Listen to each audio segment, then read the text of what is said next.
And a good Monday morning to you. Thank you for joining us across our Fox 9 digital platforms. I am Paul Bloom, and this is our gavel-to-gavel coverage of the Apple River stabbing trial in St. Croix County, Wisconsin.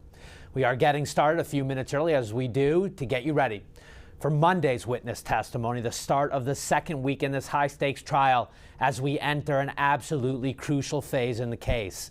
The state wrapping up its case, while the defense, by all accounts, prepares now to put Nikolai Miu on the witness stand in these next couple days to tell his side of the story.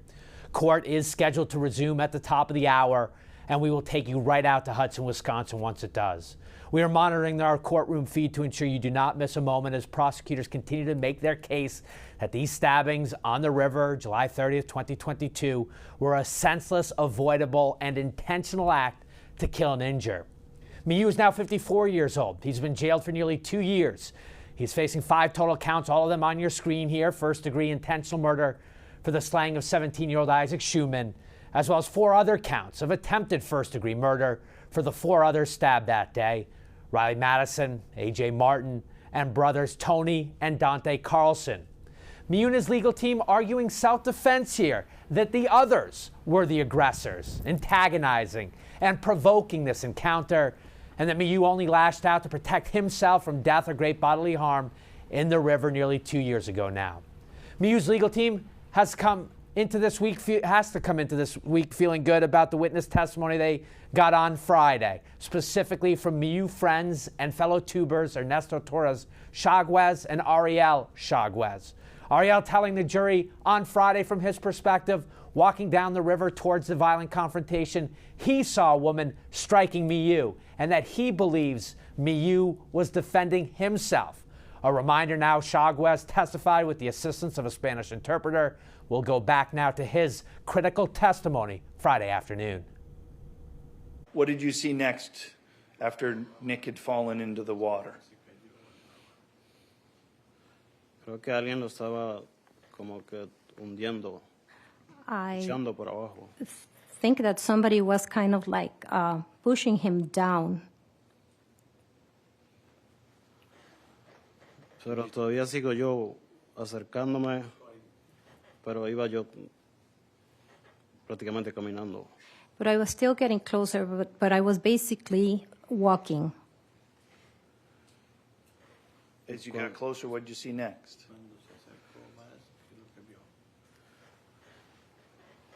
Cuando me fui acercando, vi que alguien empezó a sangrar. As I was getting closer, I saw that somebody started bleeding. What do you remember next?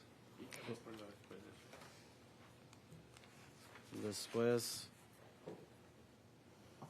vi a Nick, estaba como parado. Yo vengo por acá, él estaba como a mi izquierda. Then I saw, Nick was kind of standing up. I was over here. He was to my left. Y creo que vino una mujer hacia él a And golpearlo. repita, ¿a golpearlo, dijo? Una mujer vino hacia arriba de él a golpearlo. Oh, and I believe a woman came over towards him to hit him. And then what did you see?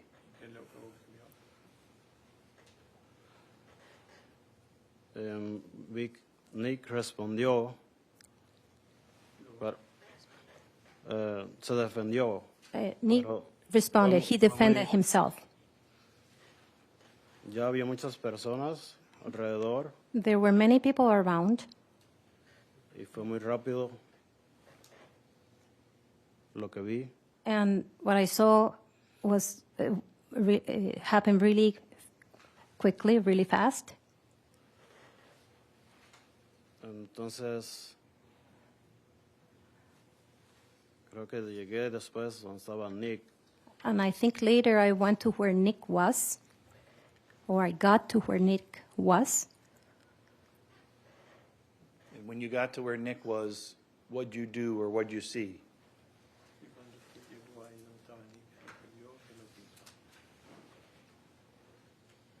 Yo solo vi que él estaba, creo que se había levantado. I only saw that he was, I think he had gotten up.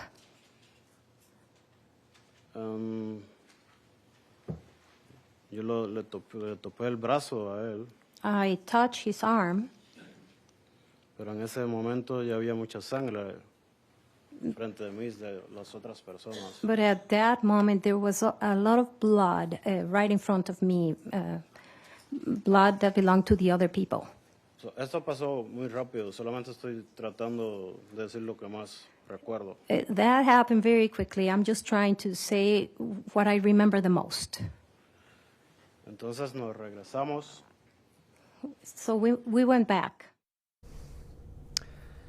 And on your screen now, you can see the photo of Ariel there coming upon Miu immediately following the deadly stabbings. Miu's wife, remember, had sent him downriver from the group's tubing spot some 230 feet away to assist, clearly getting there a little too late to get himself involved, but sharing his recollections of what he witnessed in the river for that jury on Friday. Worth pointing out, it was interesting, the legal issue that developed late in the day that we heard about, where there was some concerns given his dialect of Cuban Spanish, the interpretation of the Spanish interpreter that the court was using on Friday. Nothing significant taken by the judge, no significant action. He acknowledged how difficult it is to translate in any foreign language, but was worth pointing out there that the defense at one point Friday had raised some concerns about the nuance of the dialect that several of the Spanish-speaking friends, how their testimony was being translated. Now, I want to take you over to another graphic we've created for our viewers to help you through what's expected to be about a 2-week trial. The main players in the case, these are your tubing groups we've gotten to know over the first week of this trial. Most everyone on the screen has already testified. I will point out Owen Peliquin in the Isaac Schumann group. You can see him, Isaac P there. Isaac Schumann, but then Owen P in the middle. We have not yet heard from Owen Peliquin on the witness stand. Our feeling here is that Owen will likely be called today or tomorrow as the state wraps up its case and attempts to inject some last emotion back into their presentation to this jury. Owen, you may remember, called Isaac's mom in a panic immediately after the stabbings. Meantime, as we continue to monitor our courtroom camera feed and we watch the clock as we approach 8 a.m. Central, I want to give our viewers another opportunity to watch the cell phone video of this escalating confrontation, again shot by Jawan Cockfield, one of Isaac Schumann's friends. The video here absolutely critical of the case, and what this jury sees in it will go a very long way in determining Miu's fate. What is he on? Whoa! Whoa! Whoa! Whoa! Whoa! Get away! Whoa! Oh, God! We up! What are you talking about? What the hell are you talking about? What? Get away from us! What? What's going on with y'all homie? He's on camera. Tripping. He's on 4K. Yo, the new iPhone got that good quality. What do you say?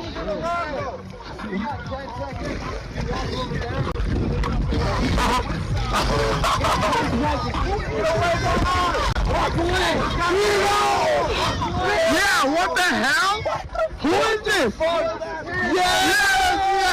Yes. For the culture! For the culture! Who is that? For the culture! Who is that? Who the hell is this? Go! It doesn't matter. He said he was looking for little girl! He said he was looking for little girl! You're looking for little girl? Yeah! That's exactly what he said! Weirding us out! I even have that part on camera. Did I? Some young ass kid! What the hell is this guy's problem, bro? We trying to have fun. He's gonna call you. He's gonna claim you. We don't want this motherfucker. Get on camera. Get on camera. Oh God. Oh God. Oh God.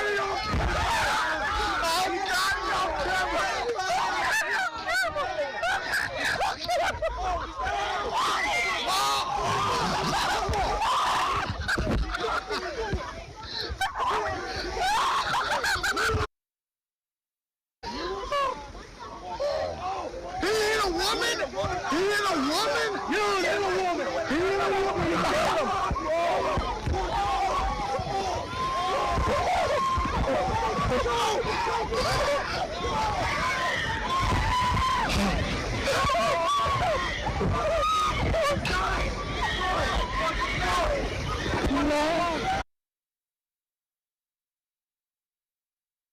He's dying both for him, right? Oh my God! Oh my God! Oh my God! Are we serious? Is this real? Oh my God! Who is that? Oh my God! Oh my God! Is this real? Is this real? Oh my God! Oh my God! What the fuck? Is this real? Wait! That's not bike! That's not bike! That's not bike! That's not bike! That's not Isaac! Oh my God! Oh my God! This isn't real! This isn't real! And as we come out of that video, again, the centerpiece of this entire case, what that jury sees in those 3 minutes and 20 seconds, what they believe happened before, and also what happened off camera, who threw the first punch, what happened there between Nikolai Miu and Madison Cohen and the groups, so critical. And this is your jury. We've shown you this graphic over the course of the trial. And with that, I do want to take you into Judge Michael Waterman's courtroom in St. Croix County Circuit Court, Hudson, Wisconsin. We're approaching 8:02 now. The judge has run a punctual trial schedule, and he has his jury coming into the courtroom now. The parties are all standing. It is the state's case in chief. They have so far called 34 witnesses, the defense calling 2 witnesses out of turn because of the need for the Spanish interpreter on Friday. We do not yet know who the state will call today, but still to come, key law enforcement investigators, as well as likely Isaac Schuman's friend. Good morning, everyone. With that, welcome back, members of the jury. We are ready to resume the trial. I hope everyone had a restful and relaxing weekend. We are ready to continue with the evidence. The state is still presenting its evidence. I should note that the attorneys are present along with Mr. Miu. We have 14 jurors in the courtroom. Mr. Smestad, who is the next witness? We call Owen Peliquin. And Judge, could we approach really quickly? Yes.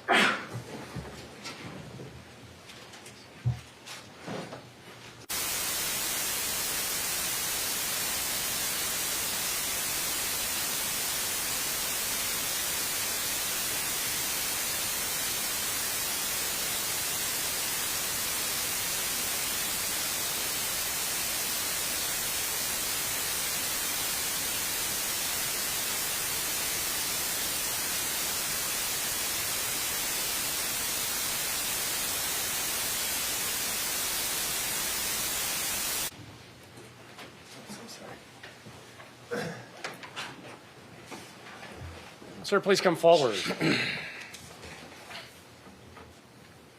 Please face the clerk. Raise your right hand. She will administer the oath. Do you swear that the testimony you are about to give in this matter shall be the truth, the whole truth, and nothing but the truth, so be God? Please have a seat in the witness chair. All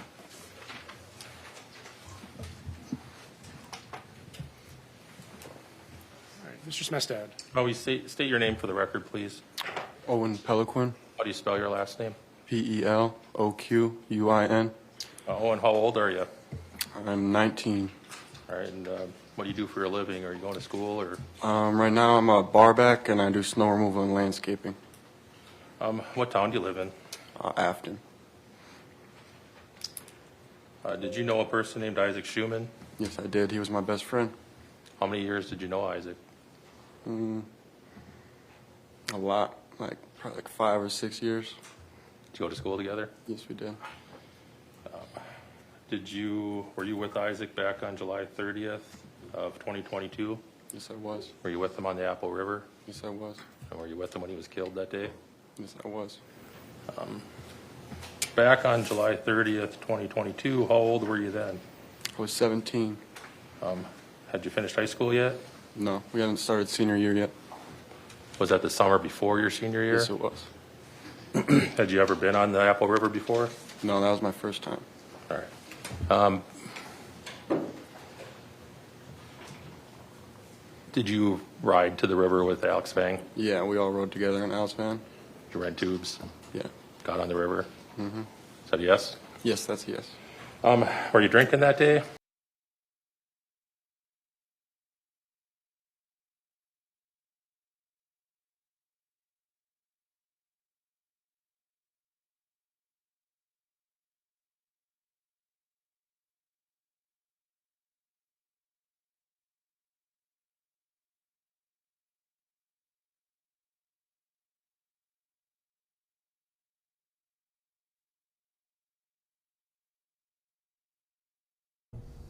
Obviously having a little bit of our technical difficulties early in the day in Hudson, Wisconsin. We'll continue to see if we can get that figured out. As you know, we had some technical issues Friday morning as well. I have the monitor in front of me. Just as soon as we see it, we will get you right back there. But why don't we call up the group of tubers to kind of give you a little bit of a perspective here on Owen Peliquin.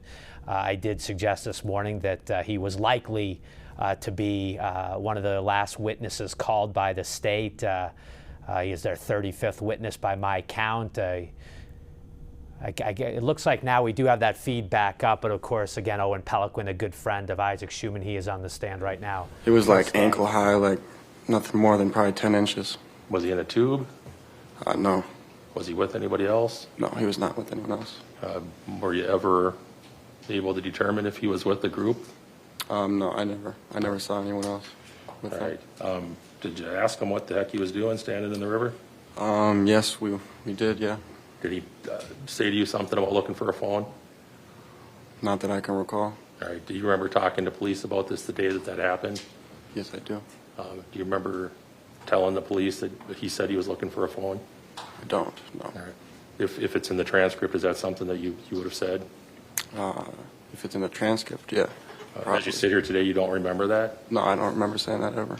All right. Do you know, we'll strike that since you don't remember. At some point, did he approach your group? Yes, he did. And can you describe how he did that?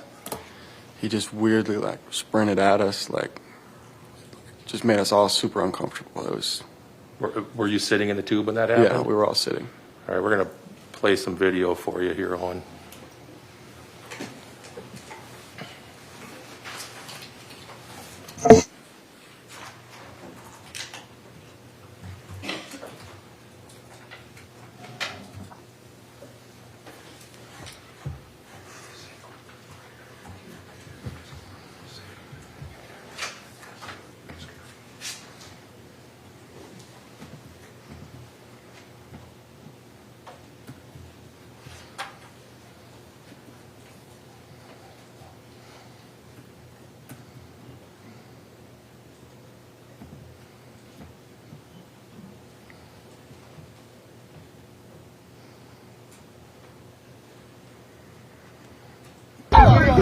That's fact. What is he on? Whoa! Whoa! Whoa! Whoa! Whoa! Get away! Whoa! When you testified just a minute ago that he had sprinted up on you, is that what you were referring to? Yeah. What you just watched on the video? Yeah. Was that your voice saying, yo, get away? That was. Did he get away? Not once. Did he grab onto your tubes? Yes, he did. Did he stop your tubes from floating down the river? Yes, he did. It is a leading question. Please refrain. Once he grabbed onto your tubes, were you able to continue your journey? No, we were not. What did you do after he grabbed onto the tubes? We all got out of our tubes and we're just like scared, wondering what was going on. Did you move away from him? To an extent, we got up on a way like from our tubes, yeah.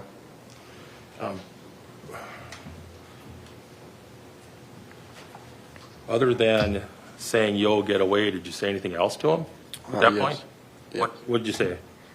We were calling him a pedophile because he at one point did say something about little girls. Couldn't really make out fully what he said, but I heard him say something about little girls, and then we all just, that didn't sit right with any of us, and so we're screaming at him, pedophile, get out of here, like, you're a weirdo, like, what a normal person would do, I feel like. Fair to say you were calling him some names. Yes, it was. Did any of your group at that point lay a hand on him after he? Not once. When you spoke to the police later, do you recall if you mentioned anything about his little girl's comment, whatever it was? I believe I did. All right. If there's transcripts that show you didn't mention that, would that be accurate? Yeah. Did you say did? If there was a transcript that shows that you never mentioned that, would that be accurate? I never did? Right. No, that would not be accurate. I said that. Did you have some confusion as to why he was making contact with your group? Yeah, very much so. When he grabbed onto your tubes, did he say he was doing that to look for a phone? No, he was not speaking like really at all. He was just mumbling and just looking really scary. All right. As you sit here today, you've indicated that you were yelling at him and calling him names. Mm-hmm. Looking back on it, is that something you regret now? Very much so. You wish you'd done some things differently that day? Yes, I do. Did you and your friends continue to yell at him to get to go? Yeah, throughout the whole time, I feel like. At some point, did somebody else on the river come over to see what was going on? Yeah, after we called people over for help, because All we right. couldn't get them away. Did some folks come over? Yes, they did. Did you know those folks at all? Not at all. Were they adults or were they teenagers like you? They were adults.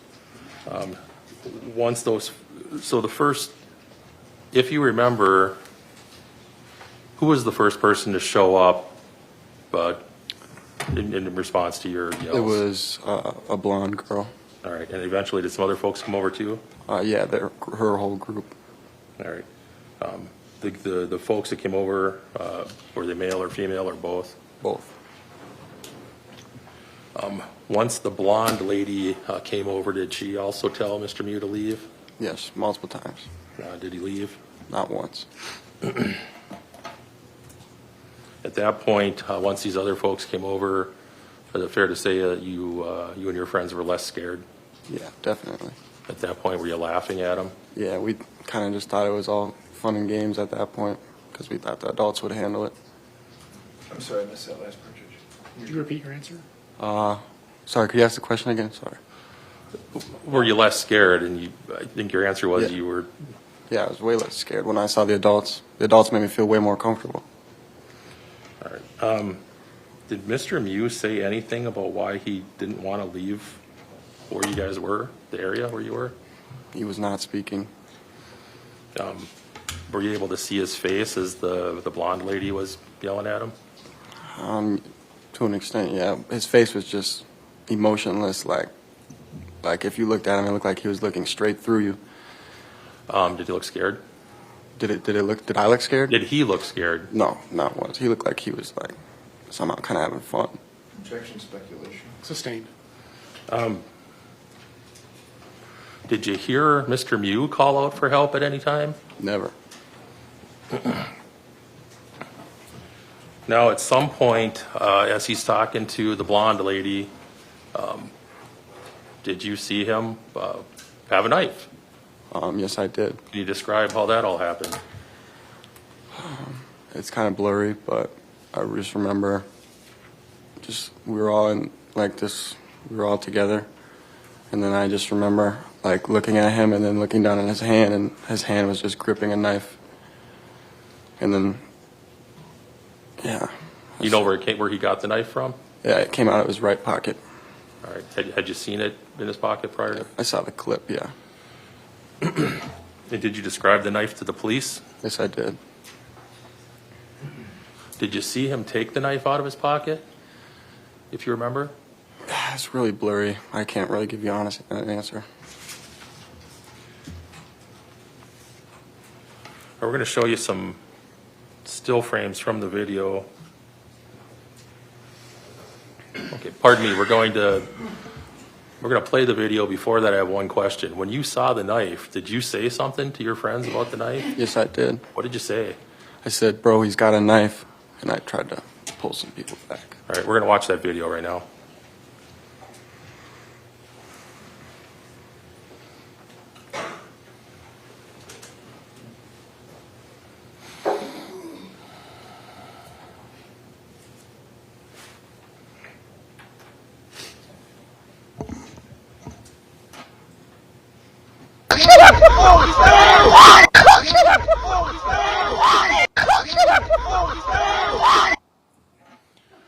Is that the point where you saw the knife? Yes, it is.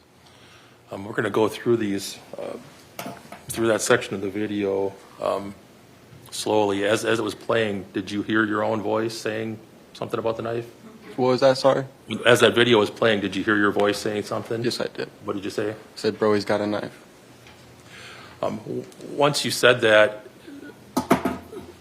the video appears to show you taking a step forward. What were you doing? I was trying to grab my buddy Nelson and pull him back, and then I didn't know the other girl. I just tried to grab any other person and pull her back too. After you did that, did you move away? I believe I did. I don't really remember much from All right. that point. We're gonna go through some stills here, starting at 26:24.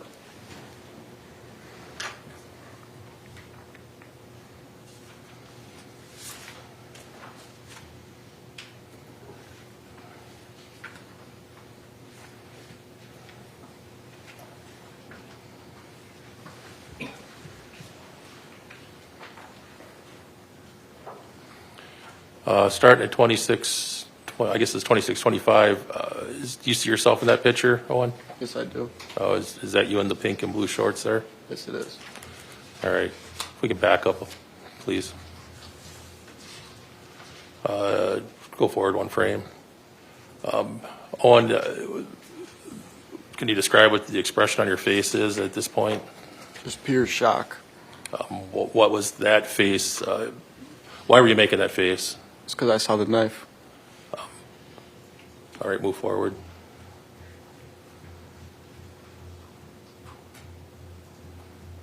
Stop. Is that the step you took forward to grab Ryan Nelson? Yes, it is. All right, keep going.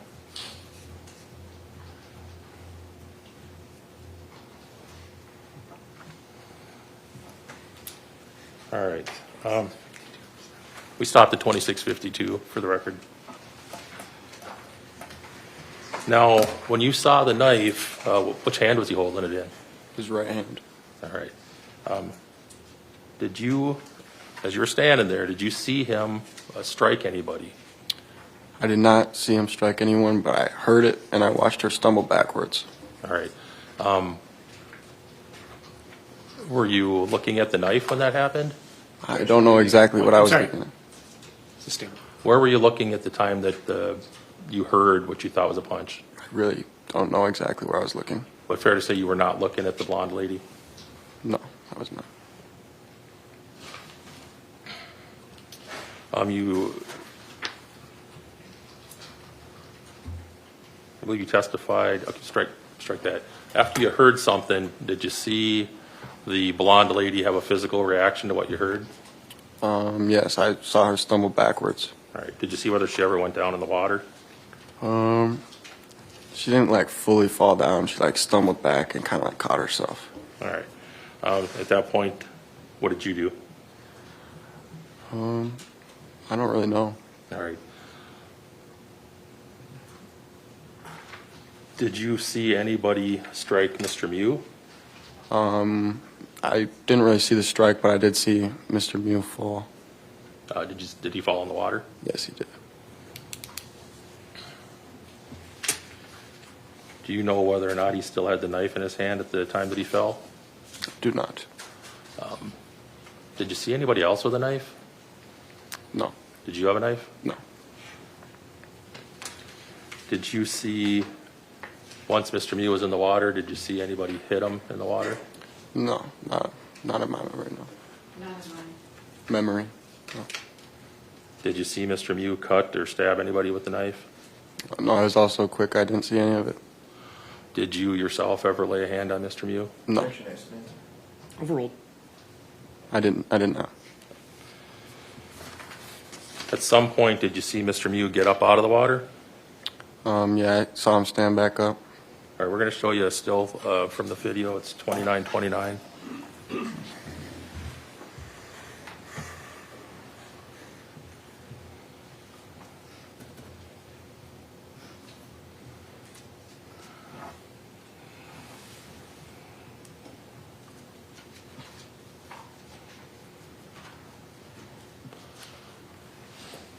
Is this the point where Mr. Mew had stood back up? I don't know. All right. Do you see yourself in this photo? That might be my left arm. If we zoom in on that, would that help you? Yeah, I think that. Do you see yourself in that photo? Oh, yeah, I do. I guess I'm in the way back. All right. What kind of expression are you making on your face? I have my mouth wide open. All right. At that point, do you remember how you got back to where you were in this picture? No clue.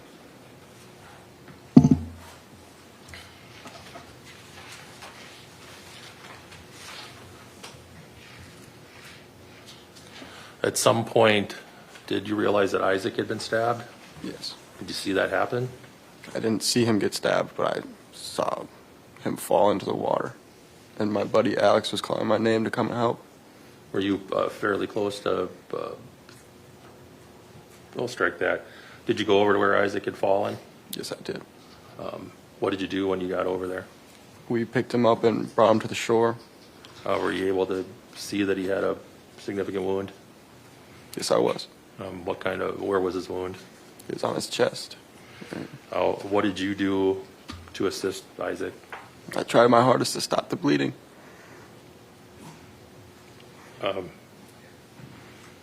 Did you bring Isaac over to the shore?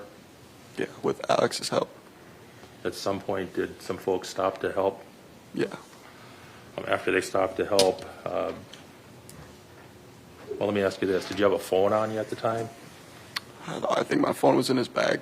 All right. And did you use the phone? No. Or, well, oh, yeah, I did. Well, eventually I got my phone back and I ended up calling his mom. All right. Did some police officers eventually show up on the river? Yes, they did. And was Isaac eventually taken off the river? Yes, he was. Did you follow him up? I did, yes. Did they eventually put him in an ambulance? Yes, they did. Take him to the hospital? Yes. And did you follow? Yes, we did. At some point, were you informed as to what Isaac's condition was at the hospital? Yeah. And what was it? He was not alive anymore. Sustained. Don't answer the question. He'll ask another one. Did you yourself take any pictures of recordings of this incident, Mr. Mew? No, I did not. You're aware that Jawan Cockfield did? Yes, I am. Have you watched that video? I have once, yeah. When you're at the hospital, did you give a statement to the officer? Yes, I did. To an officer? When you gave him that statement, were you trying to be accurate? Yes, I was. Do you believe that you were impaired at that point still? I believe I was still in so much shock. I still didn't really comprehend everything. All right. No other questions? Mr. Trophy? Mr. Pelican, you gave a 17-minute long recorded interview to law enforcement. Okay? Do you remember that? Yes, I do. Okay. Or after the river or at the hospital? At the hospital, you gave an interview to investigator Andrew Dittman. Mm-hmm. Okay? Yep. All right. And investigator Dittman, I don't know if you remember this, there's a transcript of it, asked you about your contact with Mr. Mew. Do you remember that? Not really off the top of my head, I don't. Okay. Do you remember being asked this question and providing this answer. From Investigator Dittman. Okay, so about an hour and a half, 2 hours into it, this guy, how does it, I mean, does he walk up to you guys, float up to you guys? Your answer, we were floating, and then we look at him, and he was just standing completely by himself with some goggles on. And then we were like, what are you doing? And he said, oh, I'm looking for a phone. Do you remember providing that answer to that question? Not at all. Is that true? Very true. That happened. No, That didn't happen. I do not remember. You don't remember what happened that day in the river? Well, I remember. So did he or did he not tell you that he was looking for a phone? I don't recall him ever saying that. No. Okay. Is your memory better today, or is it better on the day of the incident? I'd say it's better today. It's better today, almost 2 years later. Feel Yes? like, yeah, I've been able to think about it a lot. Okay. Well, in between the time of the incident and today, do you ever reach back out to law enforcement to make any corrections that you might have had? No, I'm pretty young. I wouldn't have known how to do that. Okay. Still wouldn't. It's not something I learned. I didn't ask you a question, sir. You were asked by the state about whether or not you mentioned to the police that there's a statement that Mr. Mew told you that he was looking for little girls. Do you remember that? Yes, I do. Okay. It's not in your statement to police. I'm telling you that. Oh. Do you know that? No, that's a Sustained. Do you know that it's not in your statement, I do not. your recorded statement to police anywhere, I'm that you not say aware that of he that. was looking for little girls? I don't recall, no. But is it your testimony that you recall telling officers that? I feel like I did, yes. I still do. So Feel like then I it did. should be in this. It should be, yes. I'm almost positive I did. I'm sorry, I didn't hear you. I'm almost positive I told them that. Well, if you're almost positive that you told them that, would you have an explanation for why it's not in here? No, sir. Your Honor, speculation. Overruled. No, sir. You don't mention to police, but we saw an interview. We saw a video of Joanne Cockfield calling Mr. Mew a raper. Do you remember that? Slightly, yeah. Okay. And do you remember at that point, Mr. Mew just kind of being a little bit away from you guys and hold on. Sorry. And Mr. Cockfield just yelling at him, calling him a raper? Do you remember that? Yeah, I remember floating towards him. Do you remember, my question was, do you remember Mr. Cockfield calling him a raper? Yes.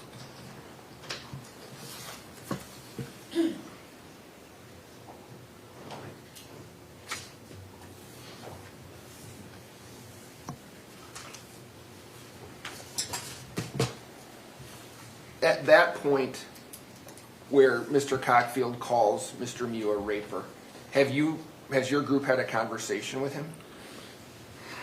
I don't really remember. You don't know? I don't know. So at that point, would there be a basis to start calling him names? He was just like standing really weirdly in front of us, and we were floating towards him. And I mean, we couldn't move our tubes. We were going to run into him eventually, so we just said something to him. I don't really remember what we said though. I'm going to show you this video where he calls him a raper, and I want you to tell me if you look like you're going to run into him. Okay. Okay?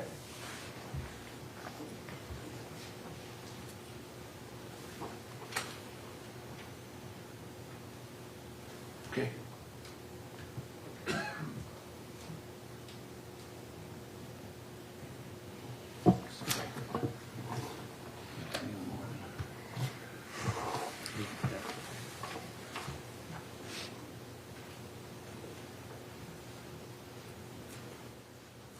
This is Exhibit 2 I'm playing.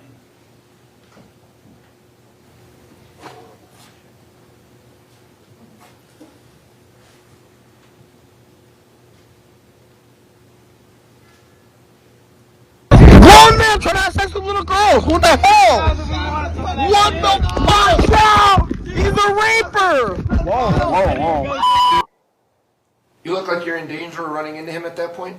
No, because he was walking at a diagonal away from us. He was in front of us, though. He was walking away from you, right? You just For a said- second, yeah.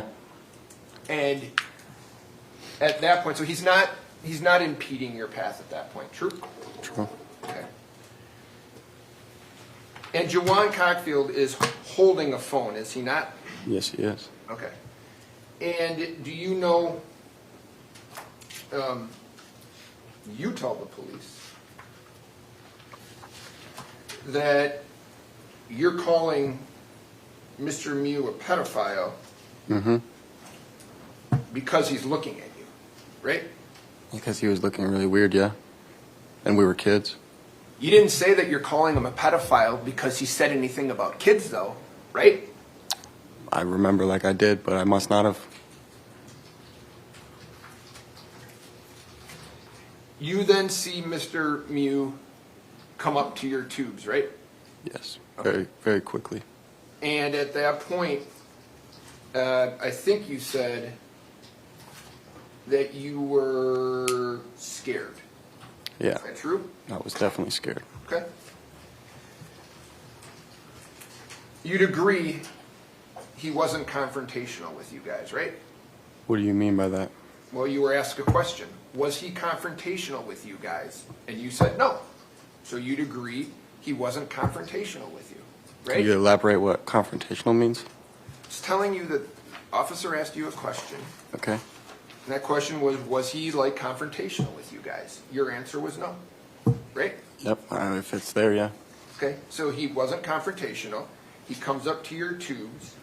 You agree he walks by your tubes then, right? To an extent, yes.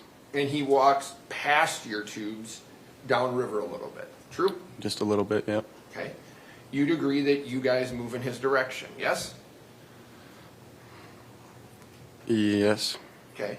You'd agree that at some point Isaac Schumann is standing in front of him with his hands up like my hands are up.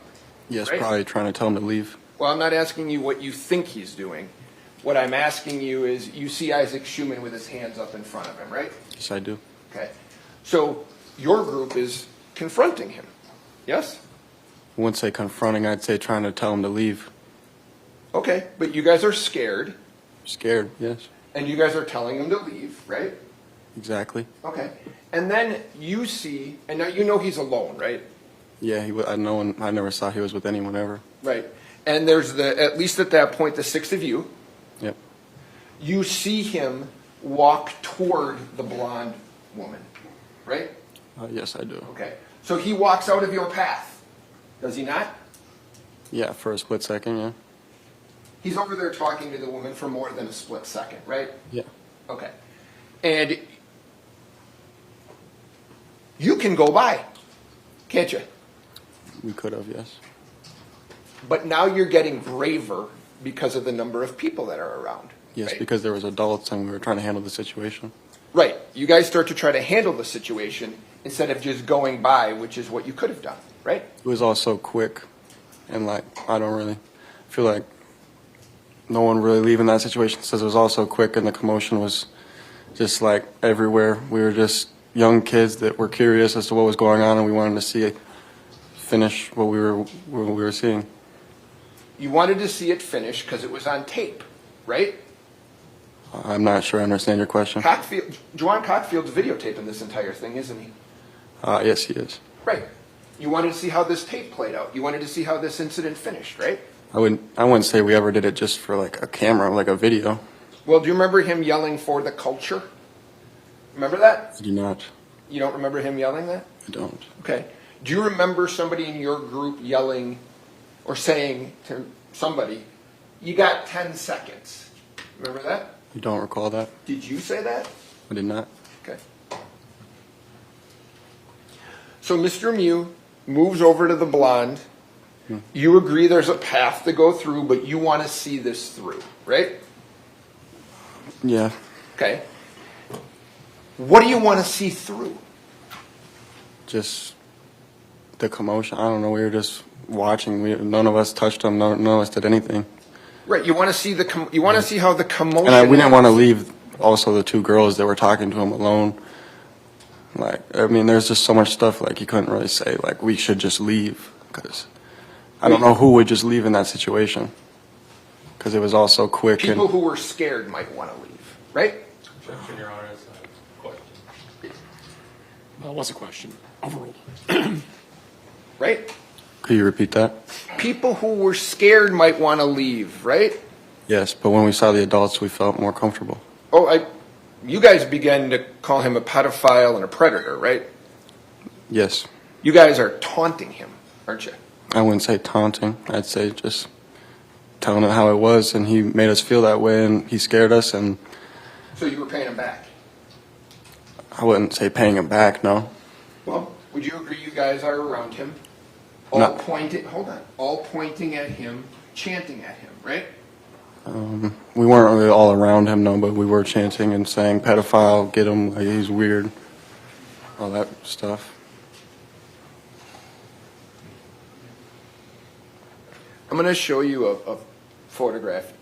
I want you to tell me if you think what your group is doing would be considered taunting someone. Okay? Okay.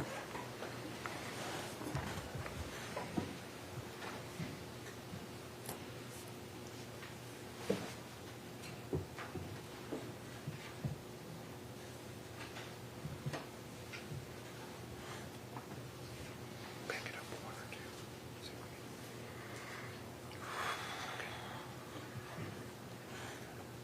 Okay. Can you bring it up?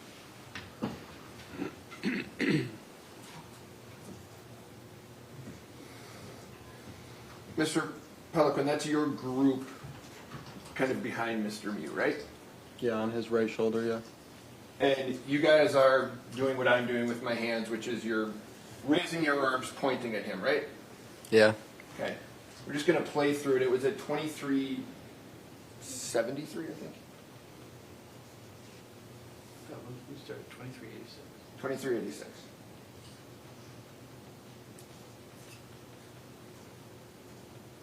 That's you right there, wasn't it? Yeah, in the pink and blue shorts. You don't think you're taunting him? I would say I was pointing at him. You don't think you were taunting him, though? Objection, asked and answered. Overruled. Am I answering? Yes, please. Thank you. I felt like I was pointing at him. You've said that. My question to you, though, is do you believe your actions there with the rest of your friends are taunting him? It could be considered that, yeah. And you're taunting him because you're feeling more confident and brave because of the other people, right? That's one reason. Yes, sir. He's alone. That's another reason, right? Yes. So, and at that point, you'd agree it's more than 10 against 1, right? There's more than 10 of you against Mr. Mew by himself, right? Yeah, but, I mean, not everyone was, like, punching him or doing anything to him. My question to you initially was the numbers. Yeah, It's more than I'd say 10. there's probably about 10, yeah. Okay. Only one of us can talk at a time, okay? Sorry. No, it's all right. So those are the reasons that you are taunting him is your confidence, your bravery is up, and the number of people around are also up, right? Yes. Okay. And do you hear the blonde when Mr. Mew walks over to the blonde, she's screaming at him? Yeah. You heard that? Yeah, she's screaming, telling him to leave, get out of here. And she's swearing at him, right? Probably, yeah.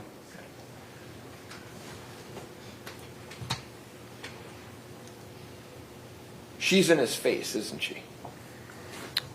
Not, like, in his face. I'd say probably, like, foot apart, 2 feet apart. A foot or two apart. Yeah, just, like, telling him to leave. She hadn't asked you anything about what had happened, right? No. Okay. So, in terms of what you are seeing and hearing, she just walks up to him and tells him to leave, right? Yeah, because we were calling, like, help get this guy out of here. Like, get him out of here. Call him a pedophile. Yeah, exactly. And you calling him a pedophile, right? Other people came around. Exactly, yes.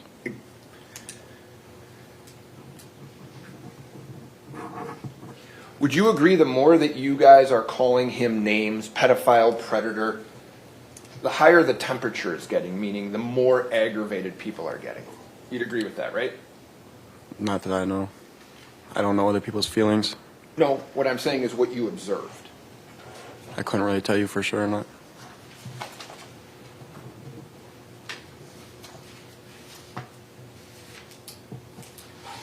Do you remember, or do you remember seeing Mr. Mew waving? I like did this not with see his that. hand? You don't see that? I did not see that, no. You do see other people come over from the Blondes group, though, right? Everyone kind of came at the same time. Like, their group came over. Okay, and there was, while that may or may not be correct, there are at least 6, 7, 8 people that come over from their group, right? Yeah, probably around that. And at that point, you have to be feeling pretty confident in terms of the numbers, right? Yes. So at that point, you getting near him, you're not worried about that anymore, are you? Not as much so, no. Well, there's pictures you're within exactly. inches of him, right? Yeah. Okay. I've checked inches, that's not the evidence. Yeah, not inches. The witness gives the answers. What the attorneys say is not evidence. I was never, I was probably within Hold on. Just rely, please, on what the witness says. Next question. But you agree that initially starting out as scared, by the end, you're very close to him, pointing, and as you said, some people might consider taunting him, right? By the end, I mean, I was in complete shock because I saw a bunch of people stabbed. In terms of when you were taunting him? In terms? Yes? Yeah. Okay.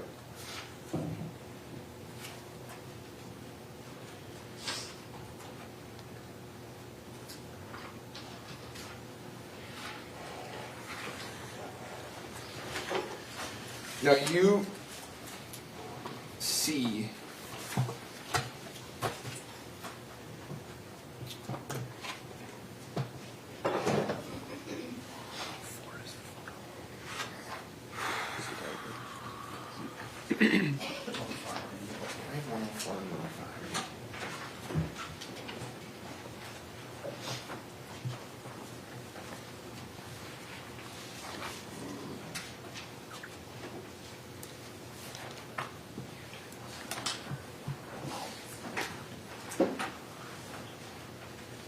So, Mr. May I approach this? Yes. Mr. Poliquin, I'm going to show you what has been moved into evidence as exhibit number 104, okay?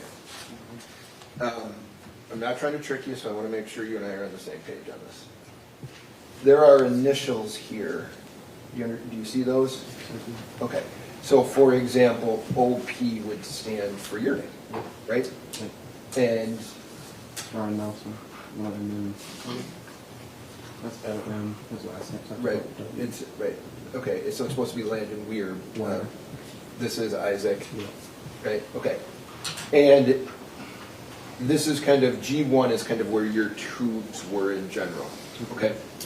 Would you say, in looking at this diagram, right before what I'm showing you here, which is at 149 of the video, that's kind of the general setup of where people are I feel like in that clip you just showed over there, I was standing next to Ryan Nelson, though. Okay. But you'd agree in general, am I right, that this is kind of the general pattern of where people are? Yeah, generally, yeah. Okay. And if I have it right, you would agree people are like where I am to you on Mr. Mew, not directly behind him, but off to his side. Yeah. Yes? Yeah. There's people in front of him. Mm-hmm. Yes? Yes. And there's people kind of off to his other side. Is that fair? Yeah. Okay. And if I told you that the evidence has been, or this document, there's 13 people and Mr. Mew by himself, Would you agree with that? Is that fair? Yes.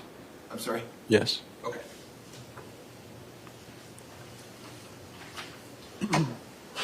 A lot of us were just like standing there though and watching. Like, Well, you're not telling Mr. Mew what you're going to do, right? what do you mean? Well, you say people are standing there. You agree people don't know what other people are going to do, right? I mean, yeah. Yeah. So you're not telling him that you're not going to do anything. You're all just Standing there. taunting him. Yeah. Okay. To an extent. Weren't taunting him the whole time. And you'd agree, though, you've already said this, in terms of what's going on, because of the number of people, your bravery, you're becoming more emboldened on what you're doing, right? Objection asked and answered. Overruled. Right? You can answer the question. Oh, could you repeat it? You're becoming more emboldened, meaning your behavior, you're becoming more and more willing to do things because of the number of people around. No. I was just standing there and just watching. I never would have ever put my hands on anyone. But he doesn't know that, right? Objection is to what the defendant was. Sustained. Speculation.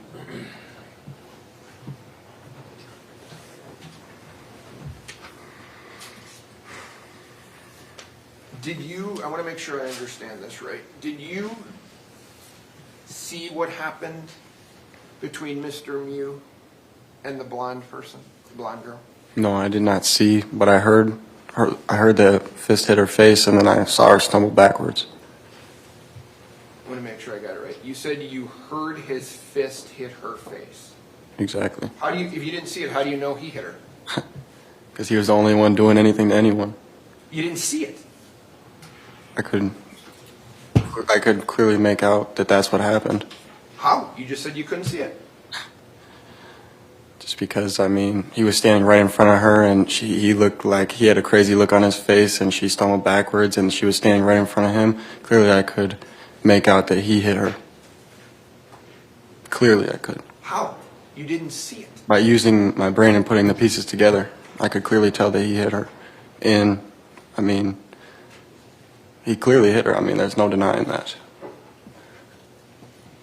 I'm going to ask you to explain to me, because you didn't see it, how you know that.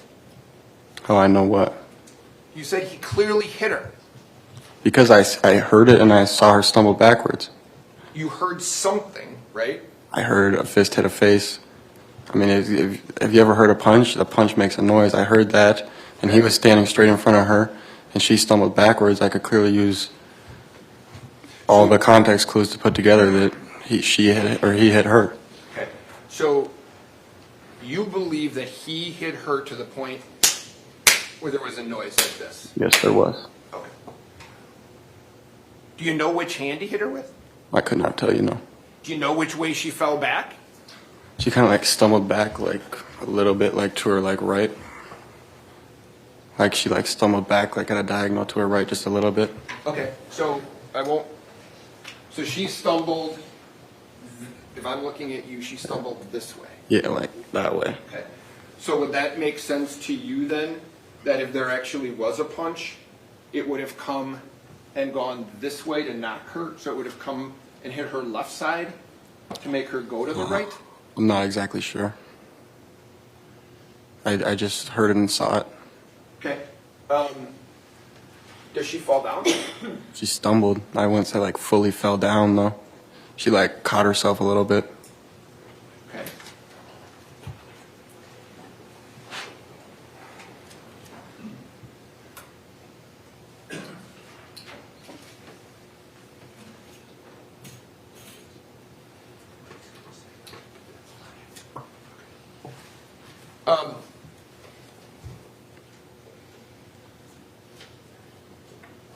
And after you say that this happened,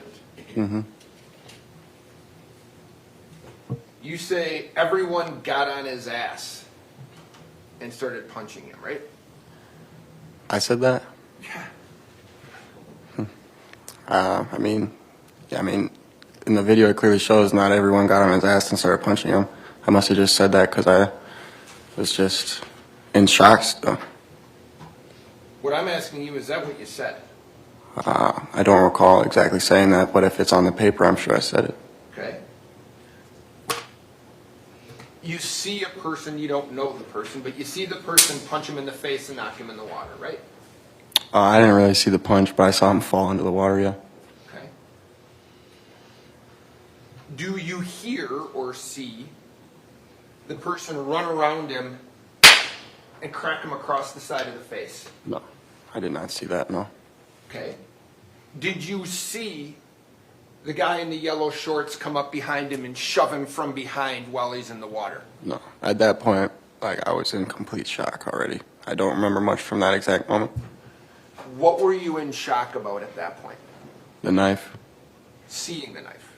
Yeah, and then I kind of just went black for like a couple minutes or so that they're all really blurry. I just remember bits and pieces. So seeing the knife made you go black? Yes? To an extent.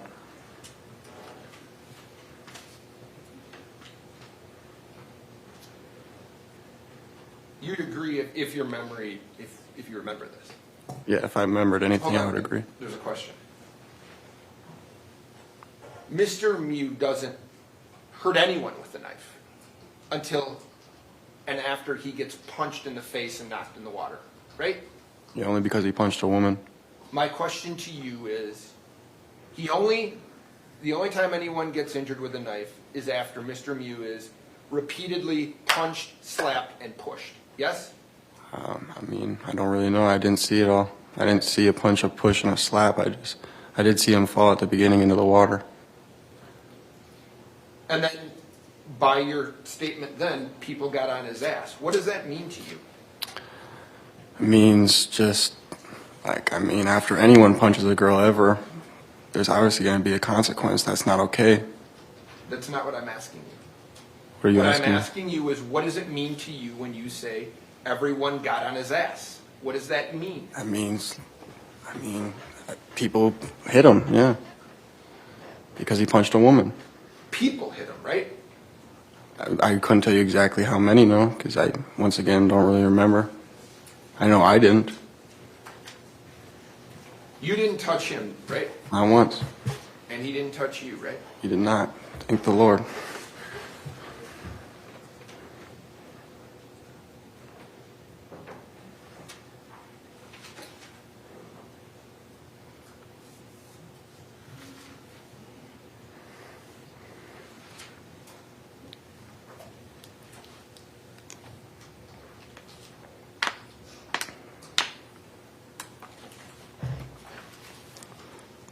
And you don't see, well, what Isaac is doing. Do you? No, I did not. Okay. Now, I think you say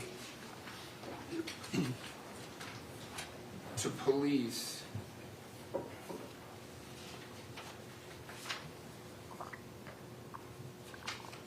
Isaac was not going toward him. Yeah, of my memory, I didn't ever see him close to him at all. It was a shock to me. Okay, so your memory doesn't include Isaac grabbing him by the throat. I don't know. I don't think he ever grabbed him by the throat.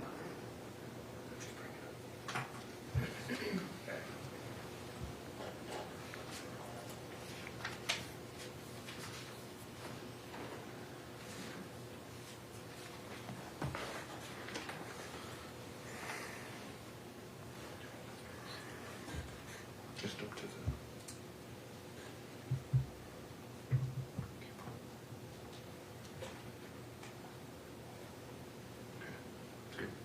So, Pelican, I'm going to show you, if you watch the screen, this is still $29.99.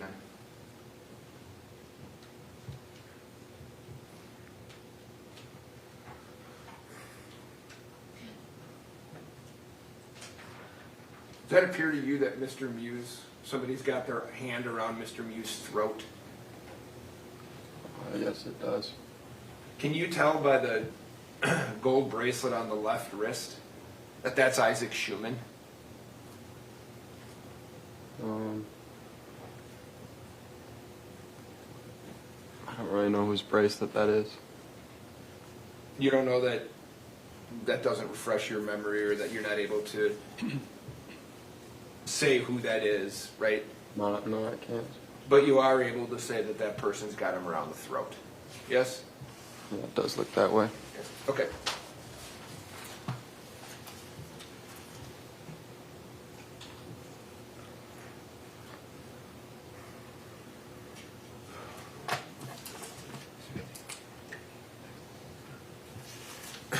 I'm finished, sir. Thank you.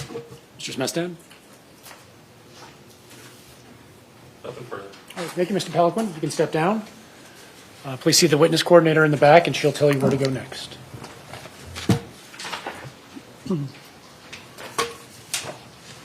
How's everyone doing? Anyone need a bathroom break? Good? All right, let's continue. Mr. Smestad, who's next? We're going to swap out here, Judge. Mr. Anderson will be. Dr. Meyer.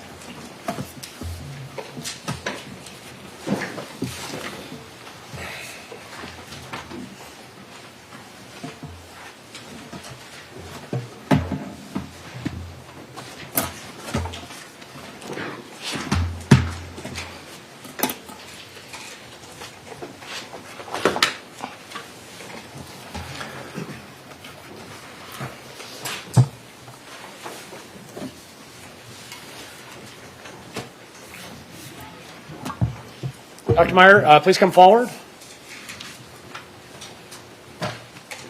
That's good right there. Please face the clerk. Raise your right hand. She will administer the oath. Do you swear that the testimony you're about to give in this matter shall be the truth, the whole truth, and nothing but the truth, so help you God? I do. Please have a seat in the witness chair.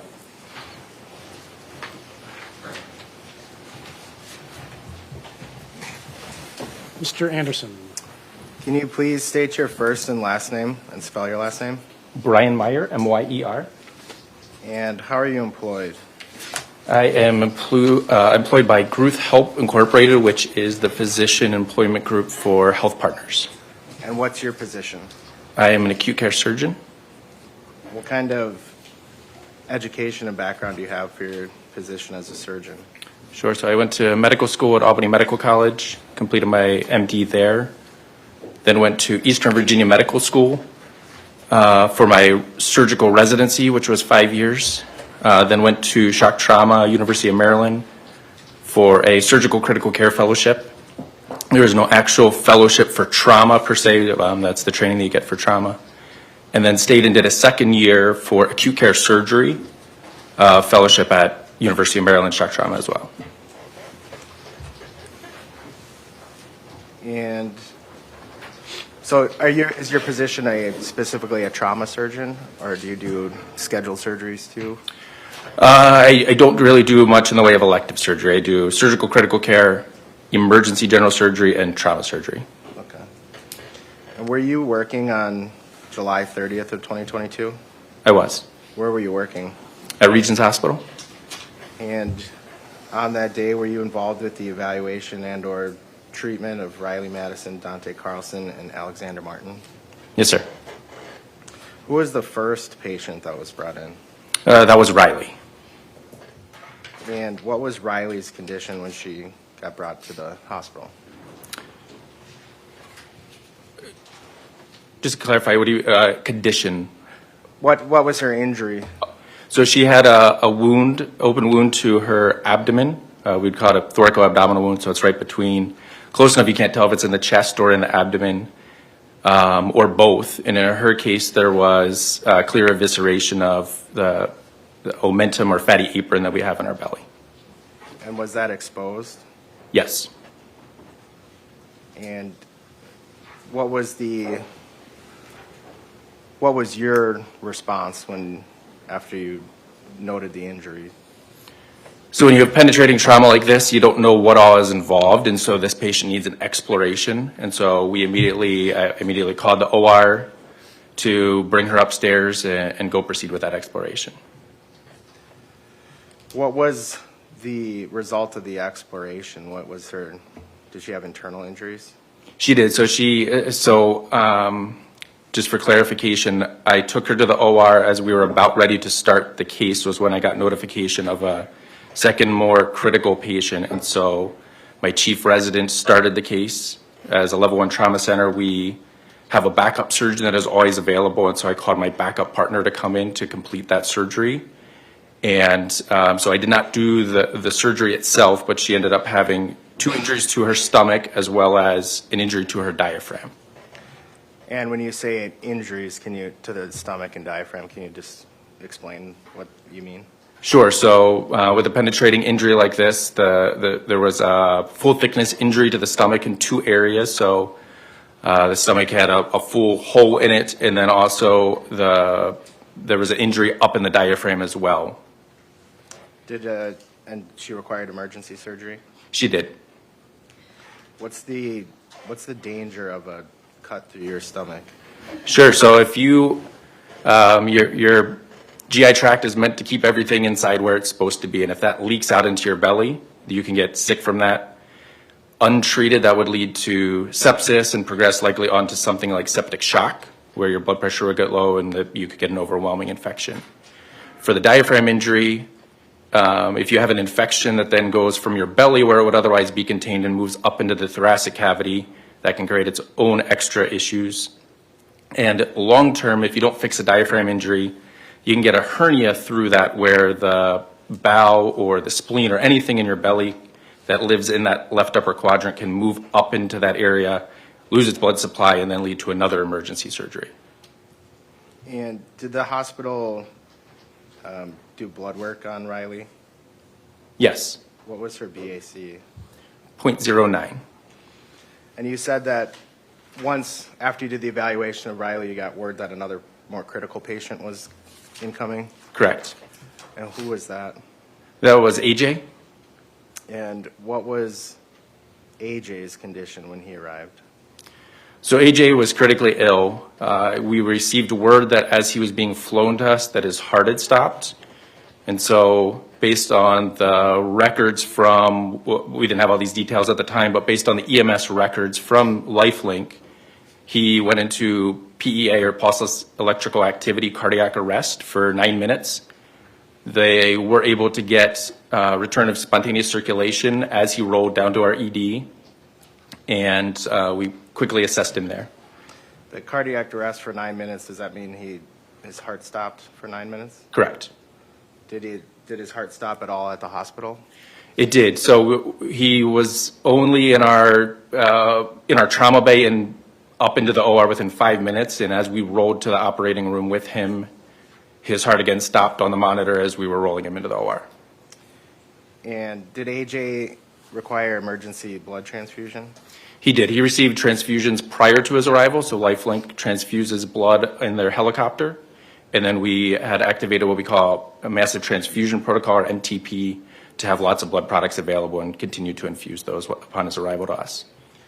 Was he in shock when he arrived at the hospital? Yes. And when you use, as a physician, when you use shock, what do you mean? So shock is a condition where you don't perfuse your organs appropriately. So there's several causes of it. The most common cause of it in trauma and what AJ had was hemorrhagic shock, which is a subset of hypovolemic shock. So when you use the word shock in medicine, it's a physical condition? It is. It's a pathophysiologic condition.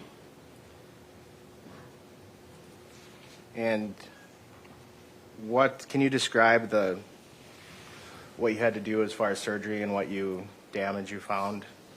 Sure. So when AJ arrived, he had a very large incision, essentially almost from his sternum down to the middle of his pelvis or his pubis. I had to extend this a centimeter or two just to make sure that we could get full exposure and see everything appropriately. And he had multiple injuries. The most important one, and the one that why his heart stopped and why he was so sick, was because he had injuries to his right common iliac artery and then also his left common iliac vein. So I repaired the artery. When I knew that there was a vascular injury, I'd called in Dr. Rosenthal, who's one of our vascular surgeons, and he ended up putting some stitches to repair the vein. We additionally found 3 injuries to his small intestine and an injury to his colon as well, the transverse colon. And I think you said the iliac artery? Yes. Where's that located? So the iliac artery is what supplies blood to your pelvis and your each leg. So as you come down from the heart, your aorta splits down low in your belly, or as you go into the pelvis, into the common iliac artery. So there's a right and there's a left, and so it then continues on, provides blood, as I said, to the pelvis and the leg. Do those, so that are there, I just want to make sure I'm understanding. So each leg has a vein that comes up and meets somewhere?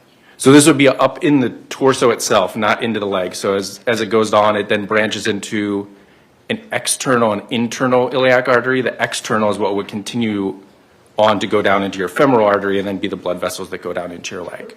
And where does that vein run through the torso or the stomach area? I'd say it's about 2/3 of the way down in the abdominal cavity, where the aorta bifurcates or splits into two. Are there other major arteries and veins in the human torso? Yes. And can you just describe where those are?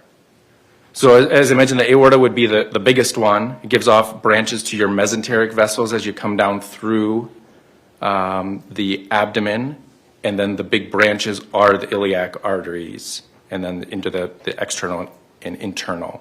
So this is a sizable artery, I would say, second only to really your, in the belly at least, second only to your aorta.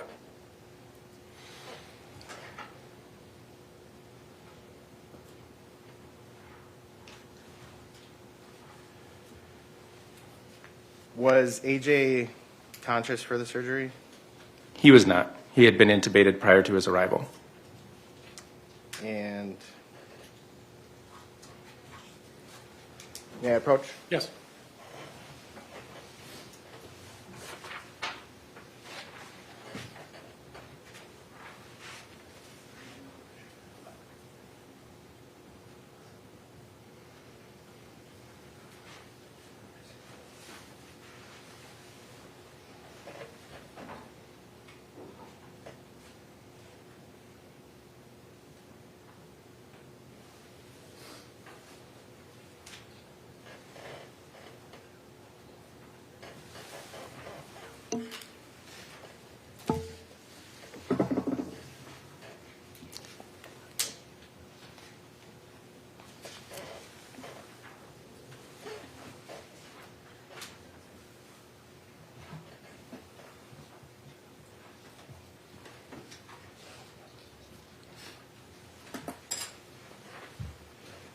Anyway, it's been marked as Exhibit 29.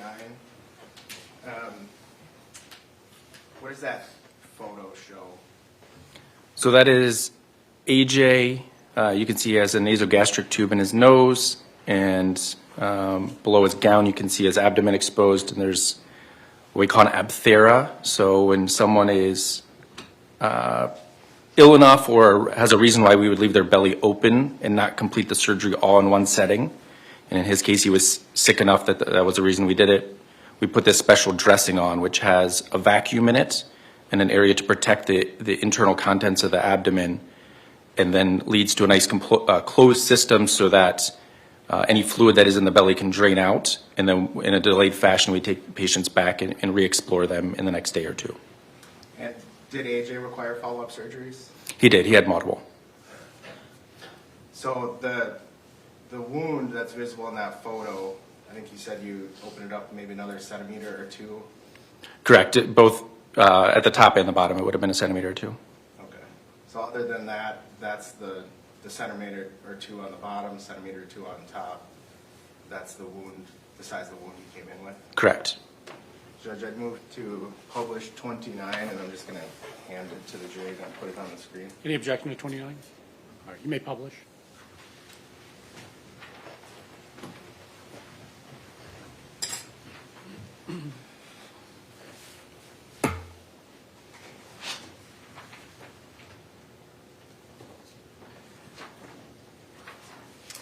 And was there a BAC taken of AJ? There was not. Would AJ have survived without medical intervention? No. You're a trauma surgeon. You deal with a lot of traumatic injuries. Does this case stand out to you? It does. You specifically remember the... I do. I've not had a patient with that large of a penetrating wound previously.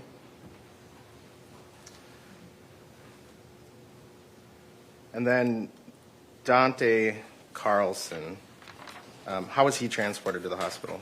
He came via helicopter. Was he given any medications on the helicopter? He was.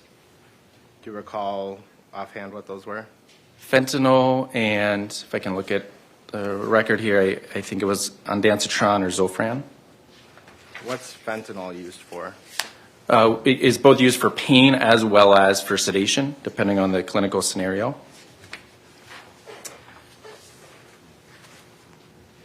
Is it a narcotic? Yes. And what was Dante's injury?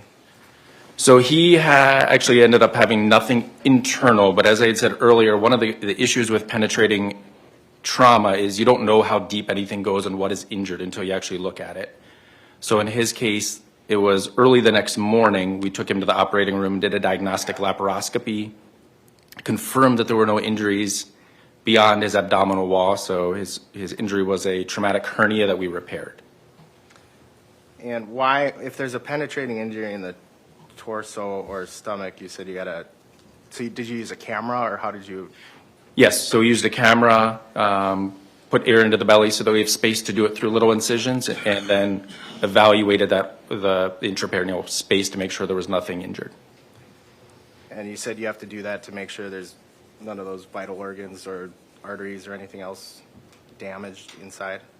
Correct. You need to make sure there's not something injured to your gastrointestinal tract that is leaking contents, or even if a blood vessel or your spleen is injured, it may not bleed significantly, but you may end up with injuries to it called pseudoaneurysms that can bleed in a delayed fashion.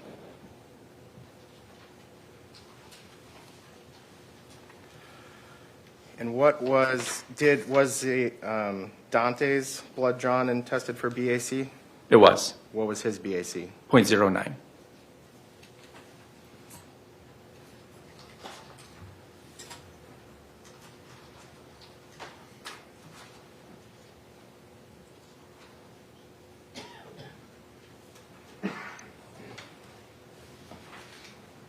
I don't have anything else. Mr. Strofficy? Thank you. Good morning, Doctor. Good morning. I'm going to start with Riley, if I could. Sure. Okay. I'm going to start with this. You had mentioned that her blood was drawn and her alcohol concentration level was a 0.09. Is that right? Correct. Do you remember what time that was?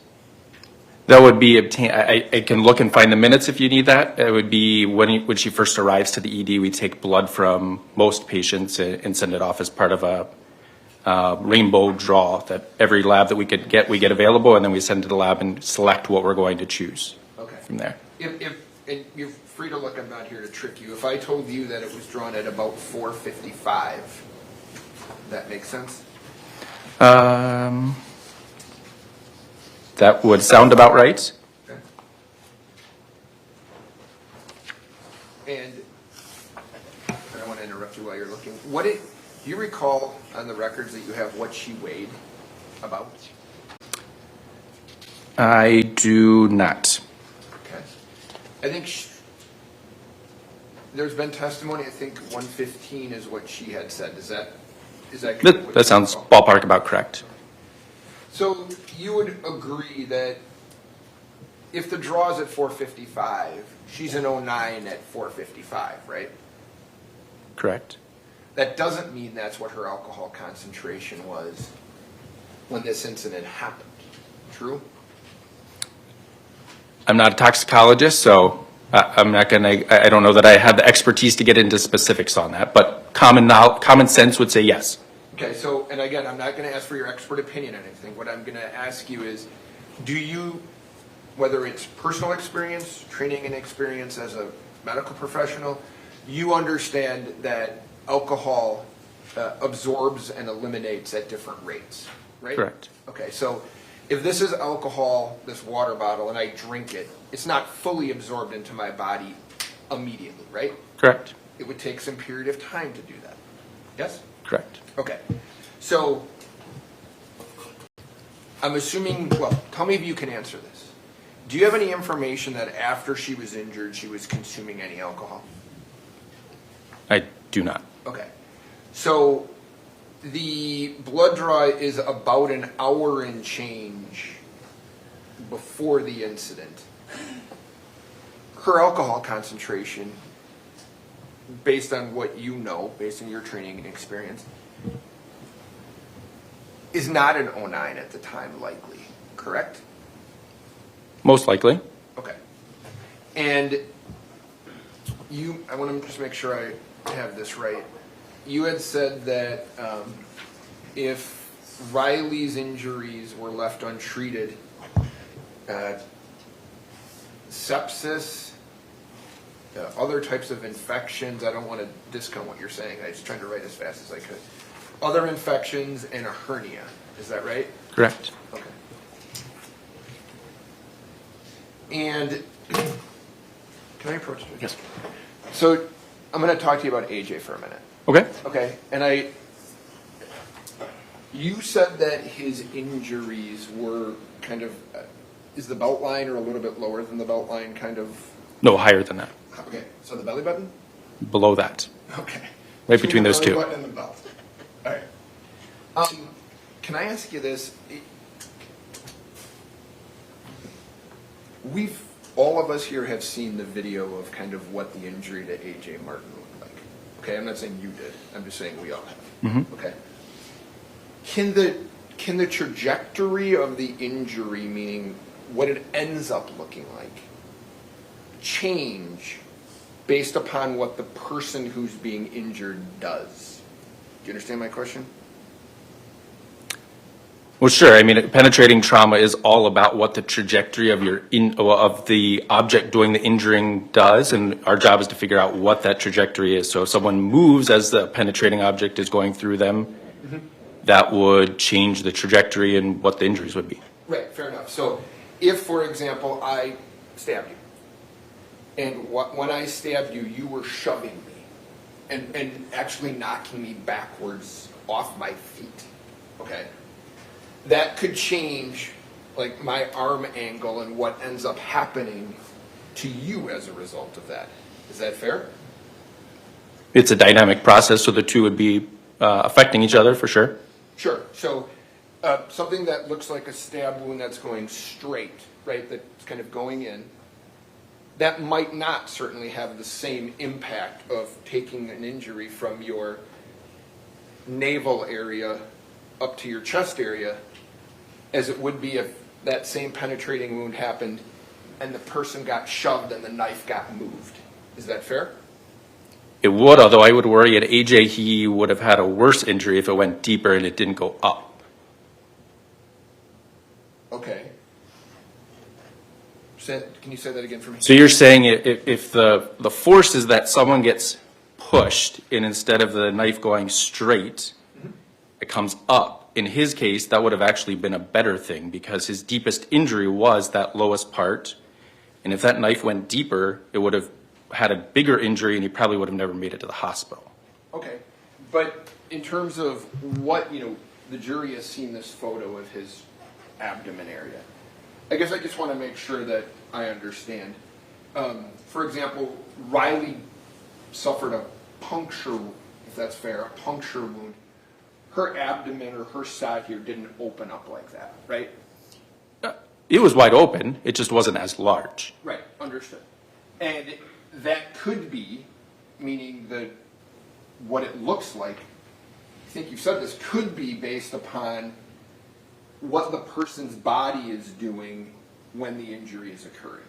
Is that fair? Generally, yes. Okay. And does it also change in terms of the possible penetration of the wound? If I'm standing still and you stab me, okay, versus if I'm running at you and then you stab me? Could that have an impact on the force used in the depth of the wound? It could. And it would make it seems logical to me, but you tell me if this is right. If I'm running at you and I'm a grown person and I'm running at you with some force, it certainly is possible that the wound could go deeper because of the force that I'm providing. Is that fair? Sure. Okay.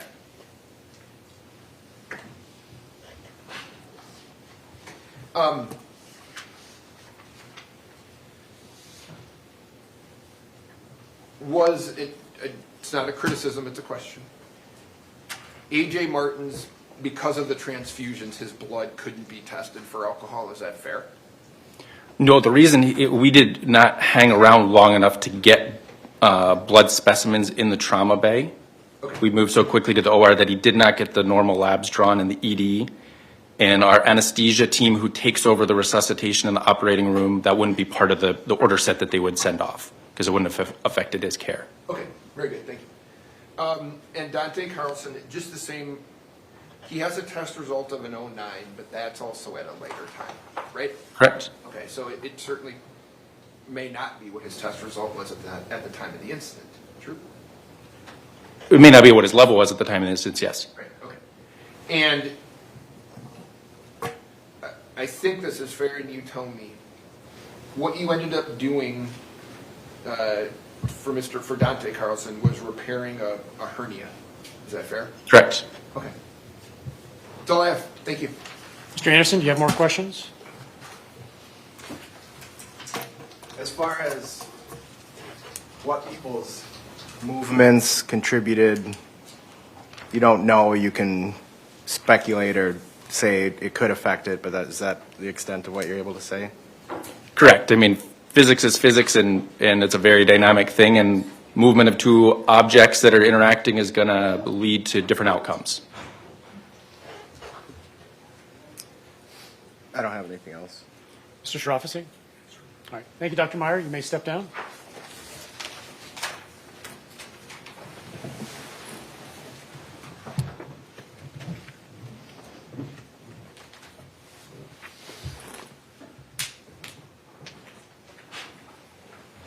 This might be a good place for a short recess. Let's come back at 9:35. Please take the jury out. All rise for the jury.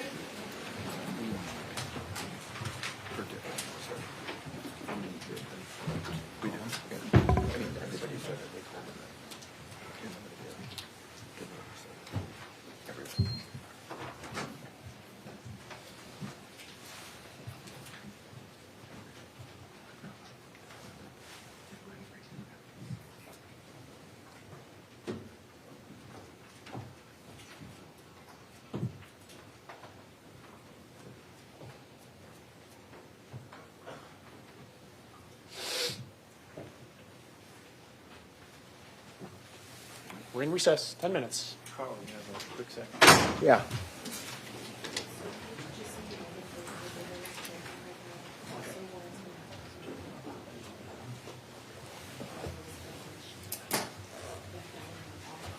Yeah.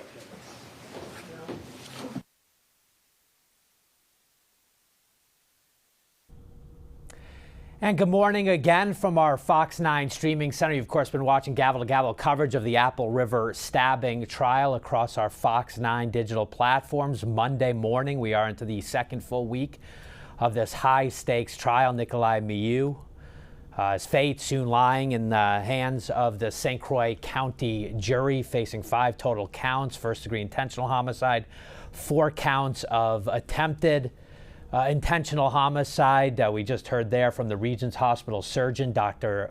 Brian Meyer, about some of the injuries, about blood alcohol levels, about how the injuries were sustained.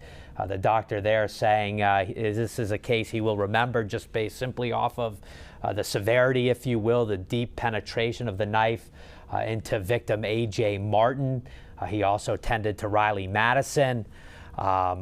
And before Dr. Meyer took the stand for his brief testimony there about the treatment of those injured that day, we heard from Owen Peliquin, one of the young men tubing, good friends of Isaac Schumann, tubing with Isaac and the rest of that Stillwater group or so, half a dozen strong.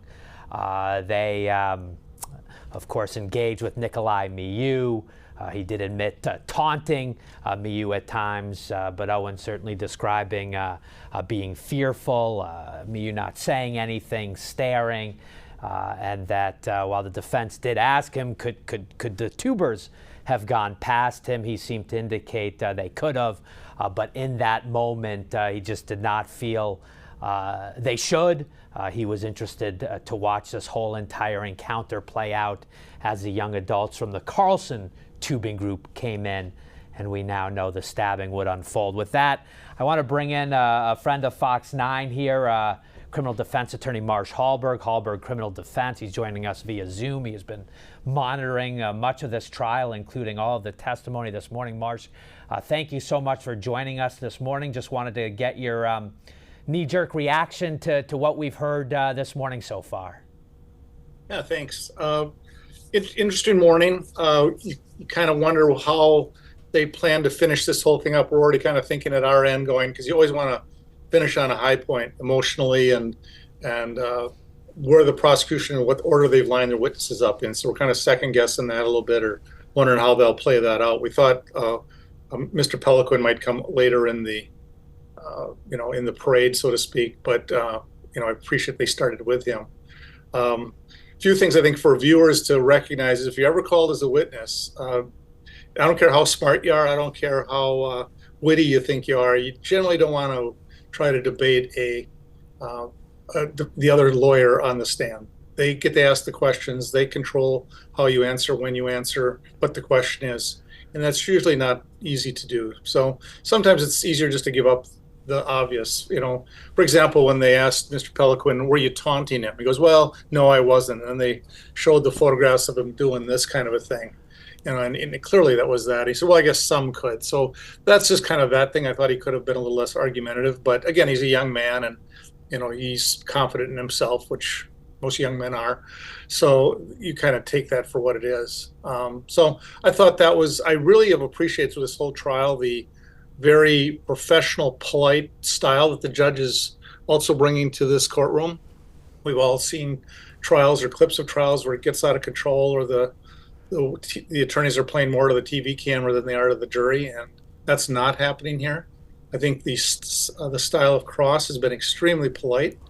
And part of that is for both sides is we've got so much of this on video, right? So imagine how different each of our impressions might be of a witness. Like Mr. Peliquin, for example. Imagine you didn't have his video, and only way you could create the picture of what he did or what he saw was his own testimony. Now compare that then to what's on the video, and you get a whole different flavor or nuance as to what happened. So there's a certain amount of questioning that really is already set by what the video says. You're boxed in within the video for what you don't see, what might not have been heard, etc. And obvious other things he did, like saying his memory is better now, and the defense attorney politely brought that up. Really, your memory gets better with age, not worse. He goes, yeah, I've had time to think about that. Or you never reached out to the police and asked them to add additional information or to correct things. No, I'm young, I didn't know how to do that. Really, you can't make a phone call to do that. So I thought there were some points that were made back on that. But again, the video speaks for what the video is. And Marsh, my quick takeaway on Owen Peliquin, I thought the state could have done more with him to elicit some of that emotion. I know when we were talking about the build up to their case, so we had testimony all last week. It took a lot out of everybody. We didn't know exactly. We knew the state was entering its final phase, if you will. We knew we'd hear from the medical, the experts, if you will, the surgeon, perhaps an ME is coming to describe Isaac's injuries. We know kind of the final two, law enforcement, the lead investigators coming. We know probably the woman who did the jailhouse interrogation with Miu at the time, that she would come. So you're kind of down to your final witnesses. We knew Owen Peliquin was the last tuber with Isaac. He makes this wrenching call to the mother to report that Isaac's been stabbed, get to the river as fast as possible. He choked up a little bit. I mean, I know this isn't a TV show, but I kind of thought that they could have elicited a little bit more out of him to make him a more effective witness in this last phase of their case. Absolutely. That's because we thought he might be the last witness, actually, because of that call, and you'd end with that moment, or mother, somebody to talk more from the emotional standpoint, because there's a certain, I don't mean to make light of this, but there's a certain amount of theater in the courtroom. It is, and it's about telling a story in a powerful, emotional way, and you always want to end on a high point. What I'm assuming, and it's not a bad call at all by the government, is Mr. Pelican is just a young, kind of unpredictable witness in the sense we just don't know how he's going to play or what road he might go down. So you got to think the investigator is going to be the last witness. That's somebody you probably can kind of rehearse with more, have a more balanced approach, and you have more of a controlled finish. So maybe possibly not as strong, but predictable. So that's what I think you'd do. And the lead investigator is allowed to sit in. We've heard him reference John Schultz. He's sitting alongside the prosecution, and obviously not been in the courtroom as much as you, Marsh, over the years, but that they're able to kind of tie everything together, and any loose questions that haven't been answered, we would certainly expect him at the end. The interrogation is going to be huge. The way it's documented in the criminal complaint that Miu lied. He had taken the knife off those he was encountering that day. So hearing what went on during that taped interrogation, how he was trying to spin what had taken place, that will be critical. I'm wondering, Marsh, in this whole encounter, there's been so much attention on the punch, so-called punch, strike, hit between Nikolai Miu and Madison Cohen, the blonde girl who was in his space. You heard Owen Pelican there get asked quite a bit, what did you see? He didn't see it, but by deducing that he heard a punch or a noise, a contact, then he saw Madison Cohen stumble, that to him, Miu definitely hit her. How important, it is not on the Cockfield video, how important is who hits who throws the first punch? How important is it in the overall context of the murder charges Nikolai Miu is facing? Well, it kind of goes to the whole big theme they have of self-defense, right? And in Wisconsin, you're going to wrap that whole self-defense thing together to look at. So the nuances of that are important. To me, the still frames of the blonde woman, again, I apologize, I don't remember her name, they're just kind of looking really angry with an attitude, chirping at him, kind of speaks volumes to me on that. The fact that we are planning that the defendant's going to testify, you can bet that they've rehearsed that. We call that sandpapering in our business when we practice with our witnesses. Typically what we will do is for our client, we will have someone from our firm. I was a former prosecutor, so a lot of times I'll do that with my fellow partners. I go down the hall and I try to beat up our client as best I can with cross-examination to practice that and trick questions or trying to get emotional or trying to aggravate them. So they'll rehearse that. And that's not a negative thing or a sneaky thing, but they will practice what that testimony is because all the subtleties are there. So I think the testimony he gives is going to make or break this whole thing. And by all accounts, he's going to testify. I'm just curious as we talk about the timeline. I know the state has said they'll go through today. The defense will get ready. We'll be prepared to start calling witnesses tomorrow. They did, I will point out to our viewers, call 2 of their witnesses out of turn last week because of the need for the Spanish interpreter in that courtroom. But as we think about that defense case, Marsh, is Miu right away, or is he the last voice that they hear, for the jury hears from before closings? Yeah, kind of a classic debate we have on the defense side. Do you put them first and then clean up with other people, or do the opposite? I generally like to do my client last because it's the most predictable person. I've spent the most time with them, assuming they present well, and I think he will. So I think he could well be the last witness for them. And you really do start to time it out, just like you do in a sporting event. You look at how much time you got left on the clock and who's going to do what. You don't like to ever end a witness, for example, last Friday. You don't want to end a witness that the other side has the whole weekend to re-examine that testimony, to pick it apart, to plan on new, fresh questions for Monday. And attorneys, judges, juries, we're just like risk. We get tired, right? By a Friday afternoon, we're tired. We may not be as sharp on our questioning. The jury may not be listening as much. So we really look forward to Mondays when everybody comes in, they had that big cup of coffee, they're really back being alert again. And so Mondays is a big day where when the government wants to make some points, today is to try to do that. I thought the defense did with the doctor that was on, generally for people, when you go out drinking, generally there's a an average of what's called 0.15 an hour you burn off. So you do the math. That's for an average 165-pound man. They will metabolize at a different rate than women. So the point they're trying to make with Riley or the other person who was a 0.09 is that they're really probably a 1.1, something like that at a higher level. That doctor pushed back, didn't want to get off into burn off and absorption rates, which I appreciate. But the defense made a good point of saying we know it's higher because there's no alcohol consumed between the time of the stabbings and the hospital visit. So we know that alcohol was being burned off. So I thought they did a nice job of working with the little information they needed. The point is we know it's higher. Yeah. Marsh, just to kind of alert our viewers that we've now put that state seal back on your screen. We've kind of double boxed Marsh Hallberg, our criminal defense attorney at Twin Cities, veteran lawyer, as you mentioned there, a prosecutor once upon a time in his career, now has a criminal defense firm in the Twin Cities. So as soon as we see the Judge Waterman, come back to the bench, we'll get you back inside. But I did have one question, and I know that the doctor has to serve. I mean, he's the trauma doctor. He's a surgeon. He's a surgeon who testified he saved A.J. Martin's life. A.J. Martin had his heart stopped for 9+ minutes, being rushed into surgery. So I don't know. My gut is the jury expects to hear that from him, and then we take a turn to the BACs. But I suppose Marsha, the doctor, he's the doctor, so they do have to ask him those kinds of questions, right? Right. Yeah, you get it in when you can, and you piece it all together. Because at the end of the trial, a lot of this is all fluff, right? They're going to focus on the big things. And again, we're in this day and age where it's such a big phenomenon now. Trials are so different. Everybody's got a camera, right? Every single one of us carries a camera. And especially younger people, as soon as something happens, that camera is out, taking pictures, taking video. And this has gotten to be such a bigger part of our courtrooms now, is the playing of video for what we do. Yeah. Marsh Hallberg, thank you so much. You're going to be with us all day, so we'll see you at the lunch break. Right now, I want to take our viewers back to the bench. Judge Michael Waterman in the St. Croix County Circuit Court, Hudson, Wisconsin. State presenting its case. They're up next with their next witness. Investigator Standard, please come forward.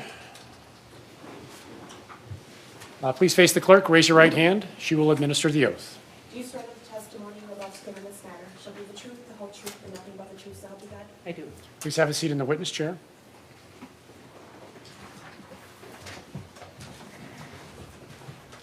Mr. Smestad. How we say your name for the record, please? Sally Standard. How do you spell your last name? Standaert. And what do you do for a living? I'm employed with the St. Croix County Sheriff's Office as an investigator. And how long have you been in law enforcement? 22 years. What are your general duties as an investigator with the Sheriff's Department? I investigate sensitive crimes, drug crimes, crimes against children, burglaries, homicides. Were you asked to assist in the investigation of the Apple River stabbings back in July of 2022? I was. Were you given specific duties or assignments? Yes. Specifically, were you asked to collect some DNA samples? Yes. Do you recall whose DNA you collected? I collected Alexander Martin's, Riley Madison's, and Dante Carlson. What kind of collection method did you use? We use a buccal swab, which looks similar to a one-sided Q-tip. We use that Q-tip on the inside of the cheek to collect a sample from there.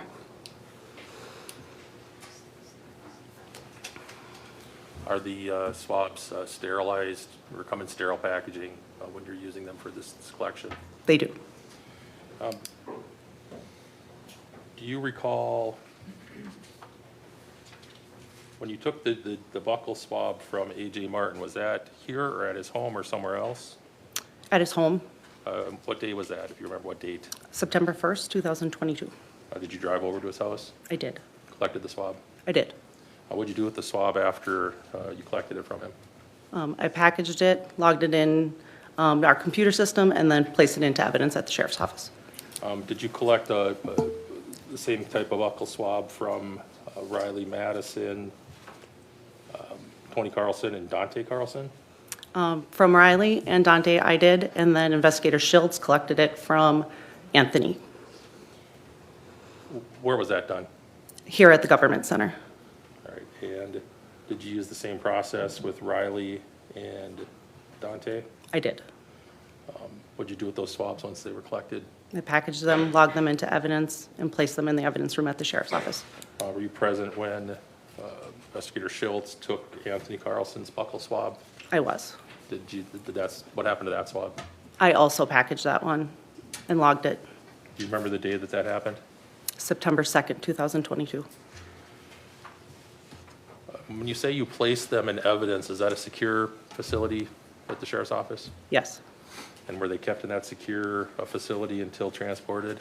To my knowledge, yes. Where were they transported to? The state crime lab? Were you involved in that? No. Not that I recall that I was there. Is it possible you were involved in that? I could have been. Was it quite a while ago? Yes.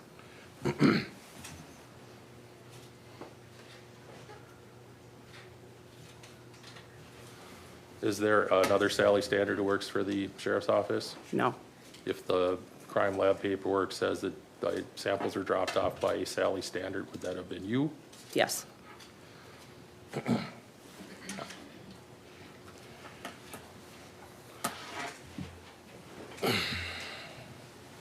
is it at 64?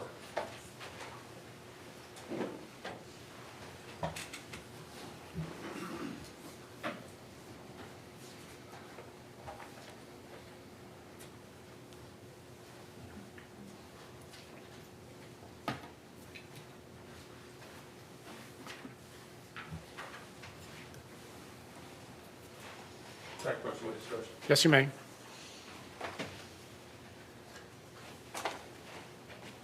Investigator, I'm showing you what's been marked as Exhibit 64. Can you identify that? It appears to be the property and evidence summary from the case number 2022-6400. Is that this case that we're here for? Yes. Did you, as you log in evidence, and specifically these buccal swabs, is there a number assigned for that evidence? There is. An item number, I guess it's called? There is an item number, yes. I'm referring you to the, I guess, the bottom of page 5 and the top of page 6. Do you see the entries for the buccal swabs that you collected on September 1st and 2nd? Yes. Can you just tell us the numbers for the swabs that you entered into evidence? 257, 258, 259, and 260.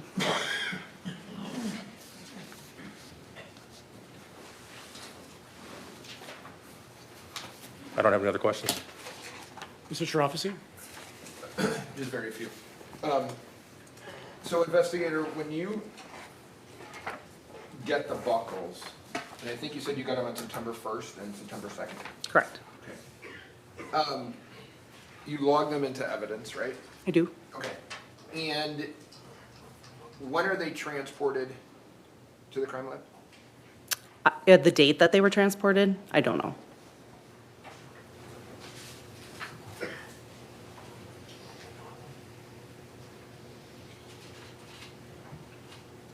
Do you do anything with, I understand you package this, the evidence, right?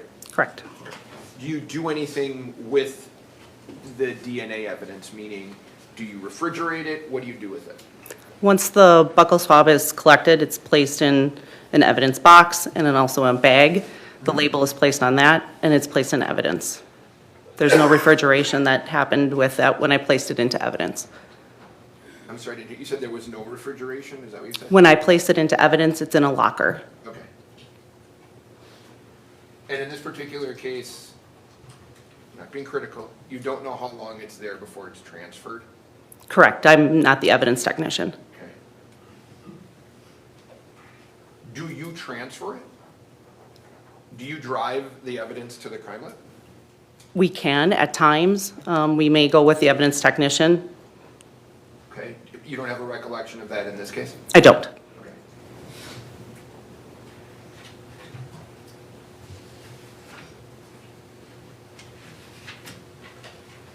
Do you have that exhibit in front of you? Can I just take a peek at it? Sure. Appreciate it.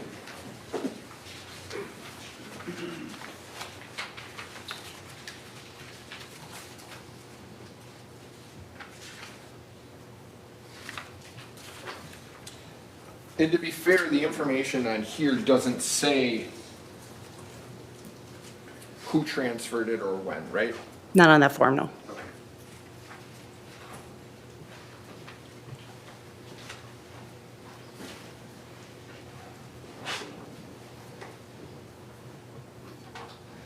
That's all I have. Thank you, man. Mr. Smestad, anything else? Nothing further. All right, thank you, investigator. You can step down. Who is the next witness? One moment, Judge. It'll be Ashley Hoffman.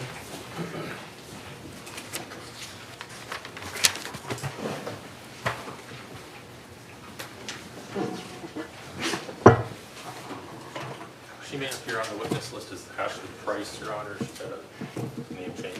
Okay.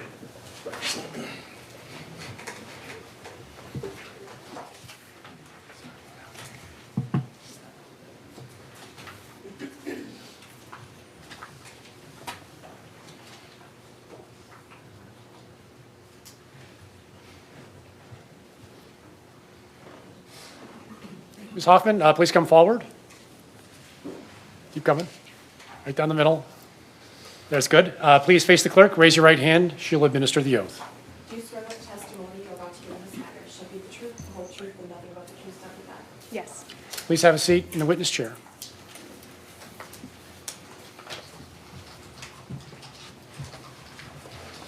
Mr. Smestad. Will you please state your name for the record? Ashley Hoffman. Were you formerly known as with a different last name? Yes, Ashley Price is my maiden name. And what's your occupation? I'm a nurse, What kind of nurse are you? forensic nurse examiner for SART, and then my full-time job is I'm an OB nurse manager. What is SART? SART Sexual Assault Response Team. Is that something affiliated with St. Croix County? Yes, we cover St. Croix County, Polk County, Barron County, Rusk County. It's a community resource. All right. Can you briefly describe your education that led you to your job as a nurse? Yes. Specifically for forensic nurse examiner, I take a 40-hour didactic training, which is where they kind of teach you how to perform medical forensic examinations. And then I also did a 2-day hands-on skills education with Hennepin County for their HART, which is Hennepin Assault Response Team. Do you have a bachelor's degree in nursing? Yes. From where? University of North Carolina at Wilmington. Your Honor, if I can approach the witness. Yes, you may. Ma'am, I'm going to show you what's been marked as Exhibit 57, and I'll ask if you recognize that document. Yes, I do. You can tell us what it is? It is my CV for nursing with my experience. And what's a CV? CV is just a document that lays out different experiences for how long I was with different organizations. Your Honor, I move for the admission of Exhibits 57. Any objection? Okay. 57 is received.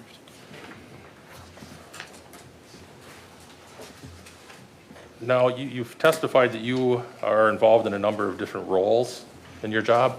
Yes. I want to specifically talk to you about your position as what you call the SART nurse. What are you asked to do as a SART nurse? Yes, so typically we do forensic examinations on sexual assault victims.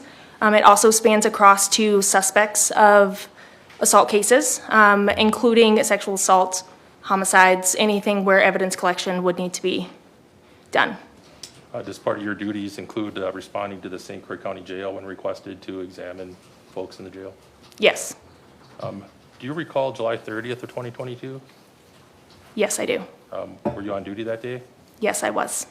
Is a SART nurse on call, or do you have specific hours, or how does that work? We do on-call hours. All right. Did you get called to the St. Croix County Jail that day? Yes, I did. You remember what time? It was around dinner time. I was sitting down to eat dinner. All right. Did you go to the jail? Yes, I did. What were you asked to do? I was asked to collect evidence on a homicide suspect. As part of your duties do you typically get asked to perform an examination of someone who may have been involved in a homicide case? It can happen. Certainly we typically do sexual assault cases, but yes, it can happen. And on this day, were you specifically asked to do an examination of a homicide suspect? Yes, and I should change my verbiage a little bit. I was asked to do an examination on a suspect that had stabbed 5 people. You had that information when you went to the jail? Yes, correct. One of the things that you do as part of your examination is you prepare a written report. Yes. Do you prepare a report? Yes.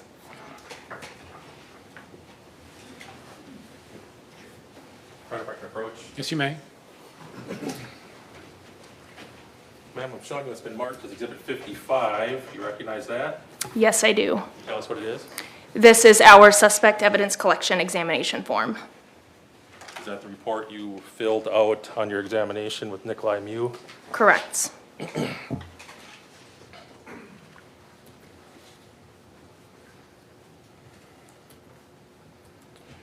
Can you briefly describe what type of examination you do in this context?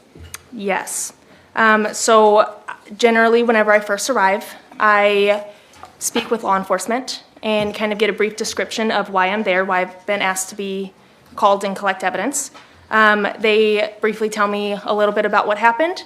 I meet with the suspects, and then it's kind of a templated form where I go through a bunch of questions, just asking general medical history, if they have a twin, just different questions that might point me into what type of evidence there might be, how I would collect it, if there's any scars, if there's any injuries. I do a full head-to-toe assessment of the suspect and document any findings. I do take photographs. Typically, I get consent at the beginning of these examinations. If I do not get consent, generally we'll go with a warrant if there is one that is issued that lays out exactly what I would be looking for. Do you remember if Mr. Mew consented to the examination? Yes, there is a signed consent form in here on, I believe. One of the things that you do as part of your examination is to inquire as to whether the suspect has specific injuries to direct you to? Yes. Yep, so I go through and I ask different questions. I take what law enforcement has given me, and then I take what the suspect tells me a little bit about. If I notice anything that I have not been told about, I will ask a question. Oh, how did you get this injury? Just to kind of point me to what I'm seeing and where that might have come from. All right. With regard to medical history, did Mr. Mew tell you anything that you noted as significant in his medical or surgical history? Yes, he had a coronary artery bypass graft in 2021. He told you it was in 2021? Yes. Did you have any medical data to support that date? No. You took his height and weight? Correct. How tall was he when you examined him? 69 inches tall. And what did he weigh? 248 pounds.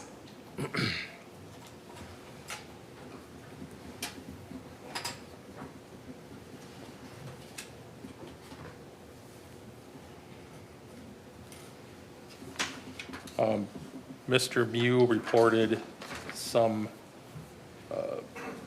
injuries to you that he took that you made note of on page 4.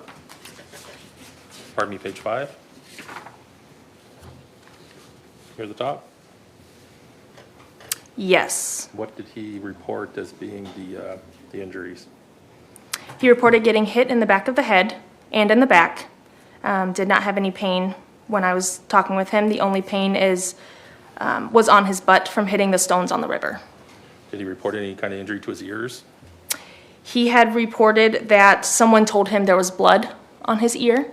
Part of my examination, I do look in the ears with an otoscope, and I did not note anything worth mentioning. No injuries or anything like that. Did you see any blood in his ear? No, not at that time. Did he report which ear he supposedly had blood from? If you know, or did you check both ears?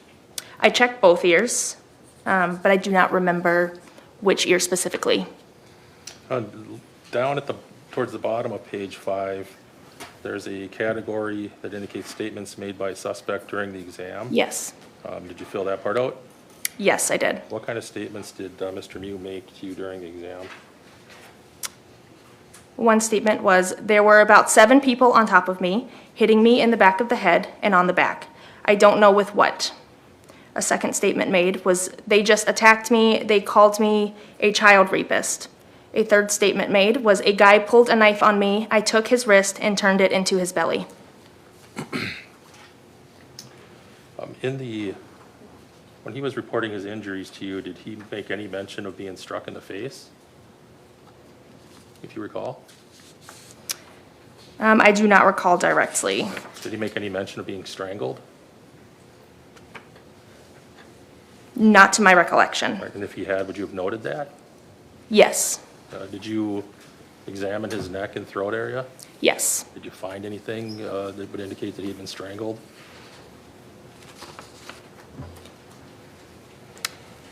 No, not that I have noted. You examined his face? Yes. Did you see any bruising or cuts? That you... I noted a 2 centimeter by 1 centimeter abrasion to his posterior head, so the back of the head. Right. How about his face? Did you notice anything to his face?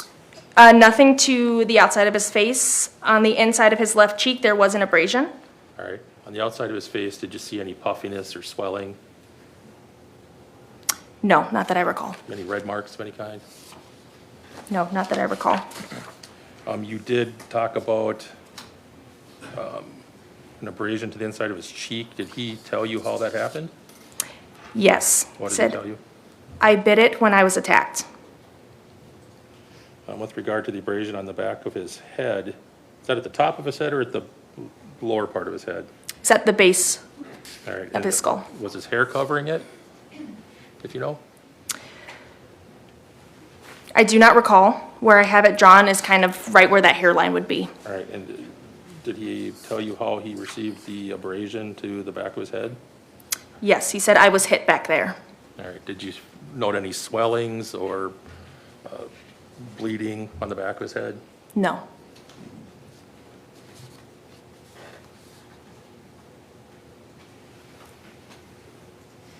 At some point, did you examine the side of his head? Yes, I did examine the right side of his head. Did you note any injuries? No. Did he make a statement with regard to what injury he thought he had to the side of his head? Yes. To the right side, he stated, I was hit on the side of the head. Did you make or examine his hands? Yes. Did you note anything of concern with his hands? There were scattered abrasions on his knuckles of his right hand. Was there anything on his left hand? Not that I have noted. Did you also examine his back? Yes. What did you find when you examined his back? He had about 6 different injuries that I noted. Starting from the upper back, he had a couple of linear abrasions that were red in color, as well as a 7 centimeter by 8 centimeter abrasion on his lower back on the right side. Did you notice any bruising on his back? No, not that I have noted. And maybe, just to make sure, what time of day did you complete your exam? Is it included on your report?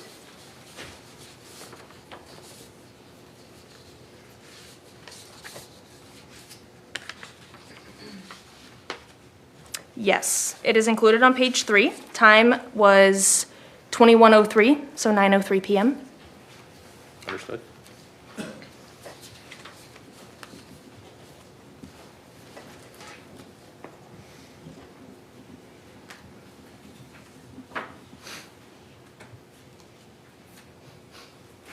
Did you take some photos during your examination of the injuries that you just noted? Yes, I did. Your Honor, well, I can approach. Yes.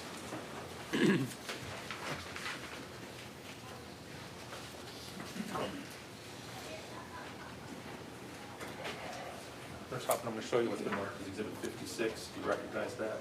Yes, I do. Can you tell us what it is?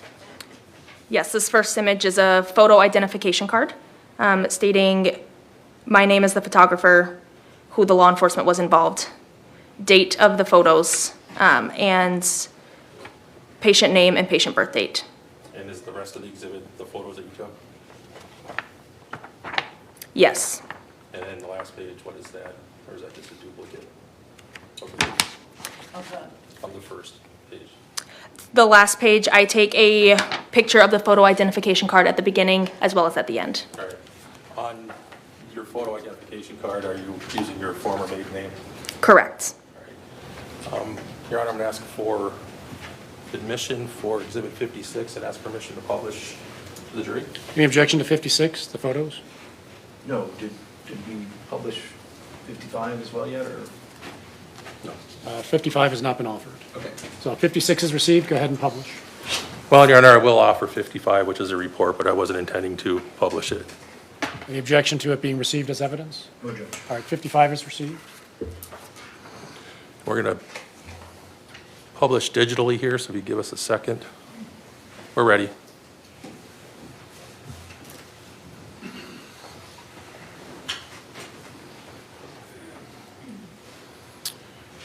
All right, Nurse Hoffman, is this the photo identification card you referred to?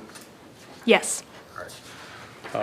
Page 2. Can you show us what that is? Tell us what that is. Yes, I do a profile image of the suspect so that we know whose photos these belong to. All right, and this is a photo of his face and upper torso? Correct. And as you noted earlier, does the photo show any injuries to his face? Objection. I think that's what the jury just said. Agreed. Sustained. Moving on to page 3, what's that a photo of? That is a distant photo of the back. All right.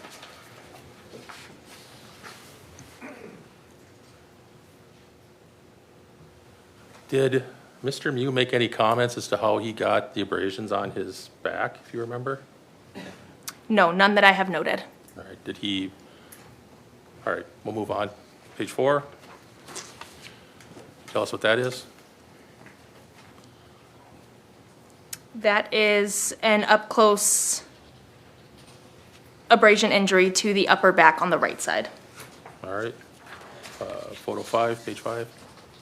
What's that? That is a measurement of that abrasion that I have noted on the upper right back.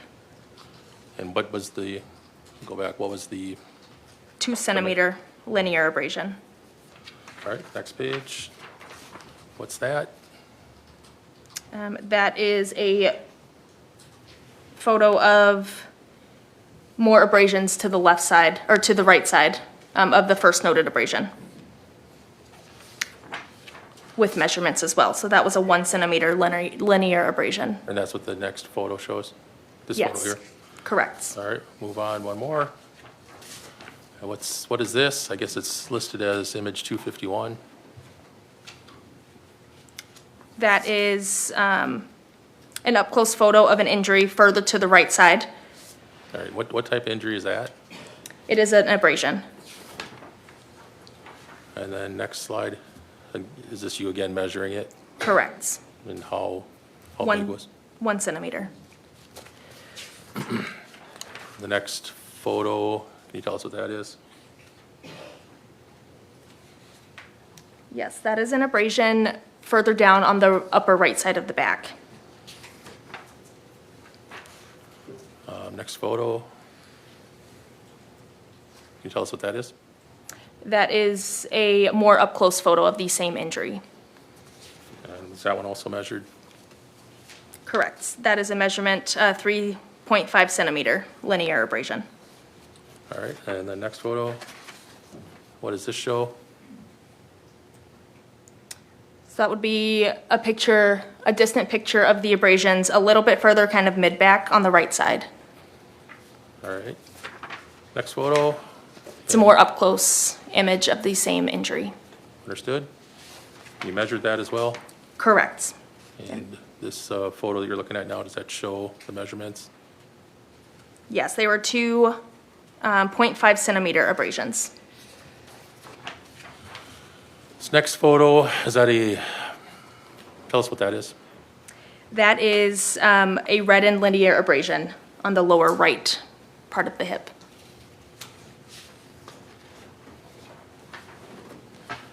And then this next photo, is that a close-up of that same abrasion? Correct. You measured that as well? Yes, That's measured shown- that as well. That's shown in the following photo. Correct. What were the measurements for that abrasion? 7 centimeter by 8 centimeter. And did you take a couple measurements of that particular abrasion? Correct. That's what does this photo show the second measurement of that abrasion? Yes. And then last page, that's what you had described earlier as being the after photo of the identification card. Correct. Is that all of the photos that you took? Yes.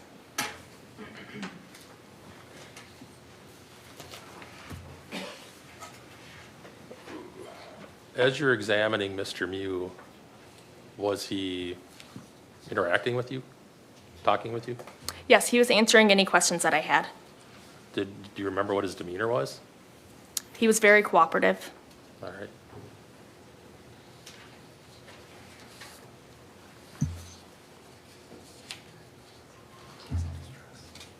Did he show any signs of being under distress? Not at that time that I can remember.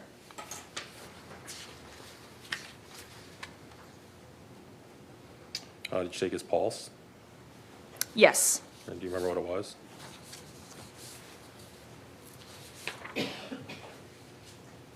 Pulse was 91.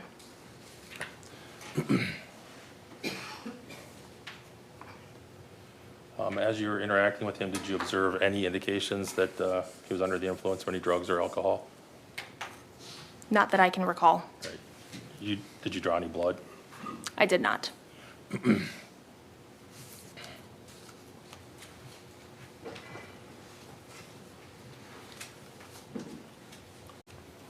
While you were doing your examination, did Mr. Mew complain of any pain in his ear?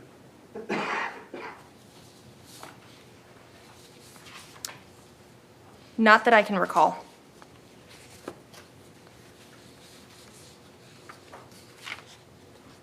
Did you take any samples from Mr. Mew? Did you take samples from Mr. Mew during your examination? Yes. What kind of samples did you take? I took a couple of different collection swabs on fingernails. We do a buccal swab, so that is in the inside of the cheek, and that collects suspect DNA, so we have something to reference, as well as skin-to-skin contact swab, so that would be on the hands. That is all the swabs that I collected on him. All right. Did you do any swabs of his back at all, if you remember? Not that I can remember. All right.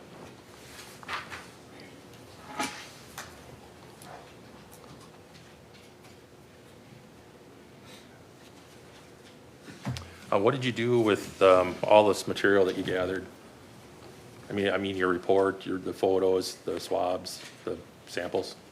Yep, the evidence samples we package up, we seal them in an evidence box, and then that gets handed over to law enforcement as part of chain of custody. Did you do that? Yes. You remember which officer you gave the materials to? Brandy Hart. Your Honor, I'll move for the admission of 56 if it hasn't already been admitted, and I don't have any other questions for her. I believe 56 was received as well as 55. Mr. Nelson. Morning. You're a nurse examiner, Yes, and you come and examine people when you're asked, correct? correct. Sometimes those people are alleged victims, correct? Yes, Sometimes those people are alleged suspects, correct? yes, Sometimes those people might be both, correct? yes, When you examine, you do that by asking questions, correct? yes, And then you gather information by listening to the answers, correct? yes, And then you do an examination with your eyes as well, correct? yes, And then you note what you observed, correct? yes, So essentially, exhibit number 55 notes what you heard, correct? Yes. And what you saw, correct? Yes. When you, oftentimes, most of the time, I'm guessing you're dealing with people who, as it says on here, are sexual assault victims, correct? Yes. I would imagine that you've dealt with, you consider that to be a person who's a victim of assault, correct? Yes. And I would imagine there's times when you've dealt with people who are victims of an attempted assault, correct? Yes. There's certainly times when somebody comes in and they said, somebody was trying to assault me and attack me and I fended them off, correct? Yes. I defended myself in some way, correct? Yes. You would still do an examination, correct? Yes. You would agree that person's still a victim of assault, correct? Yes. Whether that assault is completed or not completed, they're still a victim, correct? Yes. And in that sense, you deal with these victims of violence, correct? Yes. And you would agree that victims of violence often suffer physical injury, correct? Yes. But also psychological trauma. Yes. They're victims of trauma, correct? Correct. And I would imagine you have a lot of training and experience in dealing with people who are in the acute phase of dealing with some trauma that they've suffered, correct? Yes. And it maybe changes over time how that shows, correct?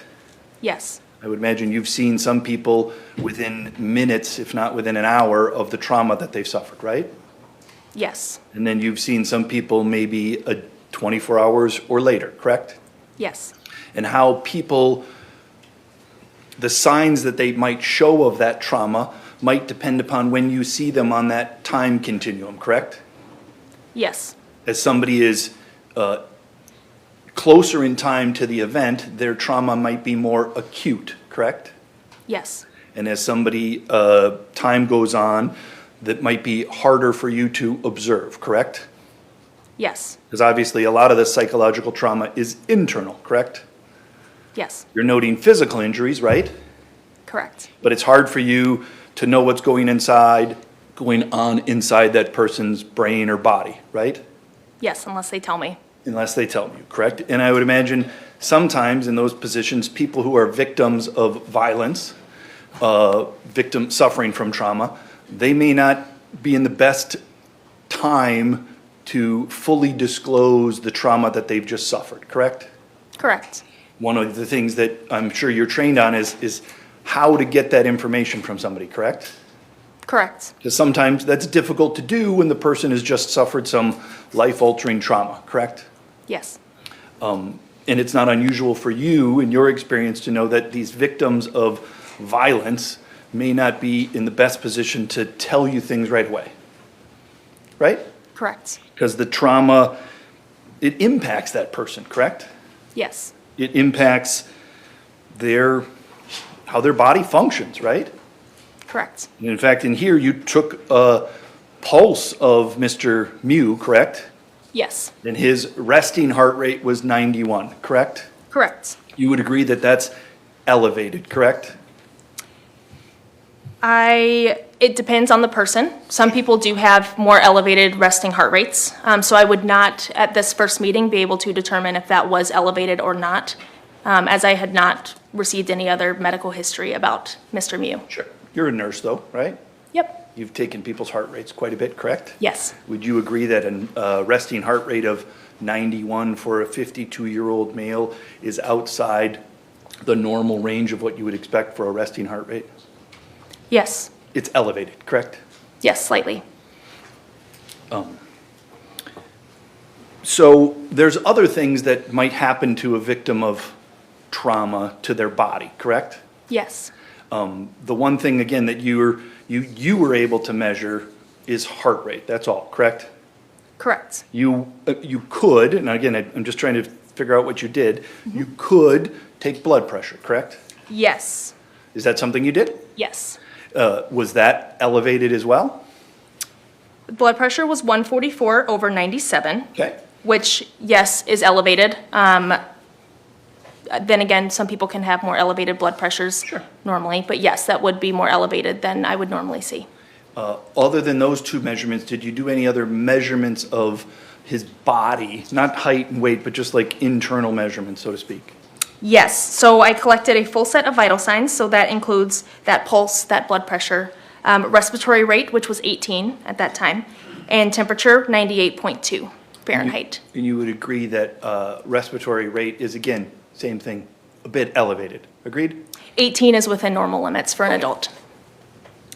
So other things that might be happening inside a person's body that they're a victim of trauma, you can't always measure, correct? Correct. You know through your training and experience that sometimes somebody who suffers violence upon them, they might have an adrenaline rush, correct? Correct. And after that adrenaline rush, their body might dump all kinds of chemicals into them, correct? Correct. And that might have an impact on them, correct? Yes. What you see sometimes for victims of trauma is sometimes that those victims may have a foggy mind, correct? Yes. May not have the best memory, correct? Correct. Or even if they have the memory, they may not be in the best position to retrieve that memory. Correct. Or even if they can retrieve the memory, they may not be in the best position to disclose that memory, correct? Correct. Sometimes the violence done upon somebody might be so impactful that they're just not in a position to talk about it, correct? Yes. And you certainly know sometimes that people who are victims of violence, they also might just get inaccurately report the violence that was done to them, correct? Sometimes, yes, correct. Yep, because if violence is being done to a person, that's obviously a high-stress situation, correct? Yes. And that might impact their memory of the event, correct? Yes. And this is all things that you've dealt with when you've dealt with people who are victims of violence, correct? Yes. And the same holds true even if that person thankfully was able to fight off the assault being done to them, correct? Objection, Your Honors, to the speculation foundation, stating facts not in evidence. I'm asking her in general. Overruled. Would you agree? Yes. And what you're doing in your examining is you're, again, trying to gather facts, correct? Yes. Because sometimes those facts might tell a story, correct? Correct. Because ultimately, part of what you're here to do is to say, figure out what happened, correct? Yes. I would imagine it's unusual in your world for you to be able to have a video of actually what happened, correct? Correct. So you don't know when you're doing these examinations whether there's going to be some other evidence that might tell the story, correct? Correct. And so you're, again, just collecting the facts, because we might not have that video, right? Yes. I want to go through some of the things that you did in this case. Just going to jump ahead for a second before we get into this. One of the things you said is you take medical history, right? Yes. And the medical history that you received is that Mr. Mew had I think of it as quadruple bypass. Is there another term that you used? Yes. Coronary artery bypass graft. Okay. And you made observations of Mr. Mew, correct? Yes. You saw his chest, correct? Yes. He certainly had a scar consistent with the surgery that he said to you that he had done to him, correct? Yes. And one of the things that you said you ask about is whether somebody or not has a twin brother, correct? Correct. Because that's important for some of the DNA analysis, correct? Yes. And you learned that Mr. Mew, in fact, has a twin brother, correct? Yes, a fraternal twin. Correct. Okay. I want to go through a little bit then Exhibit 55, and I'm just going to go through some different pages here, okay? Okay. And on page 4, I want to go through, start there. That make sense? Yes. The handwriting there, that's your handwriting, agreed? Yes. And you wrote those things down because that's what somebody told you, correct? Correct. So like when you report here, suspect, you're talking about Mr. Mew, correct? Yes. Depending upon the view, it could be an alleged victim too. Agreed? Agreed. So can we just replace that with his actual name? Would that make sense? Yes. Mr. Mew reports he was being attacked. Bystander noted blood coming out of suspect's left ear. Do you agree? Yes. Are you aware of the video evidence showing him getting hit upon his left ear? No, not at that time. And then it notes, Mr. Mew notes he washed the ear off in the river, correct? Correct.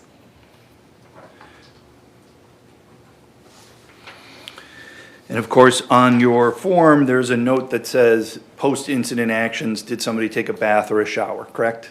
Correct. And here you put no, but you noted incident happened in the river, correct? Yes. It's noteworthy to know that water was a part of this, correct? Correct. Because water could impact the ability for the evidence to stick around for your collection. Lack of a better phrase? You agree? Correct. Including blood, correct? Yes. On page 5, you note, again, replacing with his name, Mr. Mew reports getting hit in the back of the head and in the back. You agree with that? Yes.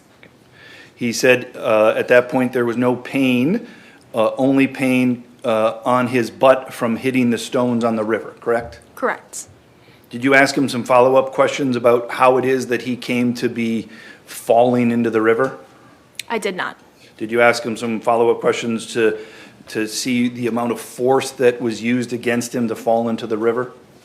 No, I did not. And then on the bottom of page 5, you note some other statements by Mr. Mew, is that right? Yes. And he said there were about 7 people on top of me, hitting me in the back of the head and on the back. He said that, correct? Correct.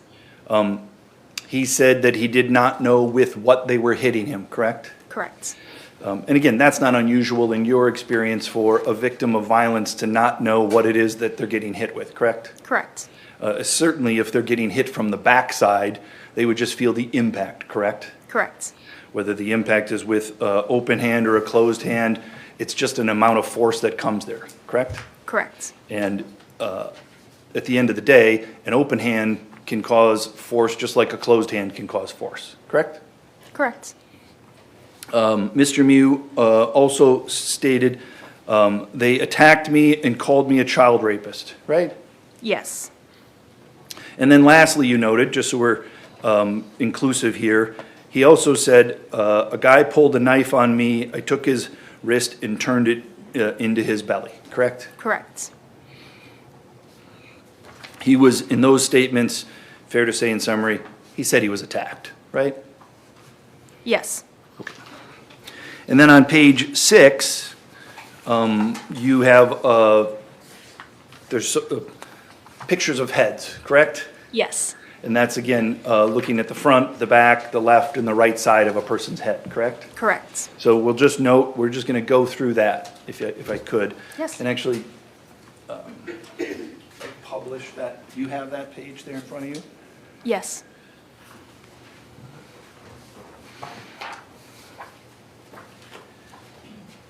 Can I trade with you so I can use the actual exhibit?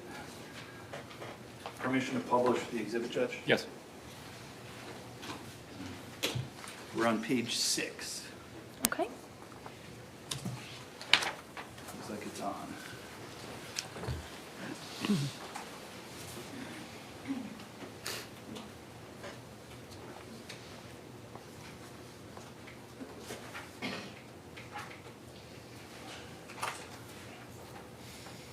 So on the top there, on the upper left-hand corner, it asks the questions, injury noted, and you say yes. Correct. And then it asks to give a description, and you say an abrasion to the inside of the left cheek, correct? Correct. Obviously, you don't know how that happened, correct? Correct. It's not unusual in your world for victims of violence to note that they have an injury, correct? Correct. And then they might give they might have a specific memory, and sometimes they might just use deduction to try to determine how it is that they got that injury, correct? Correct. Sometimes they're accurate, agreed? Yes. Sometimes they're inaccurate, correct? Sure. Yes.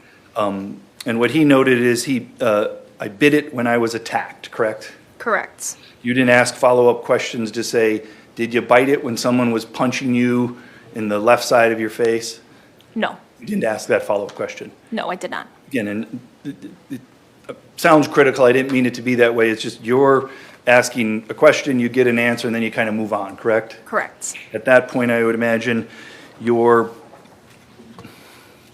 there's a fine line between being too invasive, would that be fair to say? Yes. You want to be respectful of somebody who may be a victim of assault, correct? Correct. You're not going to cross-examine them in that setting, correct? Correct. You're not going to follow up with multiple questions to make them relive the trauma, correct? Correct. You're going to ask one simple question, correct? Correct. And then you're going to note whatever they say. Yes. And then moving to the right as we go along, we're looking at the back of the head, and you noted injuries, correct? Yes. And that was an abrasion to the posterior head, and you had a measurement of 2 centimeters plus 1 centimeter, agreed? Correct. You noted that with your eyes, correct? Yes. And then you asked the one simple question, and Mr. Mew said, I was hit back there, agreed? Yes. Maybe that he was hit by a person, correct? Correct. Maybe that he actually hit his head on the ground or something else, some other object that could have caused that injury, agreed? Yes. Moving to the bottom of the page. Can I fold this? Yes, I thought there was How about I just do this? enough room. Yeah, that'll work. There we go. The bottom of the page, we're looking at the left side of Mr. Mew's face, is that right? Correct. And what he told you is that a witness, somebody else, had observed blood in his ear, correct? Yes. And this is, again, I think you said before, he had said he heard that and he washed it off in the river and looked and he didn't observe it, correct? Correct. And that's what you note essentially there, correct? Yes. And then on the next one to the right, you ask if you observed any injuries, and you didn't, correct? Correct. But you note that he says, I was hit on the side of the head, correct? Yes. So he's mentioning he's hit to the head multiple times, fair to say? Both to the back of the head, to the right of the head, Correct. and maybe on something causing him to bite his cheek on the left side of his head. Correct. And then as we move on to page number 7, you do a kind of a full body scan to some degree, correct? Yes. And on the back of the body, you made some observations, is that right? Correct.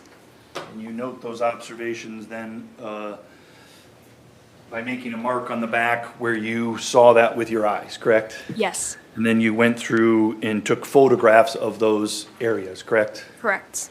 And that's the photos that we saw here, correct? Yes. All right.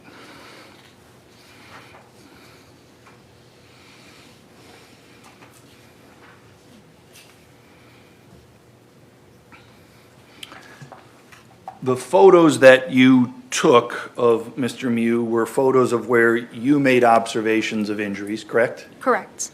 Also, if a person in that situation told you, I have an injury in a particular place and you didn't observe it with your eyes, you'd still take a photo, correct?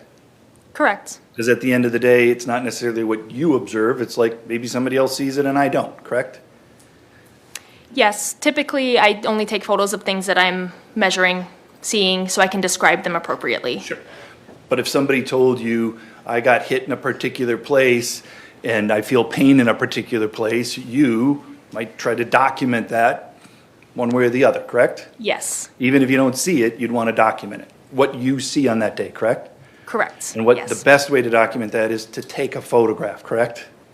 Yes. Typically, if I do not see it, I will document it on the form. I will not necessarily take a photo of it. Sure. In this case, you took a photo of Mr. Mew's face, correct? Correct. And again, that photo in the background, we see the time is at about 9:20, correct? Yes.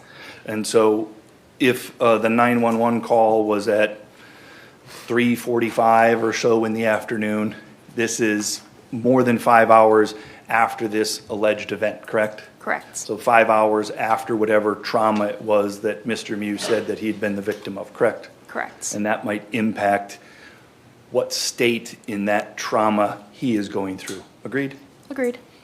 That's all. Mr. Smestad? Nurse Hopkins, you were asked some questions about elevated blood pressure and elevated pulse. Does having a heart bypass cause folks who survive that procedure to have a higher pulse and blood pressure in general, if you know? That's not my specialty. It certainly can. Generally, a normal pulse is 60 to 90, and Mr. Mew, it was noted to be 91, so just slightly elevated. A general blood pressure, typically heart patients have higher blood pressures, especially when they're on medications. However, it's hard to know if that's typical for heart patients or not because they're so different. He was on some medications, right? Yes, it looks like he was on atorvastatin, aspirin, and potassium. Atorvastatin is what type of med? It's a med for cholesterol. Just, is that prescribed to folks who have high cholesterol? Yes, typically. Does high cholesterol affect your blood pressure, or can it? It certainly can. Again, that's not my specialty. Mr. Nelson had asked you about whether Mr. Mew has a twin. You indicated fraternal twin. Correct. Do fraternal twins have the same DNA? If you Not know. typically. That's not my specialty either, but Understood. Mr. Nelson had asked you about Mr. Mew's statement to you that, quote, "The guy pulled a knife on me, I took his wrist and turned it into his belly." Was that something that he volunteered, or was that in response to a question from you, if you remember? I don't recall exactly where that statement came from. I do know when I was observing the injuries on his knuckles, I did note a couple of statements when I asked him how he got those injuries. I was trying to stop my tube. These happened maybe when they kicked me. I don't know if it was around then. I know I was examining his hands. I don't know if it was when I was swabbing them or noting the injuries when that statement was made. All right.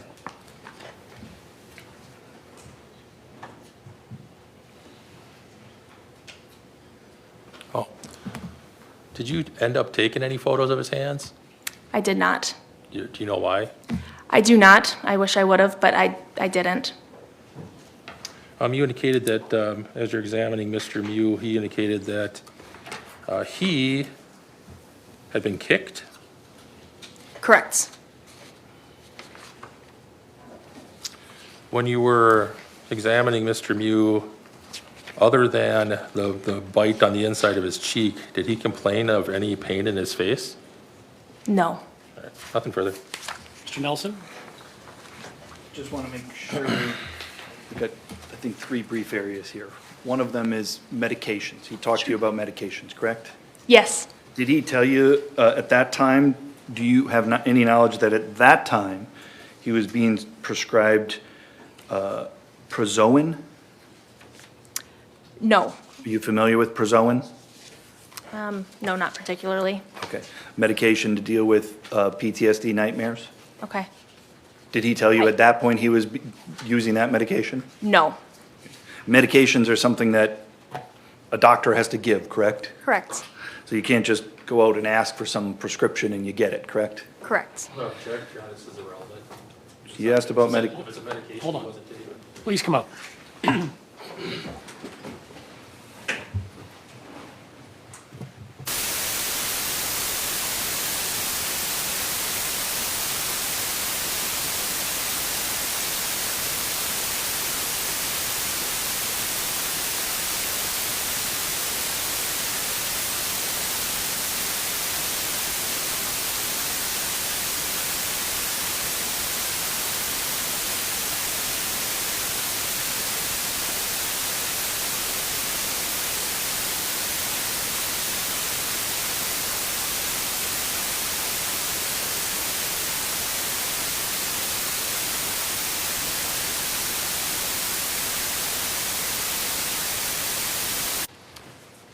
All right. Next question, Mr. Nelson? Thank you, Judge.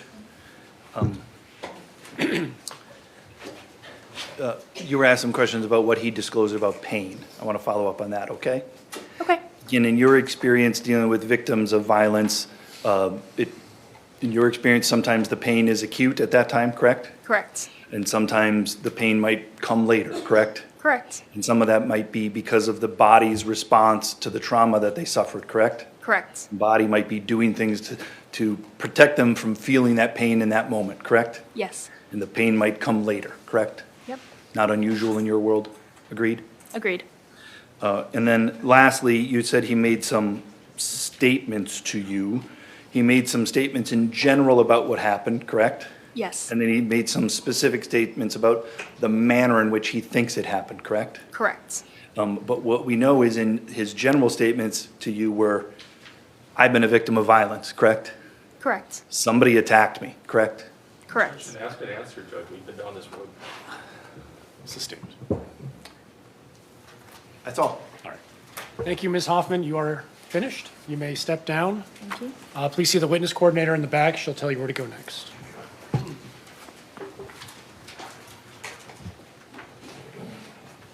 I'll leave those on the table. Perfect, thank you. Mr. Smestad, who's the next witness? I think we're going to be swapping positions here, Judge, if you can give us a minute. We call investigator John Schultz.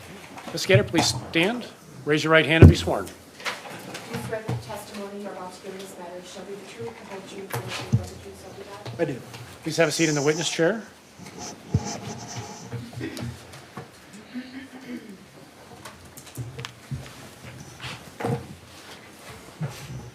Mr. Anderson? Can you please state your first and last name and spell your last name? It's John Schultz, last name spelling Shilts. And how are you employed? I'm an investigator with the St. Croix County Sheriff's Office. Can you briefly describe your training and experience for your position? Again, specifically to investigations, I have attended numerous courses geared towards investigators and detectives. And are you trained in doing processing digital evidence? I am. What other roles have you held at St. Croix County Sheriff's Office? I started in the jail as a corrections deputy. Then I went to field services where I was a patrol deputy. Some of the extra activities or specialized activities that I've been in include K-9, honor guard, dive team, an operator for our ERU team, crisis negotiator, to name a few. ERU, is that what some places refer to as like a SWAT team? It is. And are you the lead investigator on this case? I am. How did you end up as the lead investigator? We have on-call weekends, and I was on call that weekend. Did you respond to the scene at the Sunrise Bridge? I did. When you were there, did you make contact with some of the witnesses who testified? I did. And do you recall who you spoke with at the scene? As far as witnesses that have testified, I spoke with Owen Peliquin, Ryan Nelson, Alex Vang, Madison Cohen, Janelle Duxbury, Quentin Carlson, and I believe that was it. And was that a in-depth interview or quickly gathering information? How was that? I was looking just for quick synopsis, name, date of birth, telephone number, and a synopsis. Were you trying to sort out who actually saw things and who were just bystanders? I was. When you made contact with Owen Pelican, Alex Vang, and Ryan Nelson, those were all, they were with Isaac's group? They were. Did you notice any signs of intoxication when you spoke with them? I did not.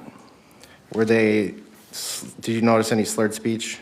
I did not. Any swaying while they were standing? No, sir.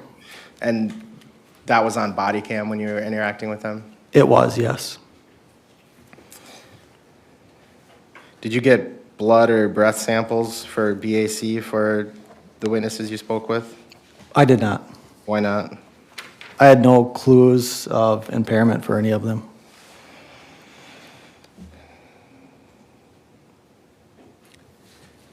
Did you,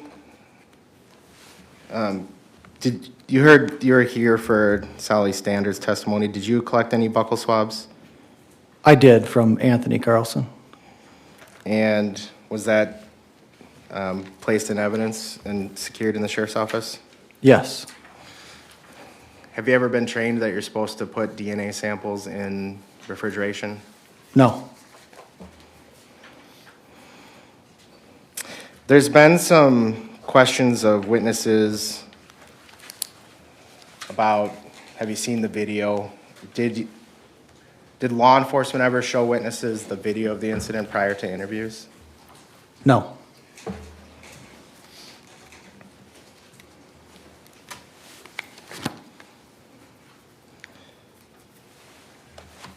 And did you go anywhere else from the Sunrise Bridge?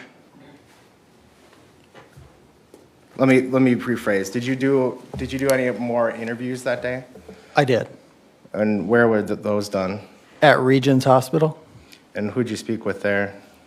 At Regions, I spoke with Quentin Carlson again, Anthony Carlson, Tony Carlson, he goes by, Dante Carlson.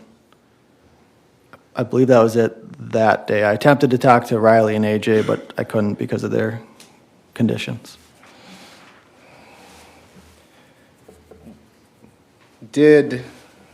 As part of the investigation, did law enforcement search the river for evidence?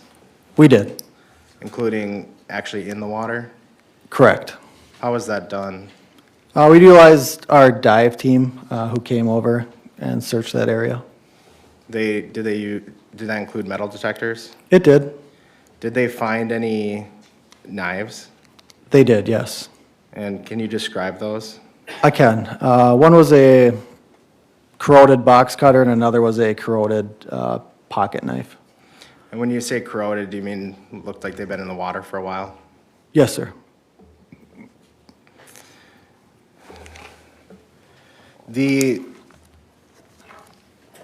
Watching the video, part of what you got is the video from Jawan, and then you got individual frames of that video, right? I did, yes. And so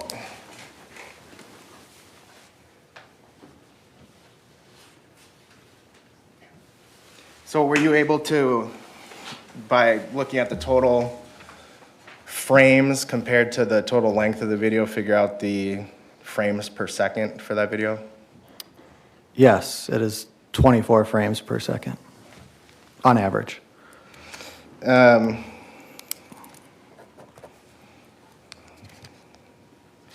want to ask you about Larion Davis. So did you make contact with him on scene of the river? I did, yes.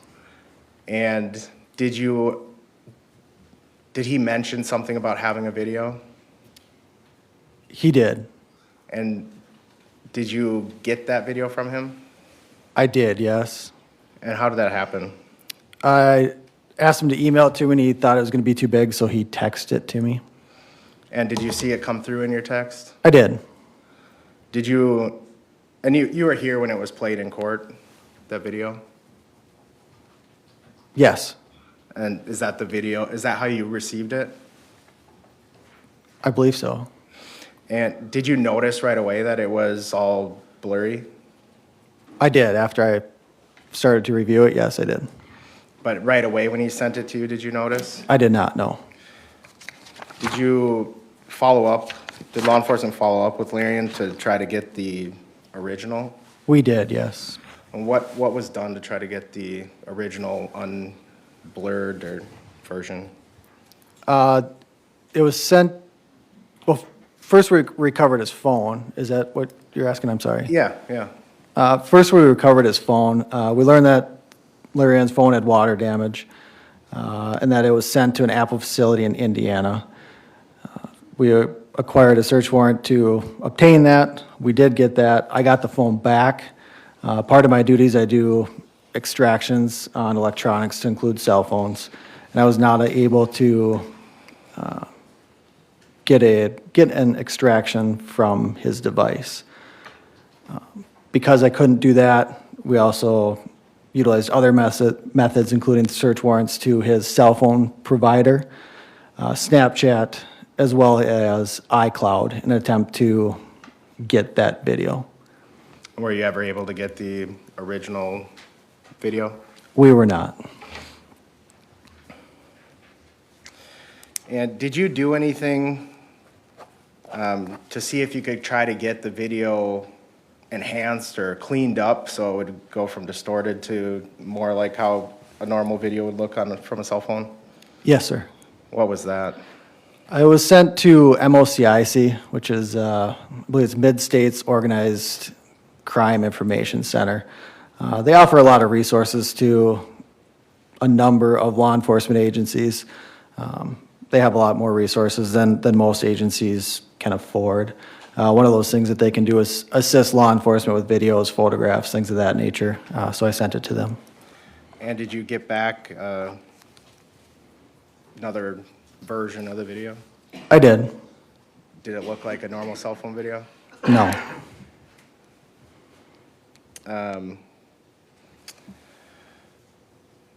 Is MOIC No. still blurry? Correct. And what was the acronym you used? MOCIC. MOCIC. Is that also who did the frames for you? It is.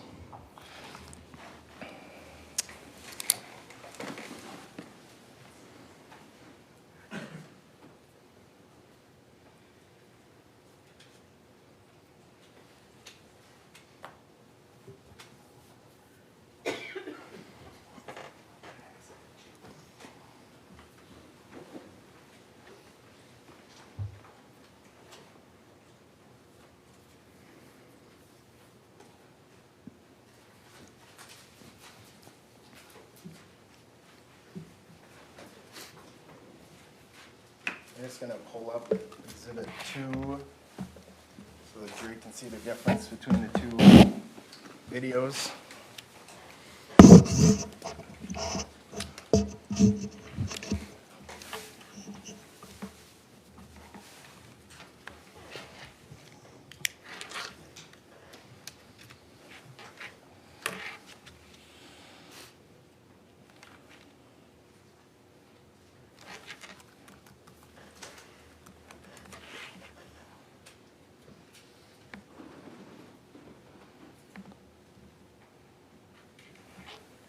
It's the wrong exhibit.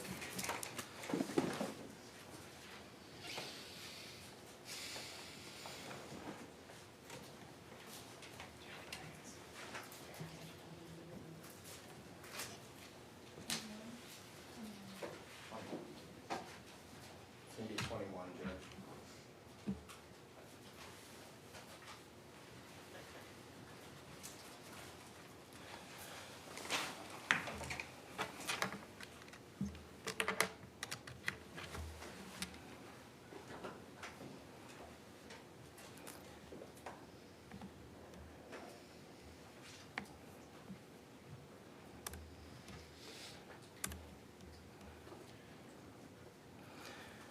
I had planned to take another break before lunch. I was going to suggest maybe we break now while you're looking Sure. at your video. Sure. So let's take a short 10-minute break. We'll come back shortly before 11 o'clock. All rise for the jury.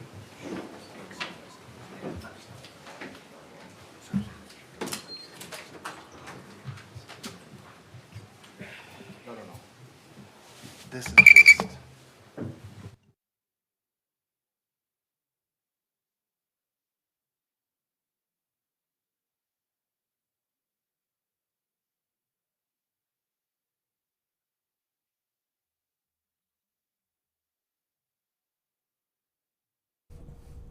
And welcome back to our Fox 9 streaming center. You've been watching our Gavel to Gavel coverage of the Apple River stabbing trial. You see there St. Croix County lead sheriff's investigator John Schiltz on the witness stand. I've taken some questions on our social media channels about this investigator being in the courtroom the whole time. He's been sitting next to the prosecution team, including St. Croix County District Attorney Carl Anderson. And by rule, the case lead investigator is allowed to be there, is allowed to take in everybody's entire testimony. The lead investigator has a very specific role once they are called to testify, and that's what you are seeing is the lead investigator will string the entire case together, fill in any holes, explain how evidence was collected, what happened, and typically the very, very end of a state case. I will point out Lieutenant Brandy Hart is one other member of the Sheriff's Office team.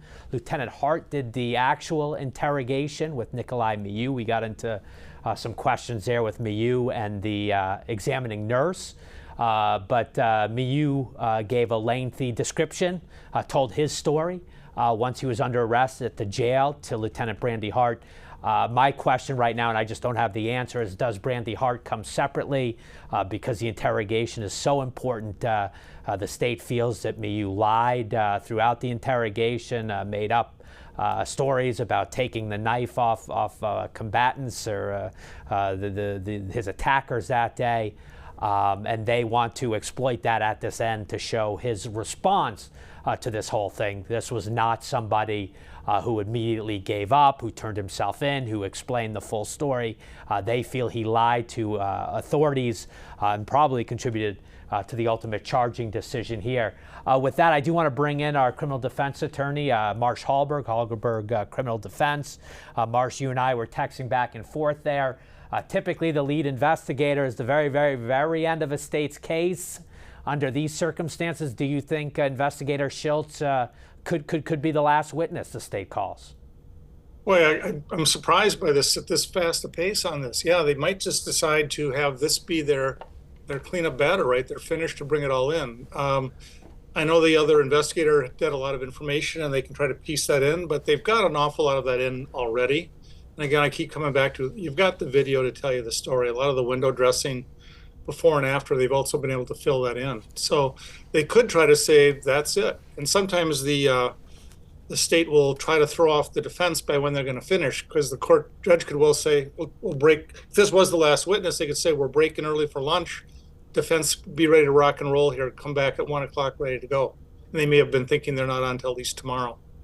Let me ask you something we learned this morning. It was from the nurse who examined Nikolai Miu when he is in custody at the jail. She's taking swabs. She's documenting injuries on his body. That she is told in that moment by Miu, she believes it's while looking at his hands for any abrasions, injuries on Nikolai Miu's hands in the aftermath of this fatal encounter. And then she says in her report that he told her, quote, a guy pulled a knife on me. I turned his wrist and twisted it into his belly.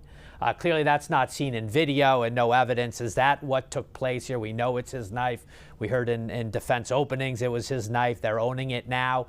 How important as a defense attorney like you are to repair some of the damage Miu did to himself, really, when initially confronted by law enforcement? How concerned are you hearing that he told that nurse in that moment something like, I turned the knife on one of these aggressors? Your thoughts? Yeah, that concerns me greatly, right? This isn't even a cop that he's talking to, right? It's in a medical situation. This nurse is very non-threatening, friendly, accommodating, an environment not to do that.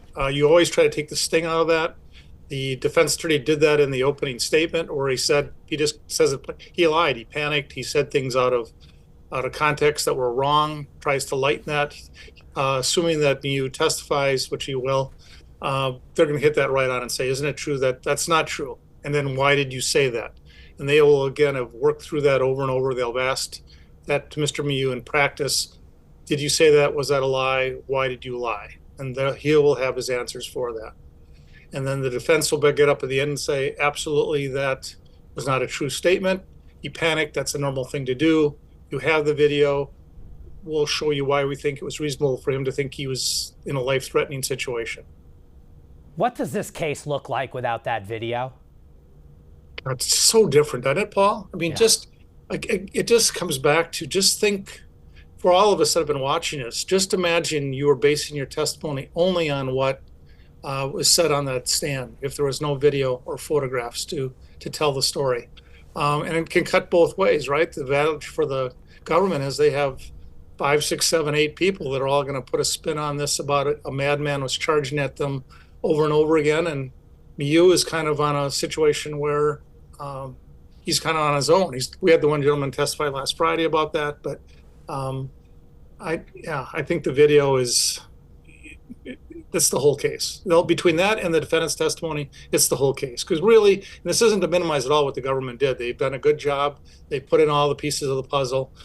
But then it's going to be the jury wanting to replay and relook at that video over and stop it and look at the photographs. And Marsh, I don't know if I'd ask you maybe to think about a case you've tried recently. I don't know, we haven't talked about this off camera, whether you've had something where the cell phone video or a video clip is just so critical. How do you feel both sides have done with the screenshots? I remember at the beginning, I think we were told there are 4,800 individual frames. And I think you've seen during witnesses, obviously, there's one photo we have. I don't know if our producer, Ryan, could call it up quickly. But basically, that last frame before the stabbing of Isaac Schumann, we believe we see Isaac's hands around his neck, Miu's neck. And the use of frame by frame, to tell the story. Because the video happens fast. It's 3 minutes, 20 seconds. It's all over the place. It's chaotic. It's confusing. But the use of the still frames, has it been effective for both sides? Has one side used it better to their advantage? I'm just wondering sort of what your observations have been thus far.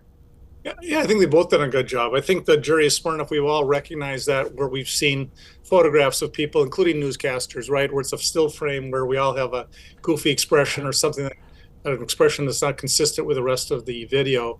So, I mean, look at that picture right there. That's a powerful, and the look on Miu at that point, I think, is really good for him. What both attorneys will likely do in closing is they'll put up a photograph like this, and they will hold it up on the screen for a significant period of time, a half a minute, as they talk about it, and just let that image burn into them, and they'll remind them what photo number that is. And then they'll bring up another one, and they'll let it up there, and they'll let it burn into their memory for 30 seconds, a half a minute, and remind them about that. And then those are the ones you want them to make sure that they remember when they go back.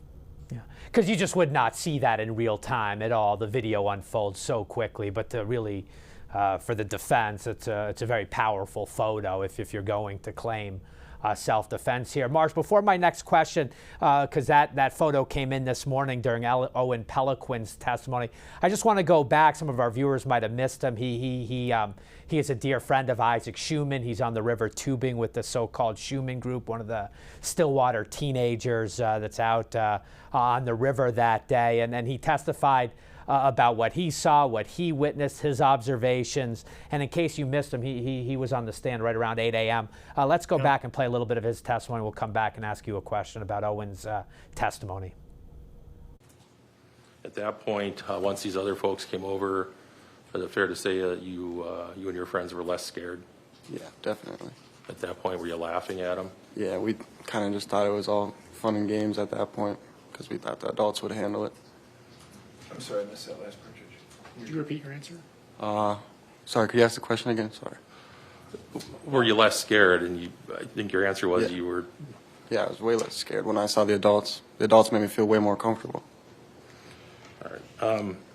Did Mr. Miu say anything about why he didn't want to leave where you guys were, the area where you were? He was not speaking. Were you able to see his face as the blonde lady was yelling at him? To an extent, yeah. His face was just emotionless, like if you looked at him, it looked like he was looking straight through you. Did he look scared? Did I look scared? Did he look scared? No, not once. He looked like he was like somehow kind of having fun. Objection, speculation. Sustained. Did you hear Mr. Miu call out for help at any time? Never. Now, at some point, as he's talking to the blonde lady, did you see him have a knife? Yes, I did. Can you describe how that all happened? It's kind of blurry, but I just remember we were all in like this, we were all together. And then I just remember like looking at him and then looking down at his hand, and his hand was just gripping a knife. And then, yeah. You know where he got the knife from? Yeah, it came out of his right pocket. All right. Had you seen it in his pocket prior to? I saw the clip, yeah. And did you describe the knife to the police? Yes, I did. Did you see him take the knife out of his pocket, if you remember? It's really blurry. I can't really give you an honest answer. We're going to show you some still frames from the video. Okay, pardon me. We're going to play the video. Before that, I have one question. When you saw the knife, did you say something to your friends about the knife? Yes, I did. What did you say? I said, bro, he's got a knife. And I tried to pull some people back. So, Marsh, hopefully you heard that on your end. I know sometimes our connections aren't great with the playing back of prior testimony, but that was under direct examination. Owen Peliquin, he talked about laughing at him, meaning laughing at Miu on cross. He would admit that they were taunting Miu. How important are these recollections? I mean, we keep going back that the video is the video is the video, and that's going to show the jury what was going on. But how did you see Owen Peliquin's testimony cutting for the two sides? Well, again, in that clip, I thought he did a really nice job. I thought he got just too argumentative on cross-examination, that he just he didn't want to admit to just the most basics, like that it was taunting. As you recall, they had to show him pictures of that and kind of nudge him or into that direction. So I thought he did a good job. But again, the video is the video, as you just said. And that is what you're going to come down to. If I was a defense attorney, part of what I point out again in closing is it's easy for us to sit here for a week or two and just analyze and reanalyze this video and do freeze frames and, tenth of a second by tenth of a second developments. But you have to realize how quickly paced it was. And Miu had to make decisions in a moment. So critical to hear what Nikolai Miu was thinking in that moment for those seconds, because he doesn't even say anything to the kids for the most part. So there's not even testimony about verbally, that puts us in his mind even close. So Miu's testimony make or break the case as it relates, obviously, the video as well. We're going to say goodbye to you for now, Marsh. We'll see you at lunchtime. We'll go back into Judge Michael Waterman's courtroom in Hudson, Wisconsin. You can see there the parties are standing as this jury comes back into court. Reminder, there are 14 of them, 2 alternate jurors, 12 will ultimately deliberate Miu's fate. We go back to all right, we're back on the record with the attorneys, Mr. Miu, and 14 jurors. We are ready to resume. Mr. Anderson, are you ready? With your video? Go ahead and play it. Investigator Schultz, please retake the witness stand.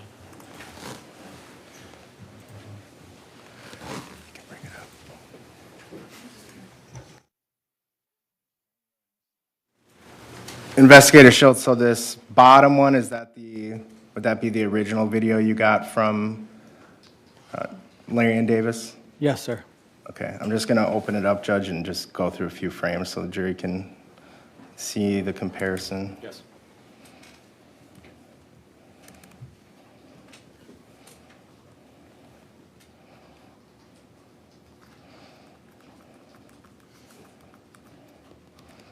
Okay.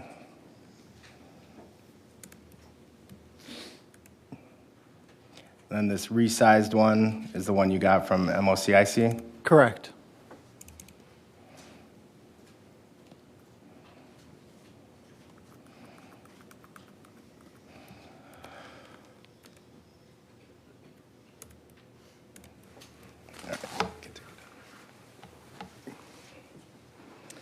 Were there any items that were turned in as found from civilians that turned out to have some connection to the case? Yes, there was. Was one of those a cell phone? Yes. And were you able to determine the owner of the cell phone? I was. When I received the cell phone, again, part of my job is doing cell phone extractions.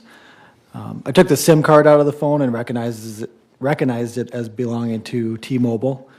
So I contacted T-Mobile, provided them with identifying numbers on that SIM card, and I learned the phone belonged to Ariel.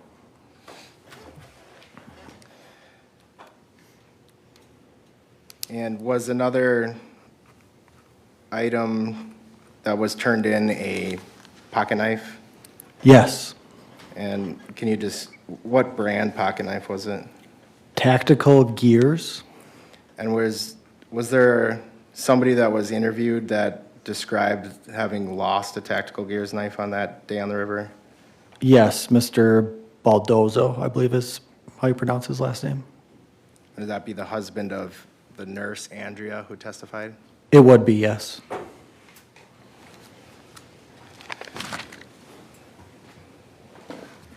So, are you aware that Nikolai said in his interview that one of the boys had a kitchen knife? I am. And was a kitchen knife located? Yes. Where was that located? At the hideaway.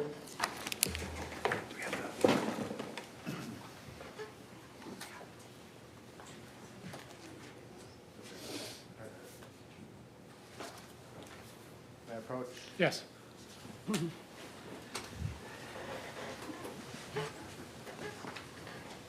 So this is Exhibit 25A, the river map. So the incident is here, kitchen knife was found here. Yes. Did you review body cam regarding, for the time that the kitchen knife was found? I did. Was it discussed over the radio? It was. Was Nikolai in custody at that time? Yes. And were the officers around him wearing radios? They were. Was there a radio in the squad car when he got placed in the squad car? Yes.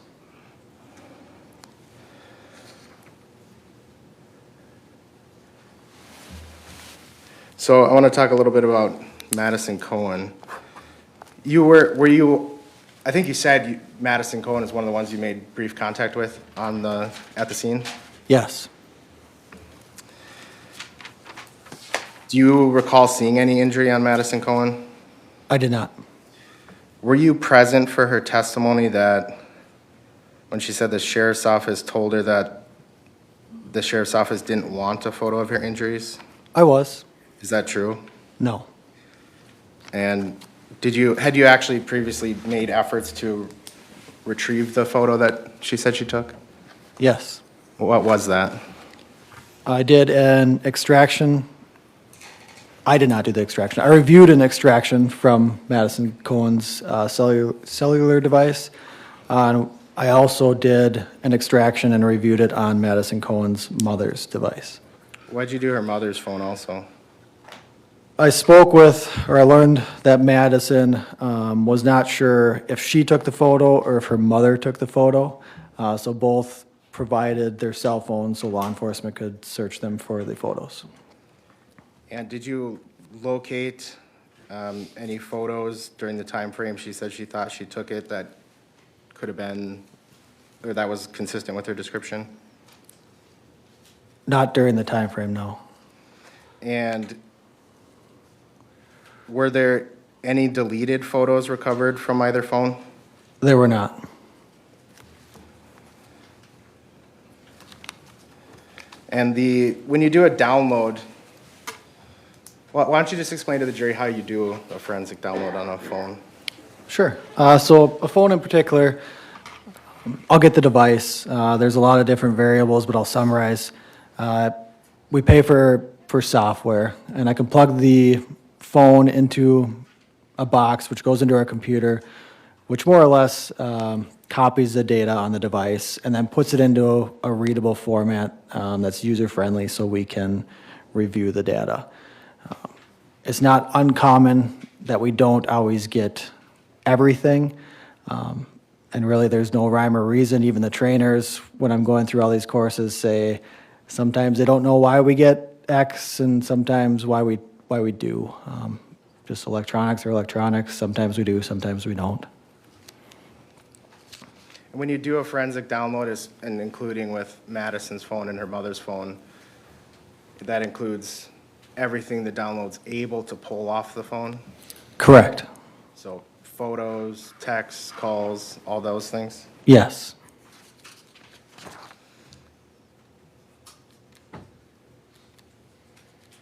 And so you testified sheriff's office didn't tell her you didn't want the photos. Were you present for a meeting at the DA's office with Maddie when the photos were discussed? I was. And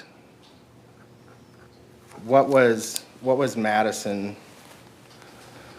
Well, did she express some anxiety about deleting the photos? She did, yes. And was there an effort to console her? Yes. And what was said to her? Not to worry about the photos.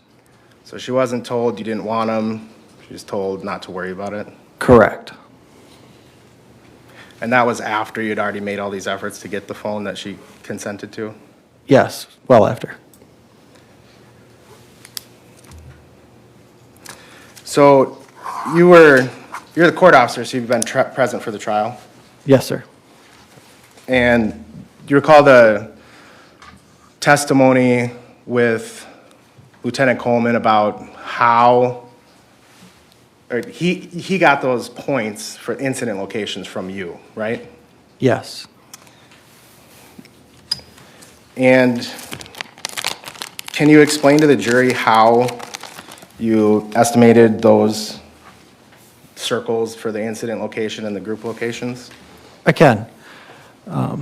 As stated earlier, I got frame-by-frames from that MOCIC, which was taken from the original, or one of the videos from Mr. Cockfield. From those frame-by-frames, I walked out to the river. I would get in generalized locations and review the photos from the video, the frame-by-frames, to landmarks on shore, which assisted me in getting in the general location of where the person taking the video, in this case Mr. Cockfield, was at specific times. And do you remember how long you were out there? Was it a half hour or several hours? It was several hours. And that you said you're comparing frames to the terrain? Correct. Did you walk all along the scene, like from the area of the bridge to that area of the sandbar? Yes, I wasn't right next to the bridge, but where that grassy area was, where victims were being pulled out, from that area down to the sandbar, yes. And this wasn't on July 30th, right? No. Do you recall when it was? I went out there on multiple occasions, I believe twice in August and once in September. And were there any deep spots in the river in that area? Not really. There was one kind of back by the sandbar, if you would continue going upriver. And then there was one kind of in the area of the bridge towards the center of the river. Okay.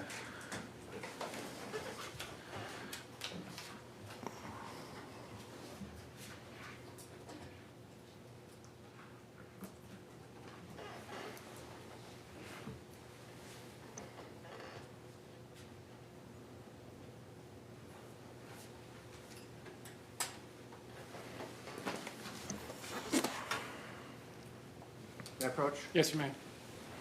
This is marked as Exhibit 89. Can you draw on here? Well, actually, is the bridge on this map? No. Okay. So the area by the bridge, would that be above where this map cuts off? Yes. And where was you said there's another spot kind of closer to the sandbar? Where it was deeper? Yeah. Yes. Actually, almost right where it says that 155.31 in that general location. Around here? Yes, sir. And the other one would have been? Up closer to the bridge, yes. Okay. And how deep? I could touch the whole time. To my recollection, like my stomach, maybe up to my chest.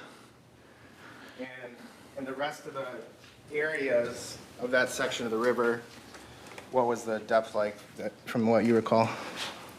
It varied, but not much. Definitely, I shouldn't say definitely. For the most part, it was below my knee. Sometimes it would go up to my thighs Lower thigh or upper thigh? Lower thigh. And depending on where it was, again, like, Sure.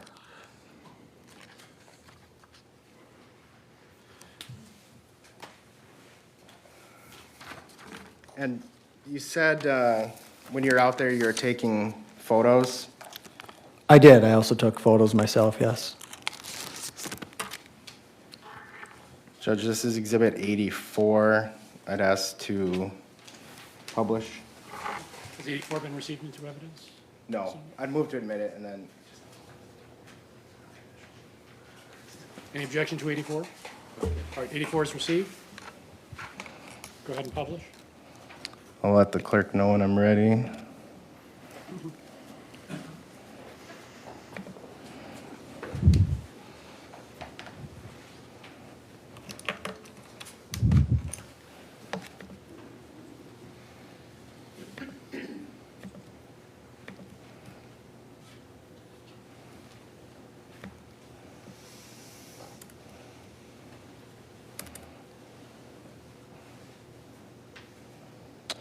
All right, I'm ready.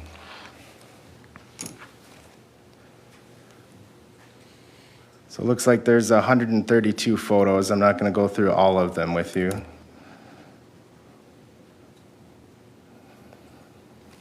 So what are we looking at here in the image one? My back would be to the bridge, kind of near that grassy point where victims were being pulled out, and we're looking upstream.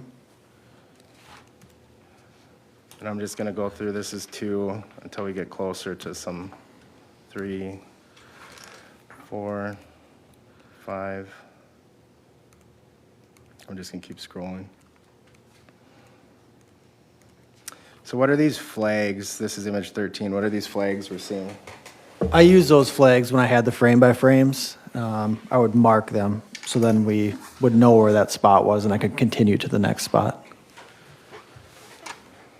And from this is how you came up with those locations on that map, Exhibit 89? Yes. Okay. You can take the screen down.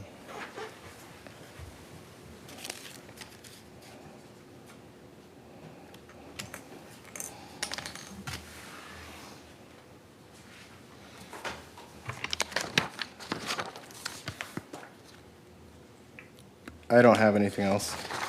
Mr. Troffici? Investigator Schultz, have you had, being the lead investigator in this case, does every report, every interview, everything ultimately work its way across your desk? No, sir. Okay. So you don't, if this is fair, you don't see some of the work that other people are doing in the case, is that right? Correct. Okay. You, in terms of your background, you are, or have been, involved in the crisis negotiation team? Yes, sir. Okay, and the SWAT team, right? Yes, sir. Would it be fair if I said to you, those are situations, in your experience, your training and experience, that sometimes involve highly stressful events? Correct. Okay.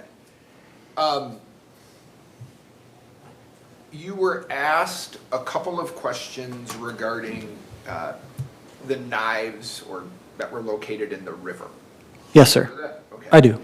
And then you had mentioned that a civilian, I think you mentioned, a civilian had located a knife that had belonged to a Robert Beldozo.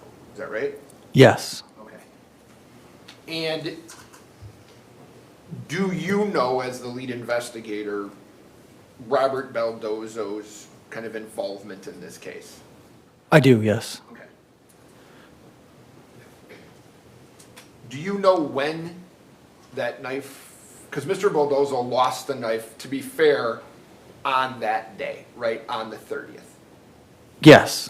He lost it in the river going to that scene. Is that right? I don't believe so, sir. You don't believe that he had pulled his knife out and was running over to the scene? and then fell and dropped it?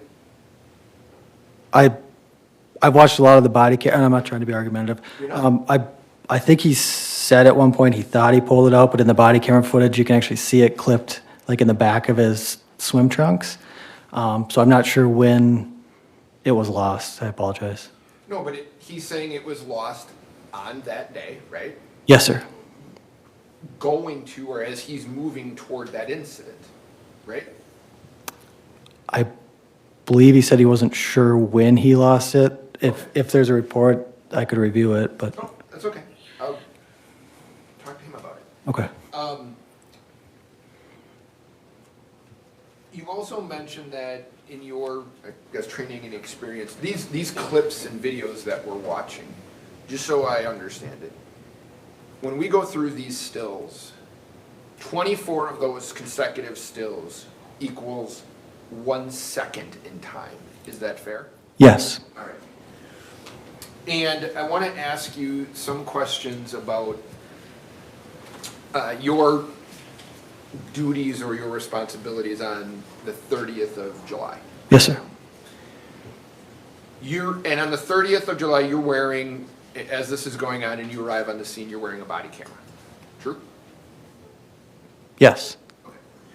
You make contact with, I think you said, I'm not saying in which order, but you make contact with Owen Peliquin, Ryan Nelson, and Alex Vang, right? Correct. Okay. Do they ever mention to you that they have information that he was looking for little girls, Mr. Mew? I do not believe they did. Okay. You then have contact with Ms. Cohen, is that right? Correct. And you had contact with her, I think, 2 times, maybe briefly, but 2 times, right? I believe that's correct, yes, sir. Okay. And she's providing you some information as to what had happened, right? Correct. And how long, I don't know if I heard this, how long have you been an officer? I don't recall the exact dates. I've been employed by St. Croix County for 16 years this month. 3 of that was in dispatch, 3 was in the jail, the rest field services. Okay, so for a substantial period of your career, you're out trying to investigate alleged criminal behavior, right? Yes. Okay. And with what you know at that point about what's going on, you're looking at Madison Cohen as you're talking to her, right? Yes. Okay. Having been a law enforcement officer for the length of time that you have, if you had noticed something on her face which was consistent with what she was telling you, would you note that? Yes. Okay, so if I said to you, Investigator Schultz, somebody punched me in the face.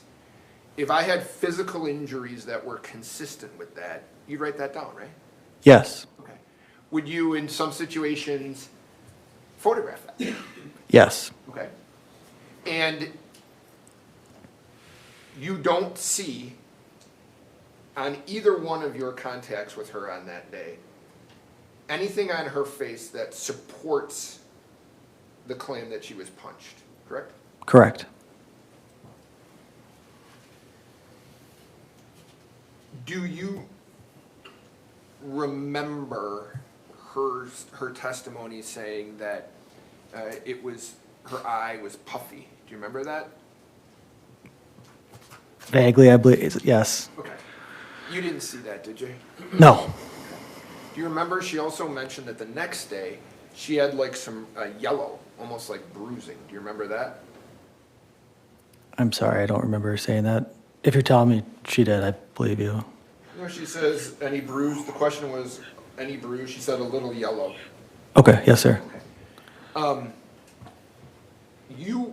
Do you say to people in this particular case, do you say to Ms. Cohen, look, if something shows up later, if a physical injury shows up later, capture that for us, we'd like that? I don't recall what all I said, sir. Okay, but was that something that you might do in these type of cases where a physical injury may appear later? Yes. Okay. And you know, if this is fair, at some point there is an attempt to get a photograph or an alleged photograph off of her phone, right? Correct. Okay. And can you tell me this? You are a forensic examiner of cell phones. Correct. All right. And you didn't do the extraction on her phone, but you reviewed it, right? Correct. Okay. And can you tell me, is there a difference in when you do these extractions between allocated and unallocated space? Yes, unallocated is just like deleted space. Okay, so if I'm on my phone looking at some website or some video or something, and I click off that, does that go into unallocated space? It could be cached. I guess I'm not certain if it goes into unallocated or not. I apologize. Is it, in your experience, your training and experience, is it more difficult to locate things in allocated or unallocated space? It's easier to locate if it's not deleted, yes. Okay. And you agree, well, let me ask you this. The reason you do these downloads sometimes in law enforcement is you're looking specifically in some situations for things people delete off of their phones, right? Yes. Okay. And you can get a bunch of stuff sometimes off of deleted images or videos or text messages, things like that, right? Generally speaking, yes. Yeah, okay. And in your review of what you saw on the document review of Madison Cohen, there's no photograph recovered, correct? We know that. Correct. During that time frame when she said it was taken, correct. And there's nothing in that document review or that report that indicates that there was a photo that had been deleted either, right? Correct. There showed no deleted photos on either examination of Madison Cohen or her mother's phone.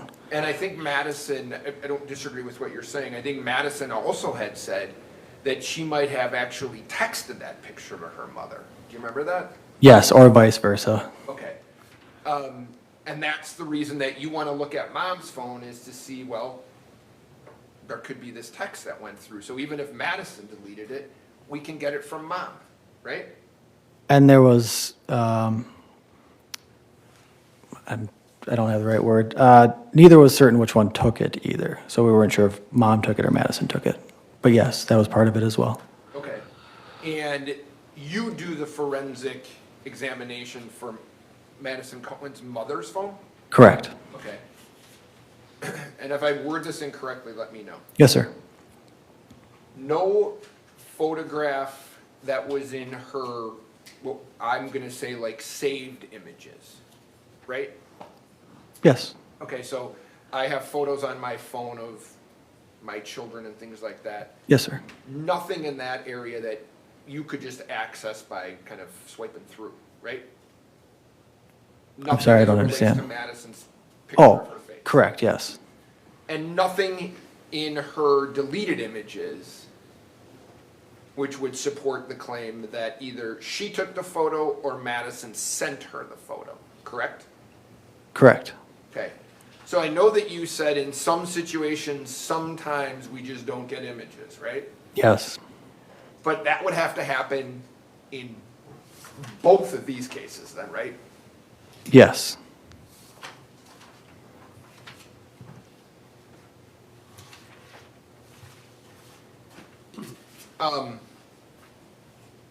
You agree that you would never say, or you didn't say to Madison Cohen, I don't need that photo, it doesn't matter. Right? Correct.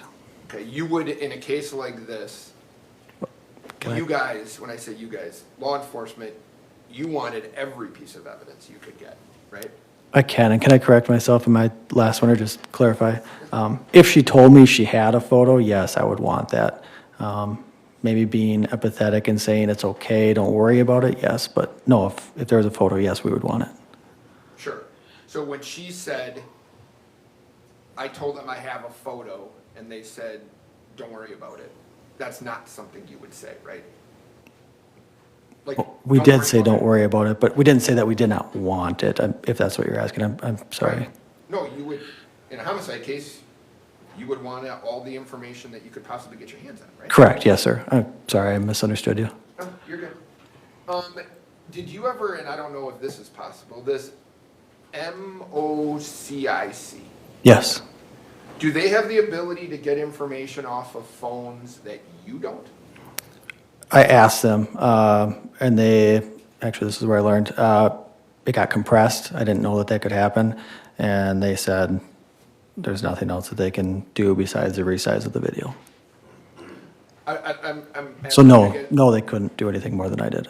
Okay, so as it relates to looking for the information on Madison and Madison's mother's phone, Yes. you giving that to this, this organization that has more resources, that wouldn't have been useful? I'm just asking. I don't know if they take phones, they might. I assume that they use the same Celebrite and or Axiom, magnet Axiom that we use, but I don't know, sir. Okay. You were asked questions about when you saw Owen, Ryan, and Alex, if you ever tested their alcohol level or asked for a test. You remember that? I do. Okay. And you've heard, for example, Owen testify that he was drinking beer and doing shots of alcohol and using marijuana, right? Correct. Okay. And I'm not being critical, it's more of a background question. You would agree drinking and using drugs may impact a person's ability to accurately perceive what's going on, right? Yes, Okay. And it can also impact their ability to just recall it too, right? it can. Okay. And you know, or you've heard by sitting at trial, all of these people admit that they had been drinking. Some admit they've been drinking and using marijuana, right? I believe with the exception of Sheena, I think she said she was not drinking. I meant the boys. Oh, sorry, yes. That's okay. And do you think it would be, knowing, I'll ask it this way, bad question. Do you know what Isaac Schumann's alcohol concentration was? I don't recall. I can estimate, but I don't recall exactly what it was. You know, well, I'll ask it to you this way. You know that he was illegally intoxicated, right? Yes. Okay, and you know that he was well above the legal limit, right? Yes. Okay. Would it be helpful for you to know if those boys were also above the legal limit and highly intoxicated when you took those statements? It could be, as we talked about earlier, it could have an impact on what they said. Okay.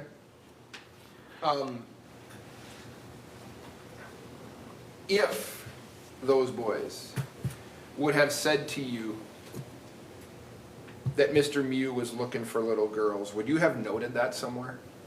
Yes. Okay, because we throw this word around, you've heard this word pedophile thrown around over and over. You take that seriously, right? Yes, the majority of the crimes I investigate involve crimes against children.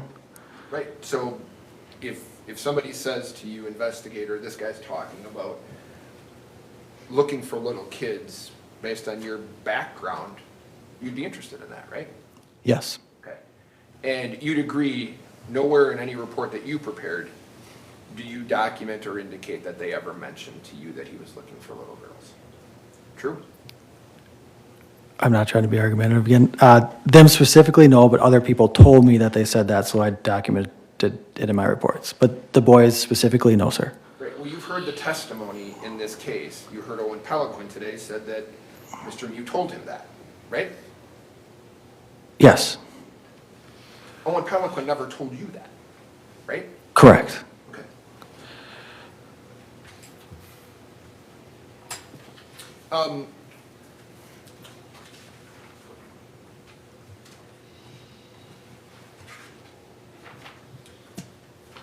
So can you tell me, based on your training and experience, both as a hostage kind of negotiator and as a SWAT team, member of the SWAT team, would you consider what happened here to be a highly stressful event? Yes. Okay. And your training and experience, if this is fair, tells you that people react differently in highly stressful events. Is that fair? Correct. Okay.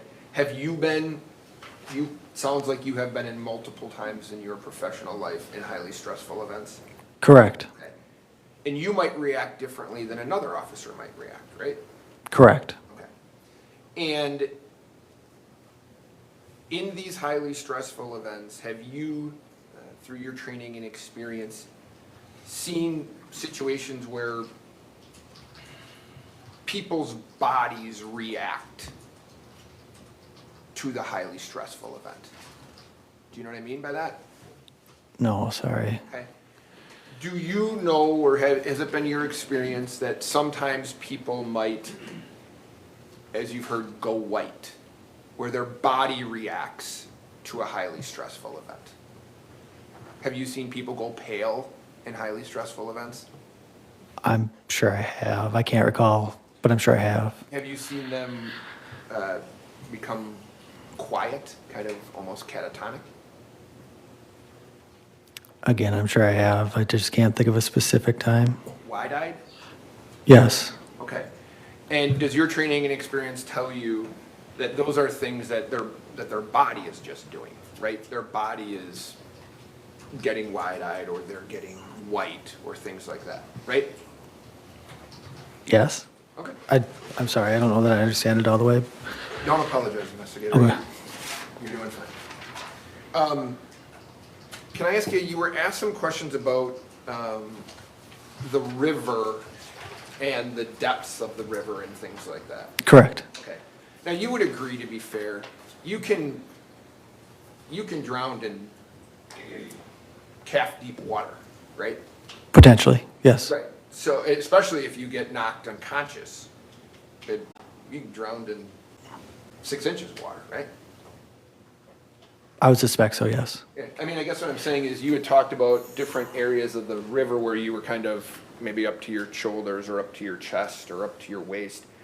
You don't need to be in that deep of water if you're unconscious to drown. Correct. So when Mr. Mew was, I think you heard the testimony, they're asking him to walk downriver, right? That's what you heard for the testimony? I believe it's all angles, but mostly downriver, especially initially with Ms. Cohen, I believe. Okay, so I just want to make sure I got it right.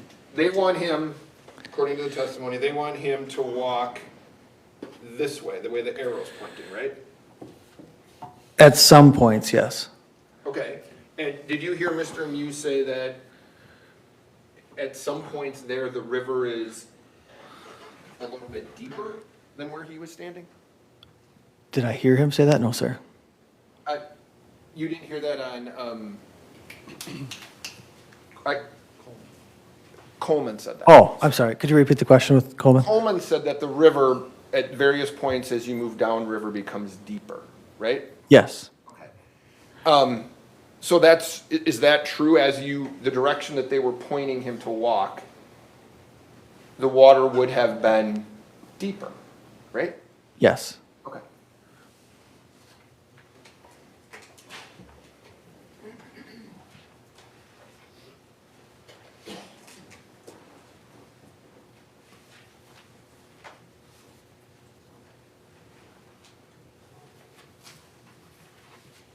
Did you,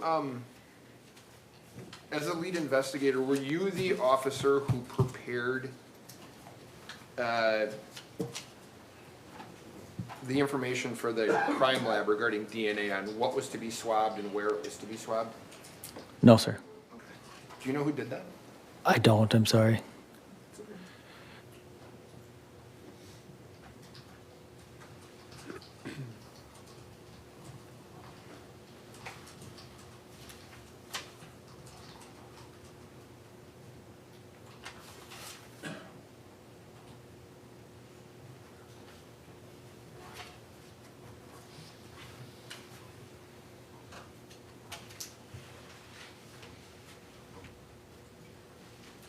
You're done, Judge. Thank you. Mr. Anderson? You're asked about deleted photos. When you did these forensic downloads of the phones, was it more common to find deleted photos or not find deleted photos? It's more common to not find the deleted photos than it is to find them. And you were asked about Roberto Baldazzo and his statement that he had thought he dropped it while running up to aid some stabbing victims. Do you recall that question? I do. And you said that you saw a body cam of him with the knife in his shorts. What was he doing at that point in the body cam? Providing aid to Isaac. And prior to July 30th, 2022, had you ever seen Madison Cohen before? No. So you didn't have any sort of frame of reference for what her cheeks or what she looked like before that? Correct.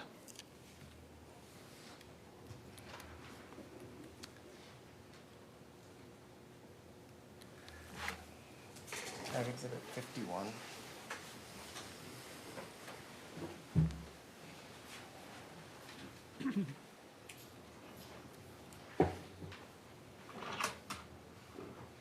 It's a flash drive.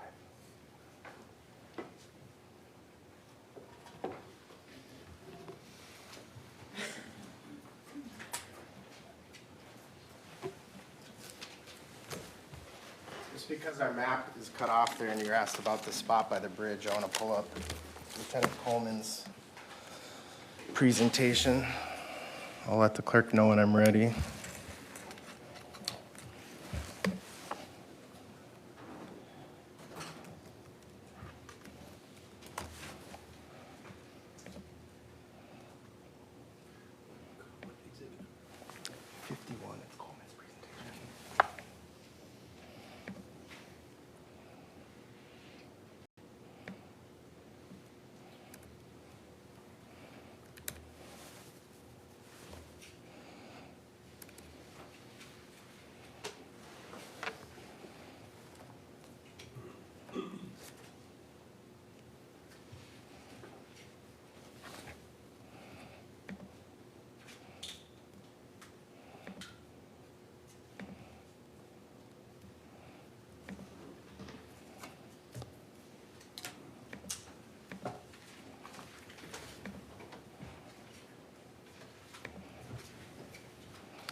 All right, can we have the screen, please?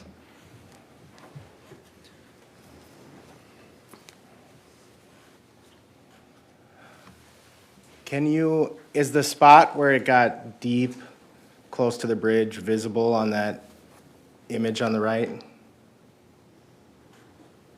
I'm sorry, I don't think I'm following.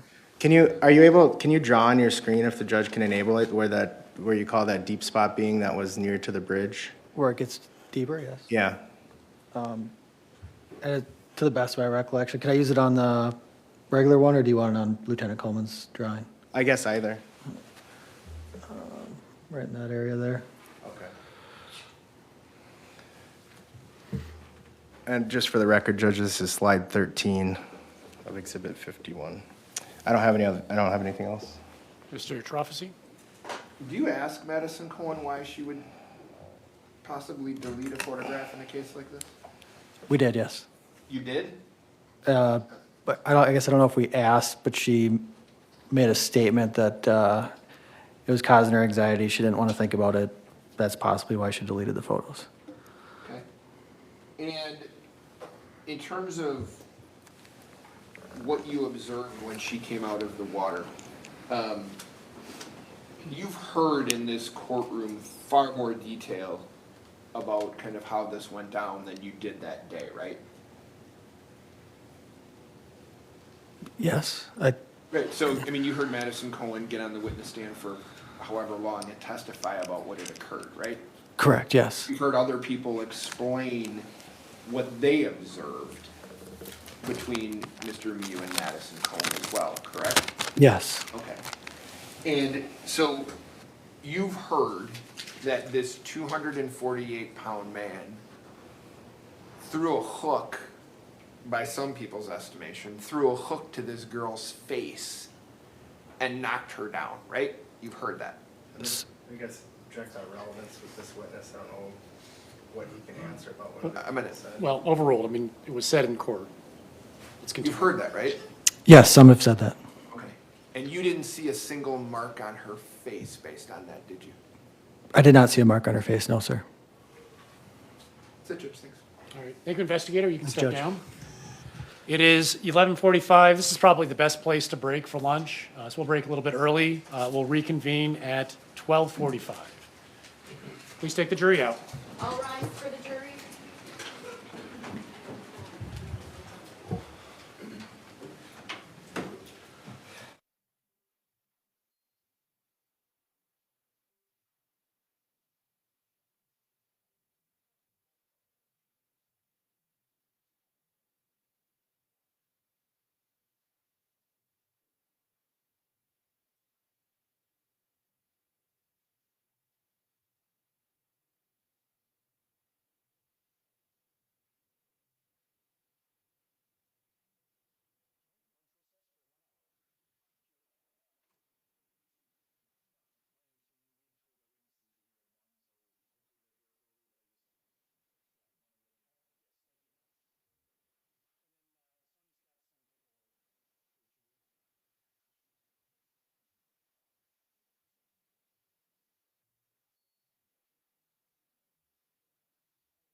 Another good morning from the Fox 9 streaming center. You've been watching our gavel-to-gavel coverage of the Apple River stabbing trial over there in St. Croix County Circuit Court, Hudson, Wisconsin.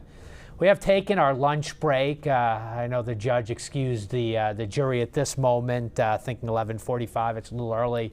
That would be the best time to take a break. We're just kind of keeping an eye on the camera court feed as sometimes the two sides and the judge discuss what to look forward to this afternoon, who might be left, how close the state is, frankly, to wrapping up their case. It's that was just the chief investigator on the case, John Schultz, as some of you have been with us throughout. He's been in that courtroom every step of the way, sitting right next to District Attorney Carl Anderson and his team. He is allowed to do that. The chief investigator has a very specific role in a case like this, where they come in at the very end to answer questions, to tie the state's entire case together, also to fill in any loose holes that might need explaining. In that testimonies went back and forth. I think about the depth of the river. The defense had some questions about, what points. It sounds like Investigator Schultz went into the river a couple of times and noted depths, and that at some point it got a little bit deeper, and defense making a point that someone can drown in 6 inches of water if they are knocked unconscious or otherwise unconscious.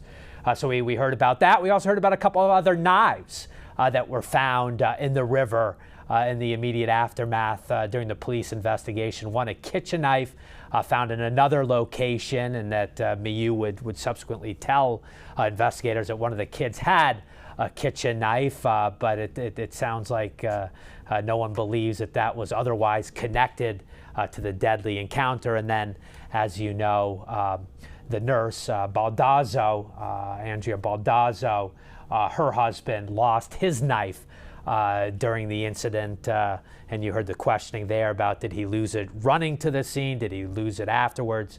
We just don't know, but law enforcement did recover 2 knives. With that, I am told our criminal defense attorney and legal analyst, Marsh Hallberg, is back with us, helping us out today to understand what we're seeing, answer some questions we have. Marsh, I thought we might get a little bit of crosstalk between the parties and the judge there. The lead investigator on this case testified he's done, Both sides got a chance to grill him. Would the state have another witness, or could that be a wrap on their case in chief? Man, it could be a wrap, right? Good. Again, pace of this today is really kind of surprising me. I thought we'd be at least going through tomorrow on the state's case. And so, Marsh, the one question this has left me, as I've kind of indicated to our viewers, is this interrogation that I think is critical, and what Mr. Miu tells law enforcement in the immediate aftermath after his arrest. He sits down at the jail and has a conversation, interrogated by Lieutenant Brandy Hart. And what he says during that interrogation, I think, is critical about, him, making up stories. I mean, we heard it during the one nurse testimony that he turned the knife around on somebody who pulled it on him. Clearly, the video does not show that. That has not come in yet. Could the state be holding on to that in some sort of, I don't want to call it a gotcha moment, but when he eventually testifies, that's sort of when it comes in for impeachment purposes? Or would you suspect the investigator who sat down and had that conversation with him, would you suspect she comes to the witness stand for the state after lunch?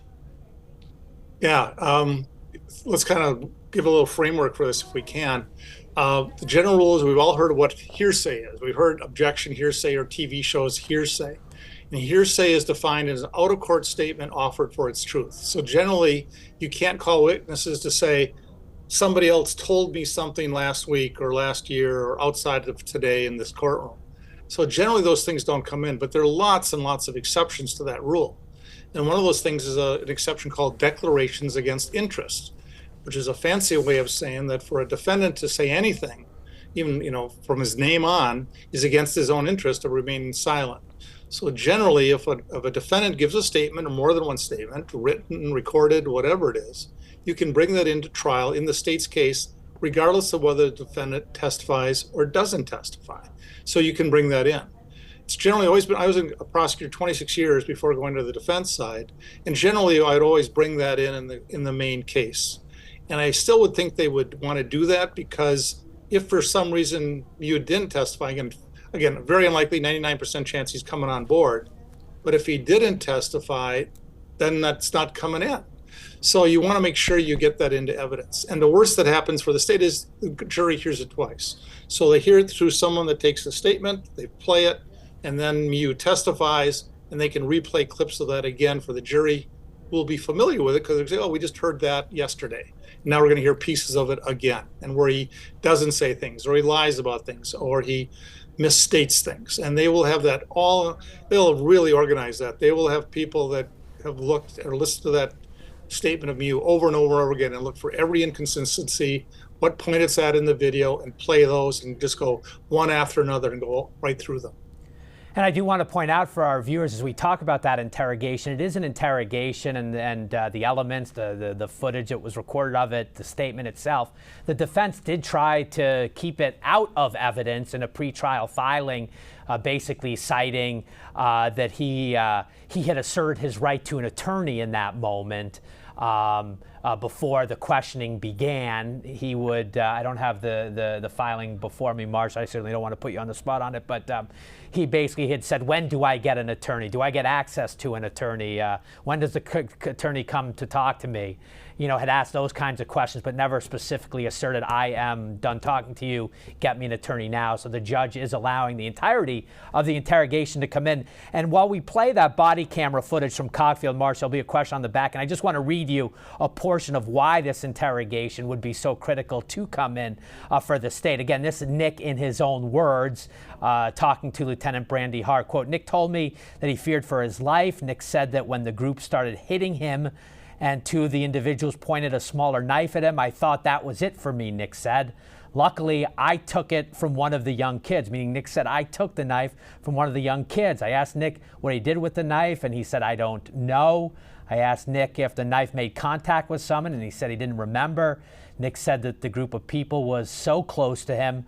Nick told me that one kid had the smaller knife in his hand, so Nick said he grabbed the individual's arm, twisted it, and I, quote, poked him with his own hand. So, I mean, clearly that is not truth. That is not true.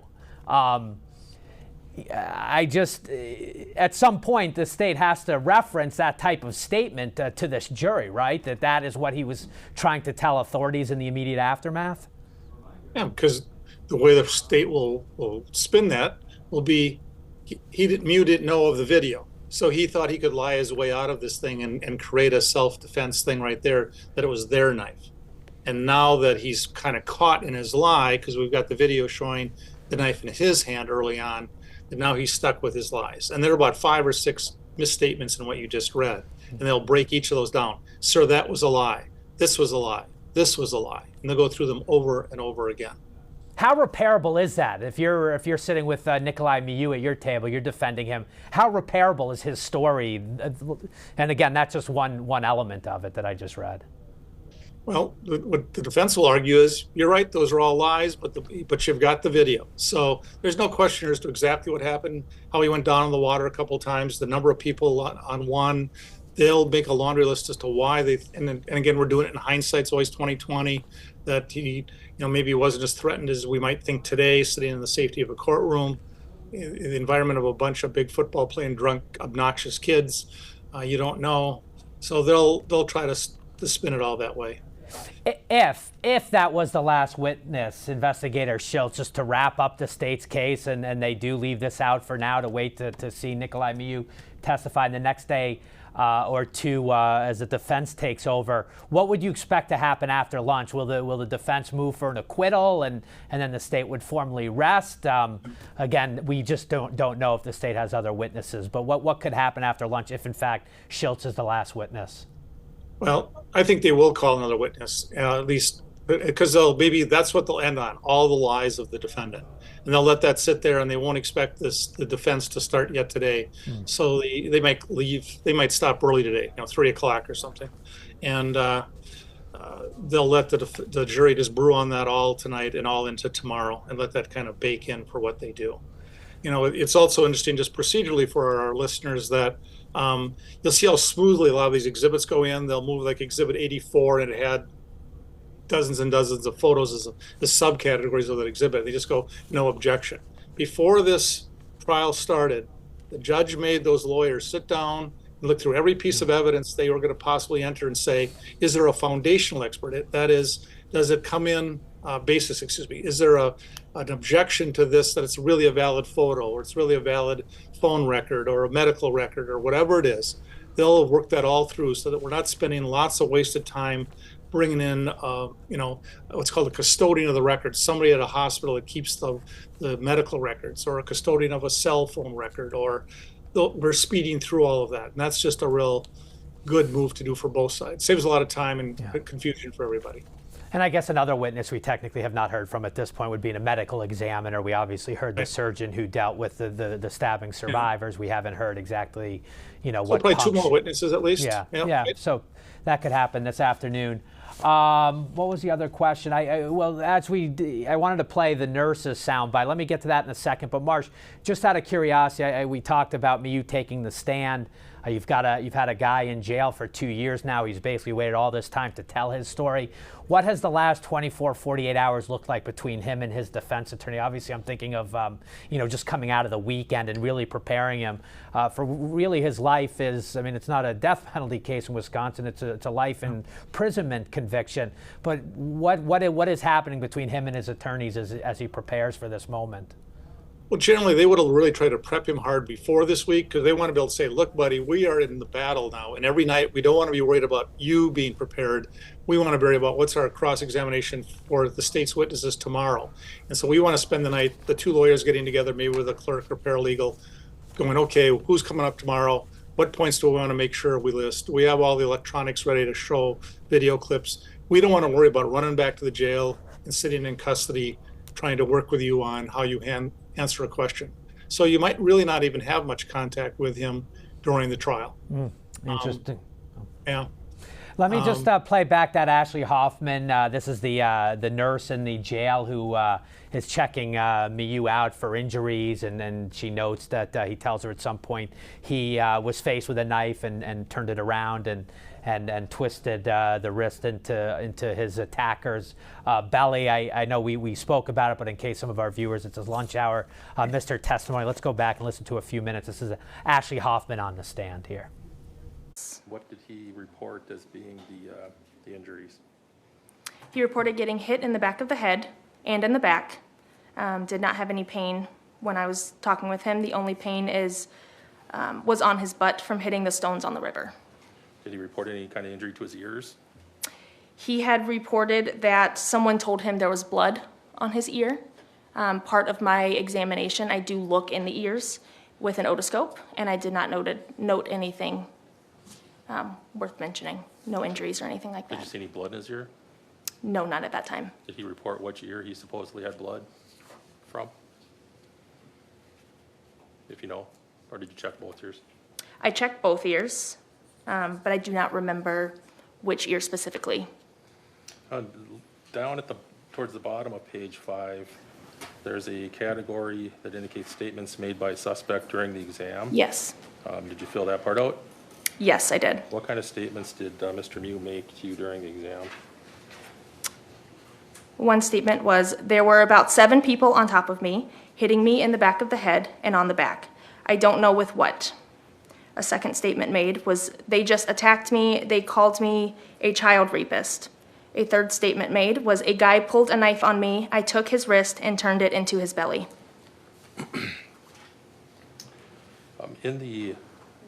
When he was reporting his injuries to you, did he make any mention of being struck in the face? If you recall? I do not recall directly. Did he make any mention of being strangled? Not to my recollection. Right, and if he had, would you have noted that? Yes. Did you examine his neck and throat area? Yes. Did you find anything that would indicate that he had been strangled?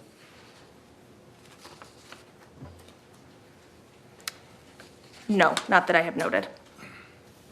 You examined his face? Yes. Did you see any bruising or cuts? I noted a 2 centimeter by 1 centimeter abrasion to his posterior head, so the back of the head. Right. How about his face? Did you notice anything to his face? Nothing to the outside of his face. On the inside of his left cheek, there was an abrasion. All right. On the outside of his face, did you see any puffiness or swelling? No, not that I recall. Any red marks of any kind? No, not that I recall. You did talk about an abrasion to the inside of his cheek. Did he tell you how that happened? Yes. What did he tell you? I bit it when I was attacked. So that's Nurse Ashley Hoffman again testifying about her interactions with Nikolai Miu in the aftermath there, documenting some bumps and bruises and abrasions he had suffered. Marsh, as we hit the lunch hour and we take it with this jury, anything game-changing in your opinion in this case from this morning's testimony? No, I think, the point the state's going to make is, again, that he's lying about turning the knife around. The defense is going to say he saw this as a medical exam. It wasn't his time to give all nuances and details of how the attack played out in his own mind. So the fact he didn't say this, didn't say that wasn't the time or place to do that. Regardless of what he says, the government at the end is going to say this guy's had 2 years to think about what he wants his defense to be. And so today, it's flavor of the month. He's going to claim the self-defense with some new facts because he got caught in the bald-faced lie about the knife being the other kid's knife. So that's what they're going to do to try to discount his testimony, and that obviously he has the motive to testify because he's facing felony murder charges. Tactically, one thing we don't maybe have to talk about right at this point is, but the state, like you can do in Minnesota, you can amend cases right up to the close of the trial. So although we have murder 1 here, you can argue, gosh, should this maybe be a lower level or some kind of a manslaughter, a reckless act that causes death, something like that. And the state can well move to try to add additional charges before the case goes to the jury. From where I sit, Marsh, it certainly feels like that would be an appropriate thing that the state probably is looking at right now, a reckless type homicide in the state of Wisconsin. I don't think they do the manslaughter statute, but yeah, I'm on board with you. It would, given everything that's come in so far, to charge us exclusively at that first degree intentional homicide count. Some could view that as sort of overcharging it. Before we say goodbye at lunch, I do have just one more question, because there's been a lot of breath exhausted on this issue today on whether there's the blonde girl who has the first interaction. It's basically the physical altercation that everybody says ignites the sort of the combative nature of that 25-second encounter. And that is this photograph that may be on Madison's phone, maybe on her mom's phone, maybe erased. Maybe there was some documentation of a puffy face. Does that matter? If someone can miraculously find this photo in time to show that she's a little bumped or bruised, would that do anything for this case for either side? Whether she's pushed or shoved, I think it's the whole punch thing that shows maybe a real high level of aggression if they jury were to believe that she was actually punched. But again, that's nobody's going to be able to prove that. Yeah. Marsh Hallberg, thank you so much. We'll see you this afternoon. Perhaps by that point, we will get to the close of the state's case. I know you think there are at least a couple more witnesses to come. With that, and we take this lunch break with the jury, why don't we go back and listen to Owen Peliquin's testimony from this morning. He is the last tuber in the Isaac Schumann group to take the stand, a teenager in Stillwater, out tubing with his good friend Isaac and Juwan. Ryan Nelson and Alex Vang, and he was on the stand right at 8 a.m. So if you missed that, let's go back to Owen Peliquin first, his direct examination, and then we'll pick up MIU's legal team's cross of Owen Peliquin from this morning. Owen Peliquin. How do you spell your last name? P-E-L-O-Q-U-I-N. Owen, how old are you? I'm 19. All right, and what do you do for a living? Are you going to school or? Right now I'm a barback and I do snow removal and landscaping. What town do you live in? Afton. Did you know a person named Isaac Schumann? Yes, I did. He was my best friend. How many years did you know Isaac? A lot, probably 5 or 6 years. Did you go to school together? Yes, we did. Were you with Isaac back on July 30th of 2022? Yes, I was. Were you with him on the Apple River? Yes, I was. And were you with him when he was killed that day? Yes, I was.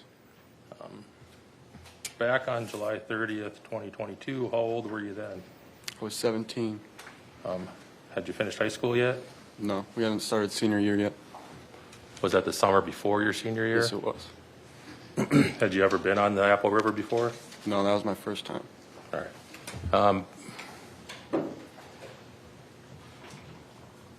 Did you ride to the river with Alex Vang? Yeah, we all rode together in Al's van. Did you rent tubes?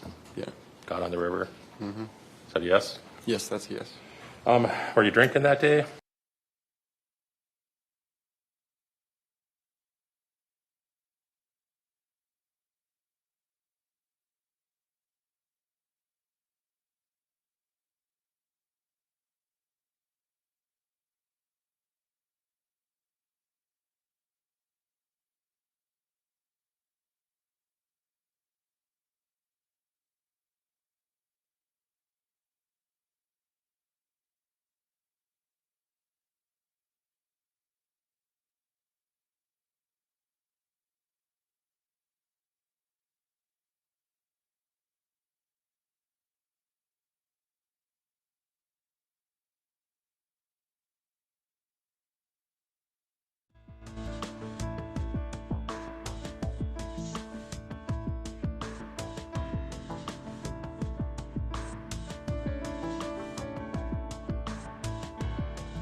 Good morning.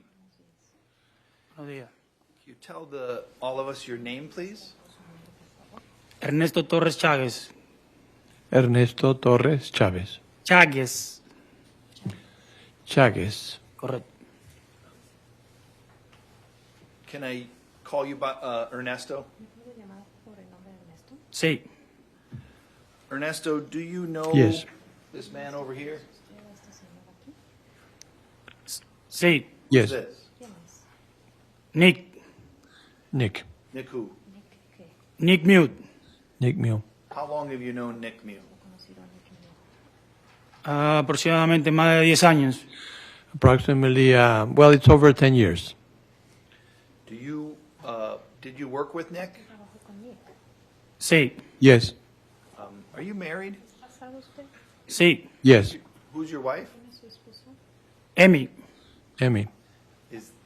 Up here, is this a picture of you and Amy? Sí. Yes. Do you have any family in here other than that?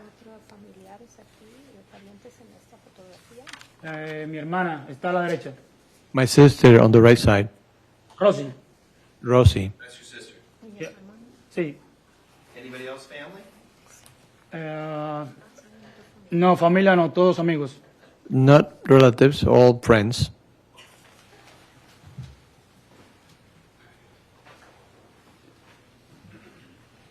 Did your wife Amy work with Nick as well? Sí. Yes. And when you said you're friends with Nick, obviously sometimes when we're adults we have lots of different friends. How close would you consider Nick as a friend? It's my best friend. You're at his house, he's at your house? Please, for the interpreter, could you please repeat the question?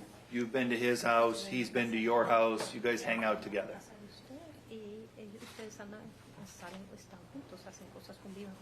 Sí. Yes. Would you consider Nick to be kind of a handyman?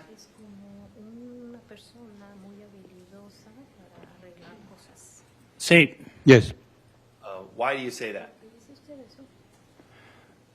Porque él siempre está arreglando cosas en su casa o cuando va a la casa de alguien necesita ayuda. Because Él está ahí para ayudar. he's always there helping things in his house, or he goes to other houses to help fix things. Have you ever seen him use tools to fix things? Sí. Yes. Have you ever seen him with a pocket knife? Sí. Yes. Have you ever seen him use the pocket knife as a tool to fix things? Sí. Yes. Can you tell me about some of those things that you've seen him do with the pocket knife to fix things?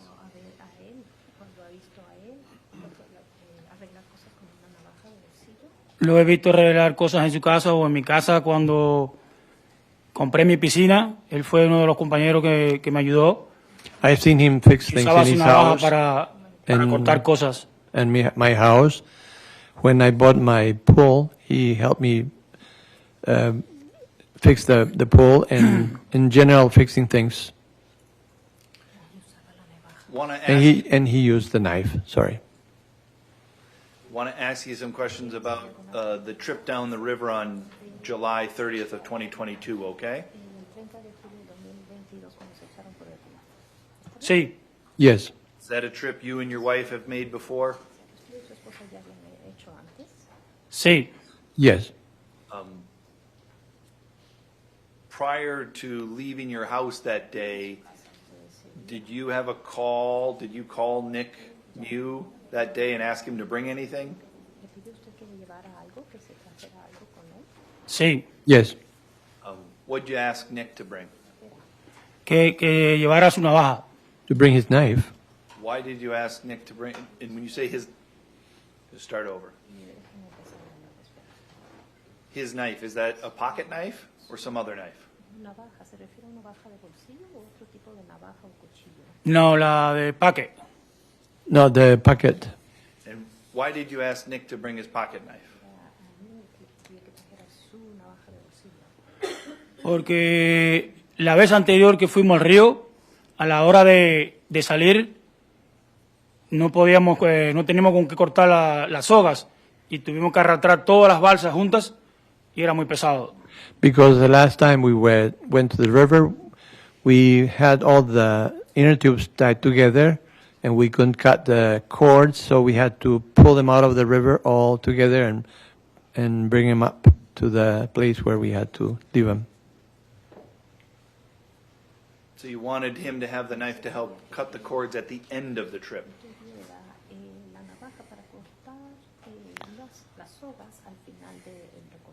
Y al principio también cuando amarramos todas las balsas.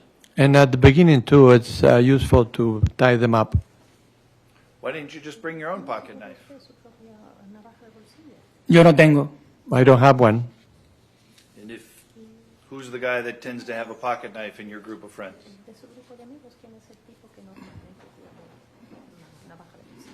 Nick. Nick. Is he the handyman amongst your group of friends? Sí. Yes. Is he? You said he had that pocket knife with him sometimes when he's come over to your house, right? Sí. Yes. That day when you called him and asked him to bring the knife, were you worried about Nick Mew having a knife? No razón ninguna. No, there is no reason for that. You've known him for a long time. Sí. Yes. Seen him in your home, seen him in his home. Sí. Yes. Seen him at work, worked with him. Sí. Yes. Fair to say you've had opportunities to observe his character. Would you agree with that? Sí. Yes. Would you agree Nick Mew has a character for peacefulness? Sí. Yes. Were you worried at all about Nick Mew bringing a knife based upon what you knew about Nick? Overruled. You can answer the question.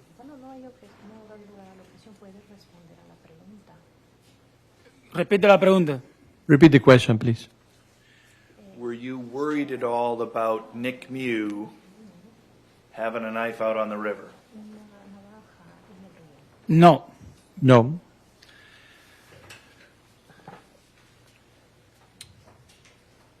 So now I'm going to ask you some more questions about the river, okay? Being on the river. Sí. Yes. When you were on the river, was Nick there with his wife? Sí. Yes. You see the picture there, I think it's 26. Sorry. 12A. Do you see that big photo? Sí. Yes. Nick in that photo? Sí. Yes.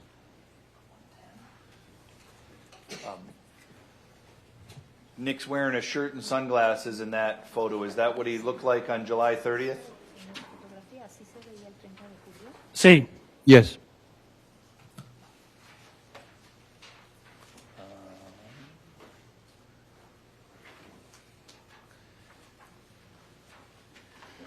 Yes. It's been marked as Exhibit 110. Do you see this picture? You see the picture? Yeah. Yeah. And you see Nick is wearing a hat in this picture? Sí. Yes. This picture, Nick doesn't have a, in 12A he doesn't have a hat, but on 110 he does have a hat. Would you agree?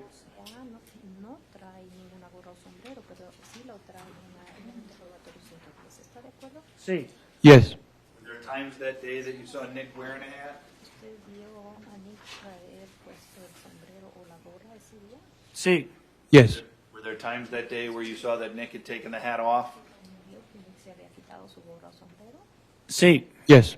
Did you see Nick with some goggles and a snorkel? Sí. Yes. Did you see him use that goggles and snorkel prior to Ariel losing his phone?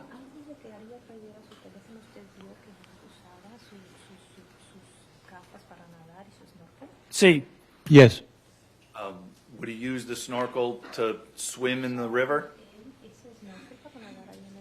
Sí. Yes. When he used the snorkel to swim in the river, do you remember, was he wearing his hat? No. No. Was he, when he had on his goggles and snorkel, was he wearing sunglasses? Repite la pregunta.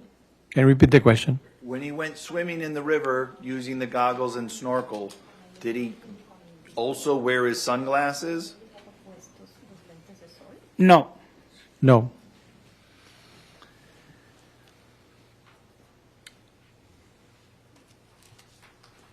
Was there a time when you were on the river that you saw, or that you came to learn Ariel had lost his phone? Sí. Yes. When he lost his phone, did you guys stop and have a discussion?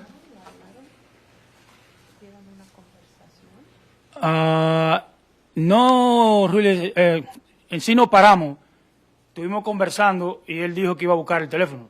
Yo le dije que se olvidara el teléfono, que se subiera a la balsa, y él dijo, no, I go to find it. O sea, que lo voy a encontrar. No, we didn't stop. We didn't stop. We continued. Then he said, I'm going to look for the phone. And I said, no, don't go. And then he said, I'm going to go look for it. The he you're referring to is Nick Mew? Correcto. Did you eventually? Correct. Did you eventually see Nick go look for the phone with his goggles and snorkel?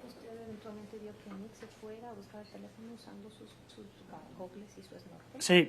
Yes. Did you see him go in the same direction that the water was flowing? Sí. Yes. Can we call that downriver? Sí. Yes. Do you know why he went downriver to look for the phone? Bueno, pienso que él se fue río abajo porque el teléfono estaba como una bolsa de esas que se usan para proteger en el agua. I think that he went down the river because the telephone was inside a pouch, those bags that you use to put them in the water.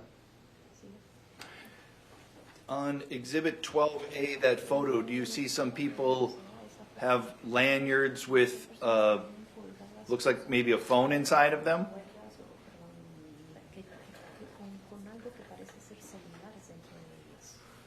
Sí. Yes. You even see Ariel and Gilma right there, the same? Yeah. Is that, Yeah. Is that what you're describing? Sí. Yes. Let's just slow down and wait for the interpretation. I was going too fast. I'm going to slow down.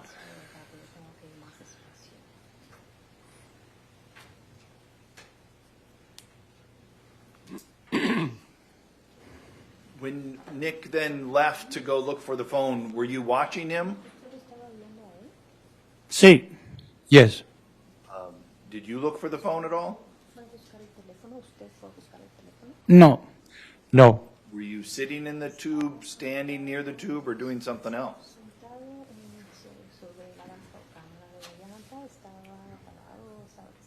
Sentado. Sitting down. Did you eventually see Nick and another group of people or multiple people interacting in some way? No. No. Did you eventually learn that Nick was interacting or people were interacting with Nick? Sí. Yes. How did you learn that? From something you saw or from something you heard?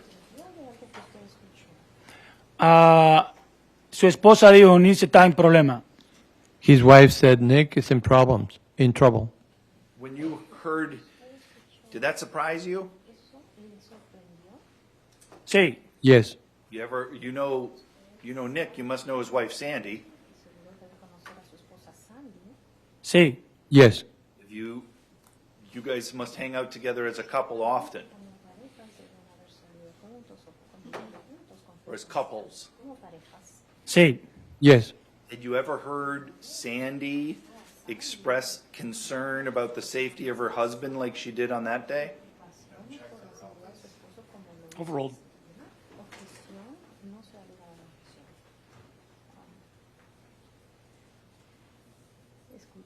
¿Escuchó a la esposa, a Sandy, expresar preocupación por la seguridad de su esposo ese día?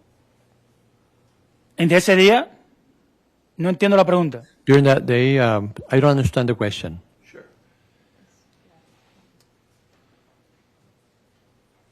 When Sandy said Nick's in trouble, you took that as Sandy expressing concern for Nick's safety. Asumió que eso quería decir que Sandy estaba expresando preocupación por la seguridad de Nick.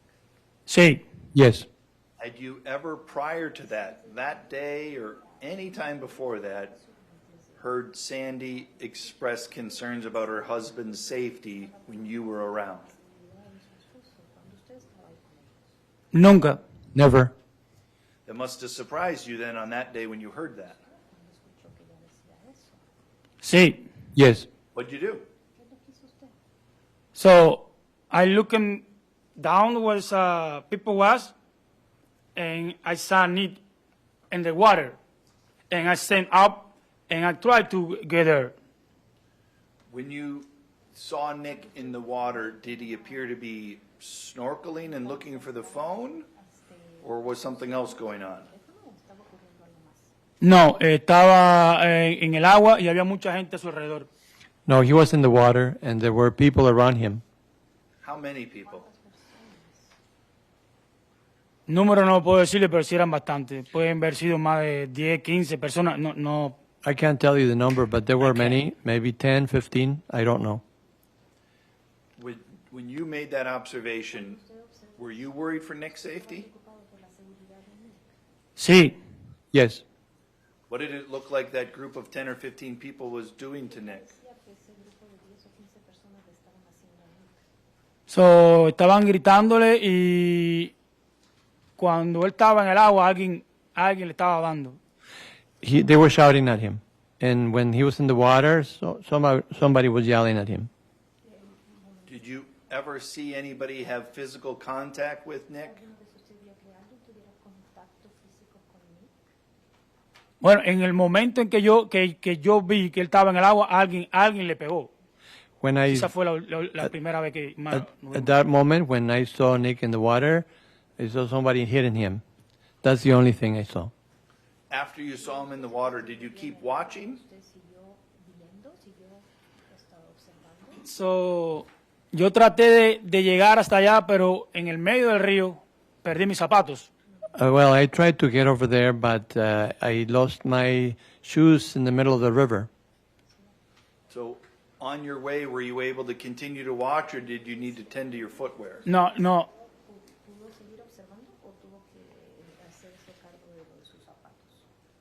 Estaba tratando de caminar, pero no podía. Miraba para el grupo, pero en otro momento no. I tried to keep walking, but I couldn't. And I did watch the group at some point, but not always. Did you see anybody being violent to or at Nick?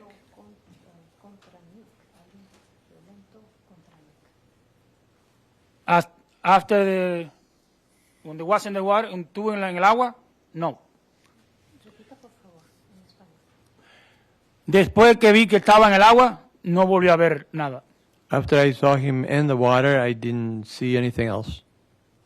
And it sounds like you don't know how he got down into the water. When you first looked, he was already in the water.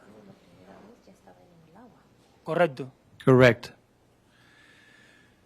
At some point, did you see Nick walking back to you in the group?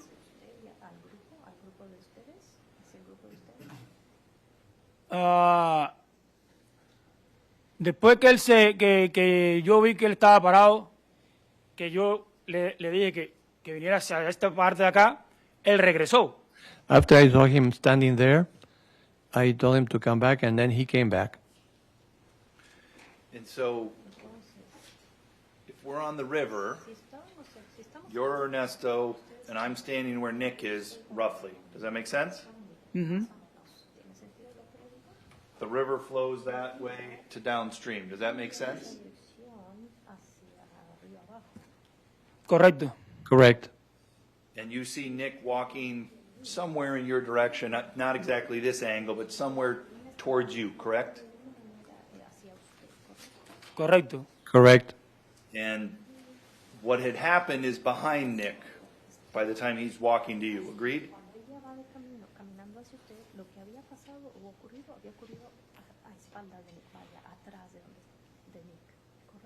Antes, You mean before? repite la pregunta, por favor. Repeat the question, please.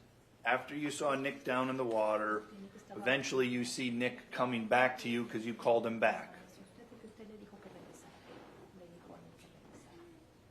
Sí. I want to Yes. ask you about that moment in time.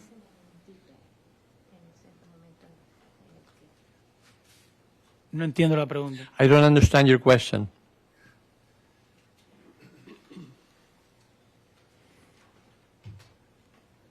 I want to ask you about what you saw when Nick was walking back to you when you called him back. Oh, Does that make sense?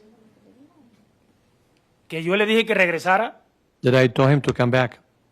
I want to ask about that moment in time, what you saw. Okay. Okay. Okay. Okay.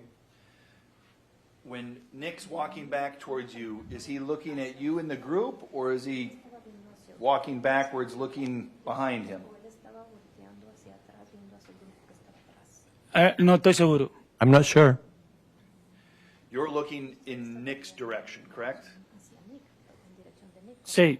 Yes. When you look in that direction, do you see somebody else other than Nick approaching you in your group, or you focus your... Do you see somebody else that draws your attention? Sí. Yes. What do you see?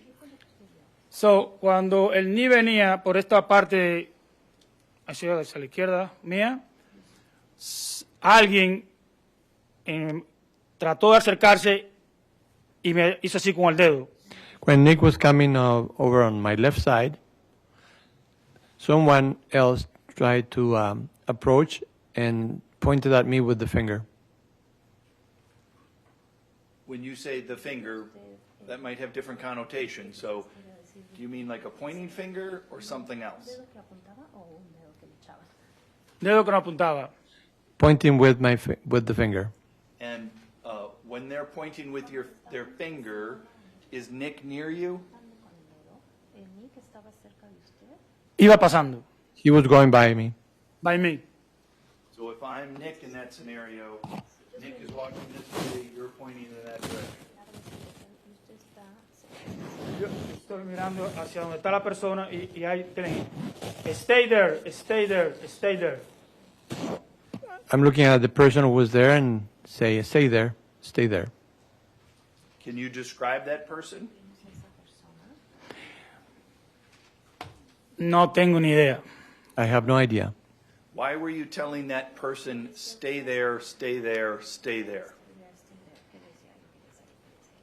Porque la persona que estaba apuntando hacia mí o hacia mí, no sé si era hacia mí o hacia él, estaba yelling and he tried to walk. Because the person pointing, hacia mí. because there was a person there pointing, I don't know if they were pointing at me or at Nick, but they were approaching. Did you think it was safe for that person to come towards you and Nick?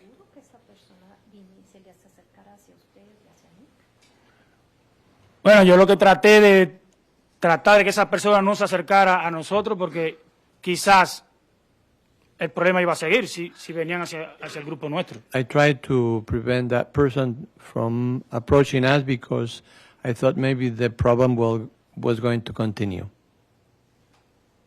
And you thought the solution to that problem was to keep Nick separated from the group that was pointing at you?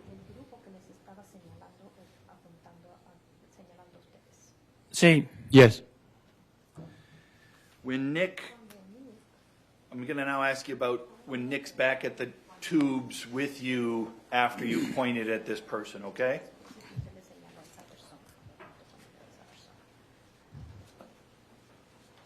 Make sense? Sí. In that time, what did Nick look like? Y se lucía muy preocupado y estaba como blanco. He looked worried and he was pale. I think there was a time you also used the word he looked white or he looked wide-eyed.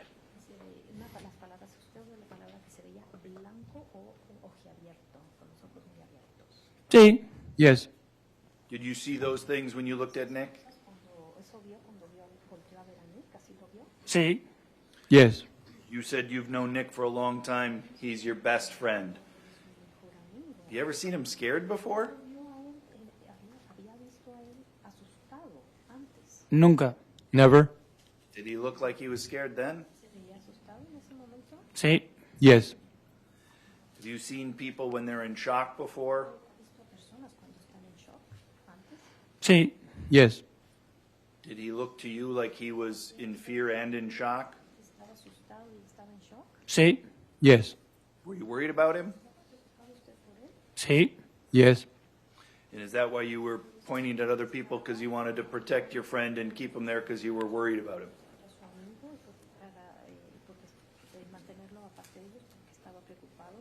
Sí. Yes.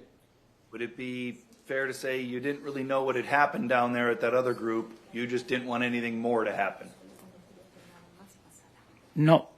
Sí, sí, correcto, sí. No, No I sabía mean- qué había pasado. I mean, yes, it's correct because I knew what had happened. I didn't know what had happened. So. Right. Did Nick stay then with the group at the tubes? Did he stay there that whole time?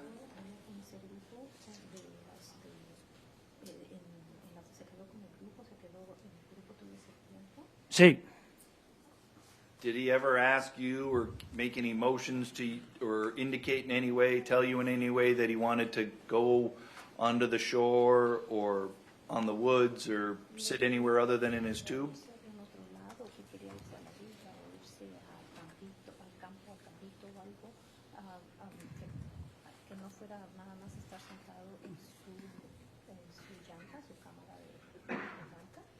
No. No. What did you see him do while you guys were waiting there?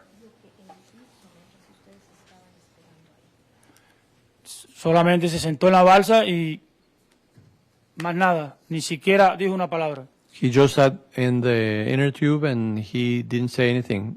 No words. Did your impressions about him being in fear and shock, did that change over that time, or did he continue to look like he was in fear and shock? No, él seguía en shock. No, he continued in shock. How long did you guys in your group wait there at the tubes before you eventually floated back down the river? Yo diría como 30 minutos o 35, no sé exactamente, pero fue un buen rato. I would say 30 minutes, 35 minutes. I don't know exactly. It was a while.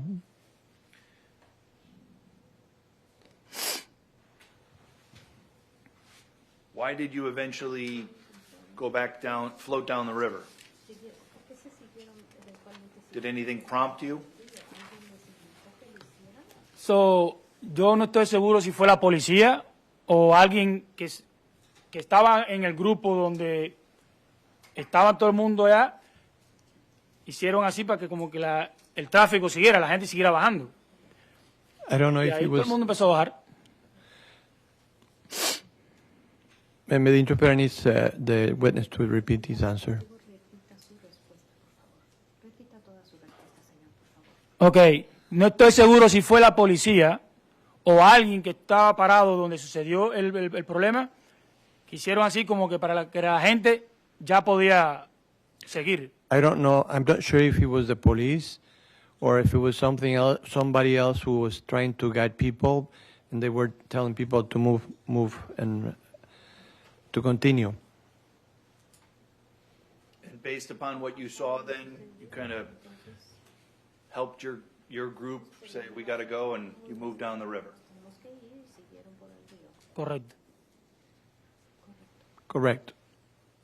During the float down the river, it continued to be quiet?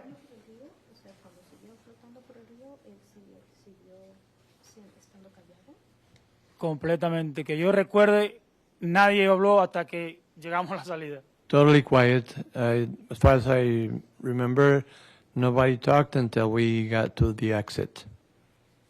What happened at the exit? So, recuerdo que cuando llegamos a la salida, creo que había, no sé si era un policía vestido de verde o alguien que estaba cortando las sogas de la balsa. When we got to the exit, I don't know if it was a policeman who was there. Somebody was cutting the ropes. Pasamos el puente. Then we crossed, we passed the bridge. Cuando íbamos pasando allí vimos que habían policías. When we passed the bridge, we noticed there were policemen there. Y cuando íbamos pasando, ellos estaban como aquí así, íbamos pasando por aquí, They vieron al grupo de nosotros. They were over here, and we were on the other over here. And then they approached the group of where we were. And when they approached the group, did you see them somehow indicate or say something to Nick? ¿Quién? Who? ¿Los policías? The policemen? Bueno, en el momento que nos pararon ahí, yo no sé porque eran muchos policías que estaban ahí, pero después de eso yo vi que vino un policía y le dijo, tienes que venir con nosotros. Right at that moment when they stopped us, I don't know if they were policemen or not, but then one of them came and he said he has to come with us. The policeman asked Nick to come with them. Mm-hmm. Mm-hmm. Is that a yes? Sí. Yes. Did you then see Nick go with the police? Sí. Yes. Caminó normal. He was walking normally with them. Were you surprised at that point? Sí, nosotros estábamos en shock. ¿Por qué lo detenían a él? Porque realmente nosotros no sabíamos qué había pasado. We were in shock because we didn't know why they were detaining him. We didn't know what had happened. And you couldn't believe your friend who's peaceful would have done anything to harm someone. Nunca. Never. That's all. Mr. Anderson, do you have any questions? You've tubed on the Apple River several times, including with Nick, right?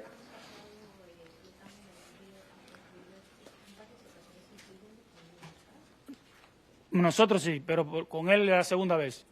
We have, but it was the second time with him. And the Apple River, it's kind of a party scene, agreed? Please repeat for the interpreter. The Apple River, it's kind of a party scene. Lots of people on the river drink.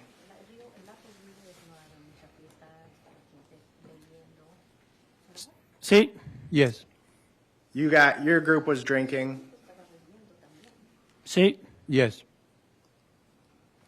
Probably most of the groups you saw on the river were drinking.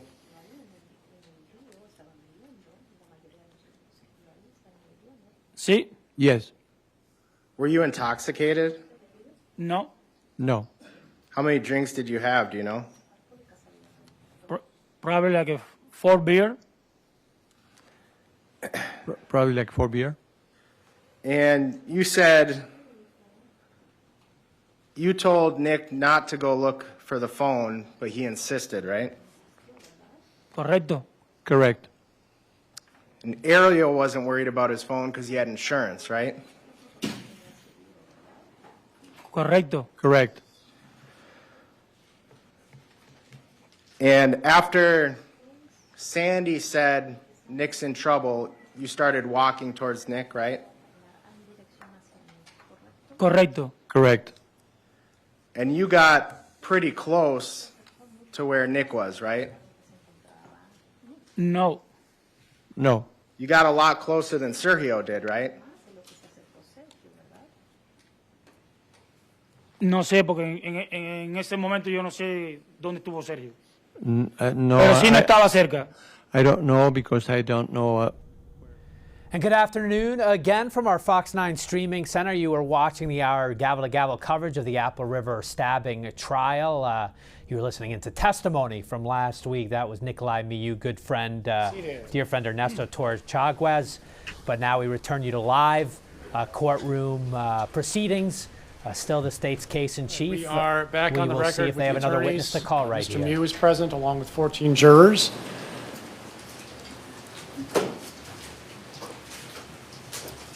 Mr. Smestad, do you have a witness?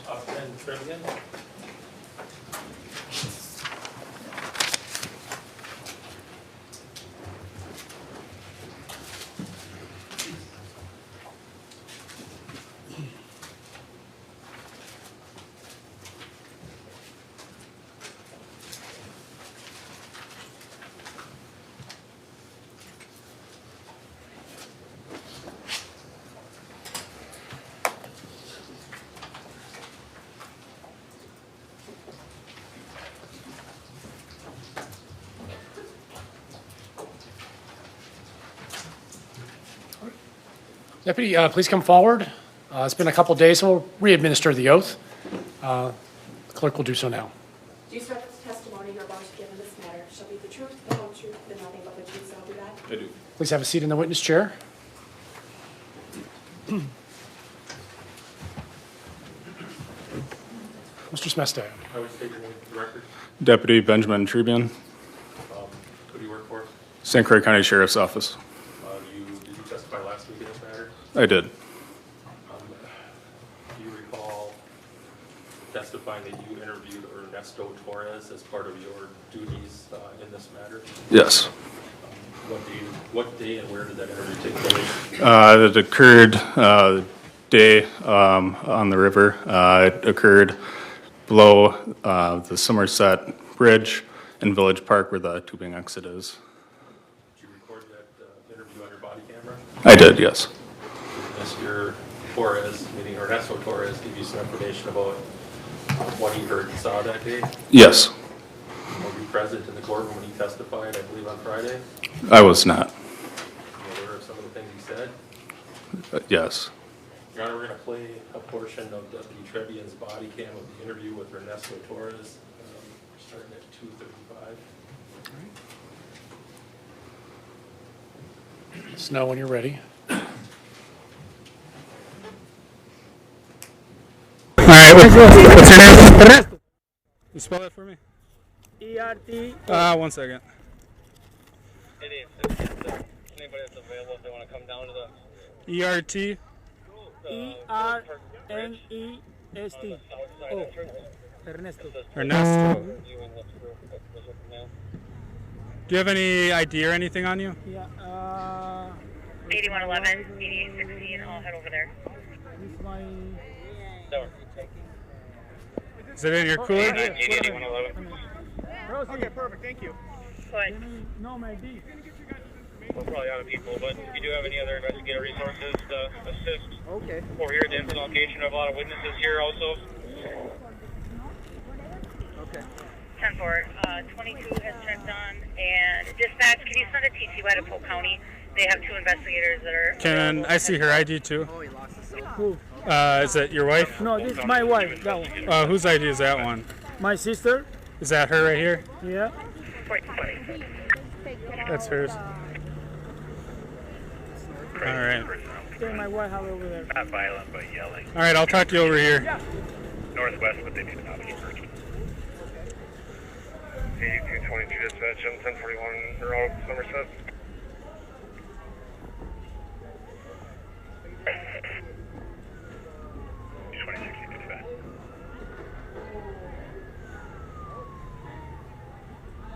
Number 8222.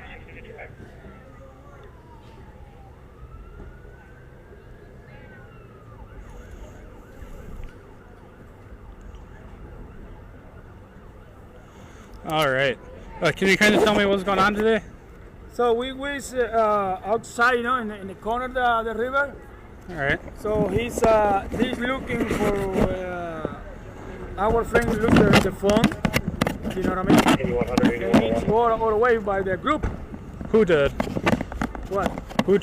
Who went by the group? No, the guy you take it. Yep. He's looking by the phone in the river because we stand here in the corner by the group of the people. All right. And I saw he there looking for the phone, and he was said he's in trouble. What do you mean trouble? I saw people attack him. People stay in their homes. You know, a bunch of people attack him, and then I don't know what's going on. Negative. You can cancel the rave. I go in the middle of the river. Hey, come on this way, and right away the problem. He said that somebody take his knife in his pocket. Like he got a knife for carry the thing in the river Cancel the rave. Cancel and Minnesota helicopter. I don't know anything. Washington County units may return to Minnesota. I came in, get out there.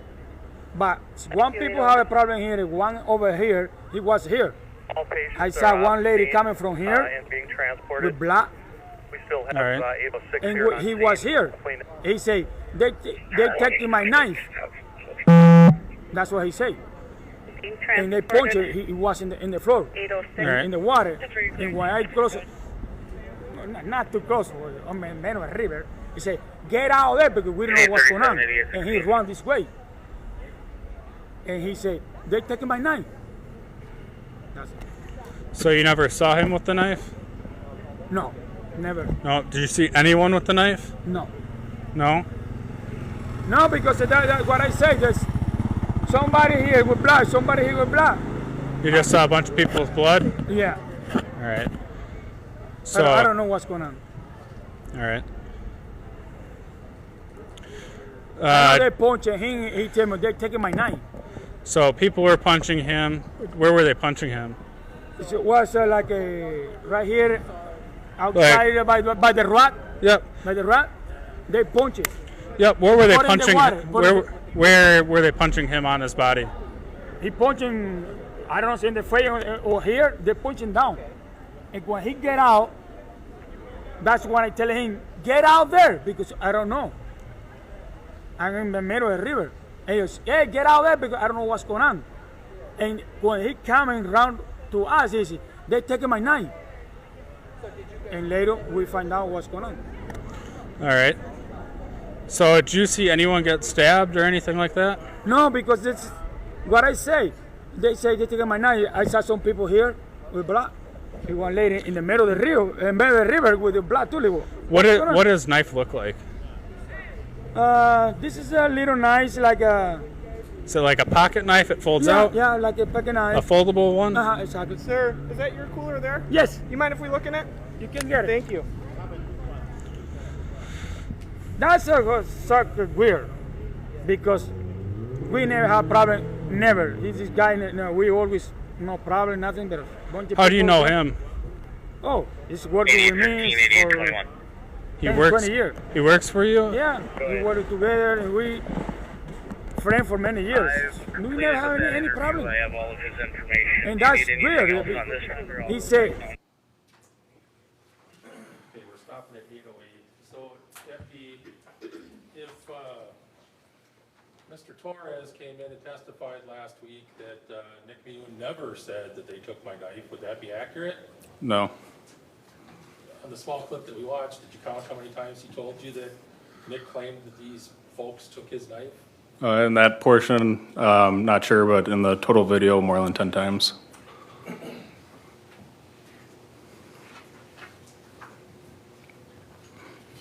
When you were talking to him, well, first off, this interview, did this occur right after Nick Mew was taken into custody? Yes. During that interview, did he ever say anything like, someone tried to follow Nick up the river? No. Did he ever say something like, somebody approached him and he was pointing at him and he yelled at him to get back? No.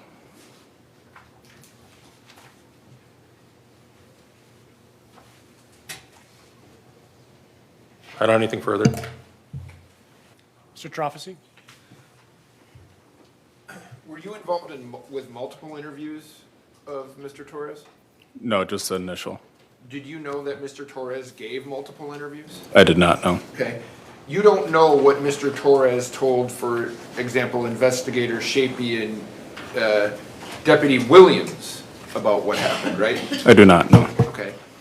And in your training and experience, can sometimes people who give multiple interviews say something in one interview and then not say it in another interview? Potentially. Okay. Tell me if this is fair. On the interview that you conducted with Mr. Torres, the one thing that he never wavers on as well is that he saw Mr. Mew being attacked, right? It says that he was punched or pushed, correct? Right, and he actually says, I witnessed that happen. Yes. Okay.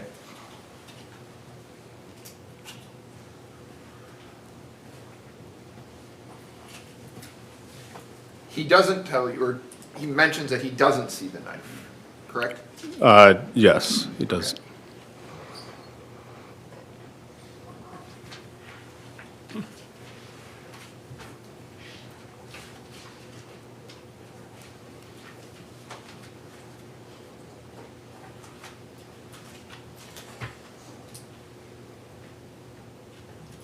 In your interview, I want to make sure I got this right though. In your interview with Mr. Torres,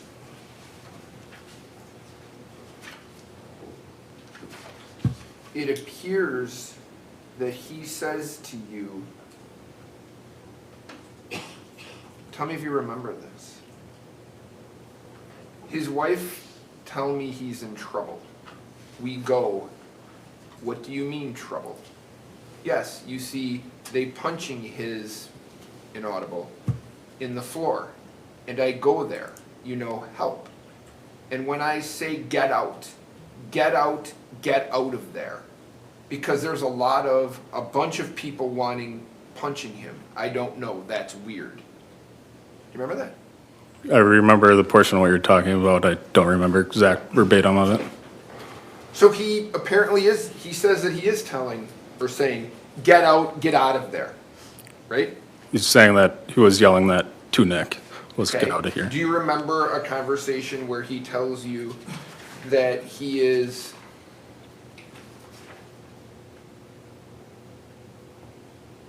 do you know if he's saying get out? Because he says it multiple times to you, right? That he says get out of there.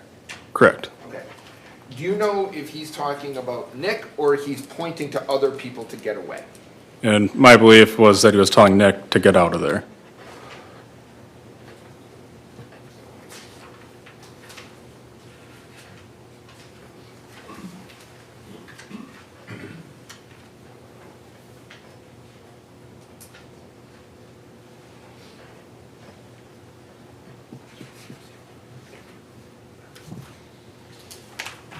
Everything else, which Mr. Smestad?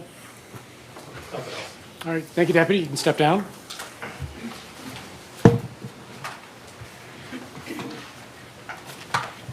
Mr. Smestad, who is next? I'm going to switch up with Mr. Attorney here, too. Carlos de la Cruz.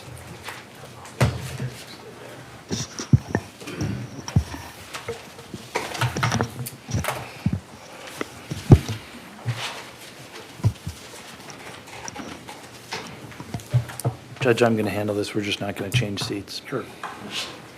Detective De La Cruz, please come forward. Since it's been a few days since your last testimony, we will re-administer the oath. Do you swear that the testimony you're about to give in this matter shall be the truth, the whole truth, and nothing but the truth, so help you God? I do. Please have a seat in the witness chair.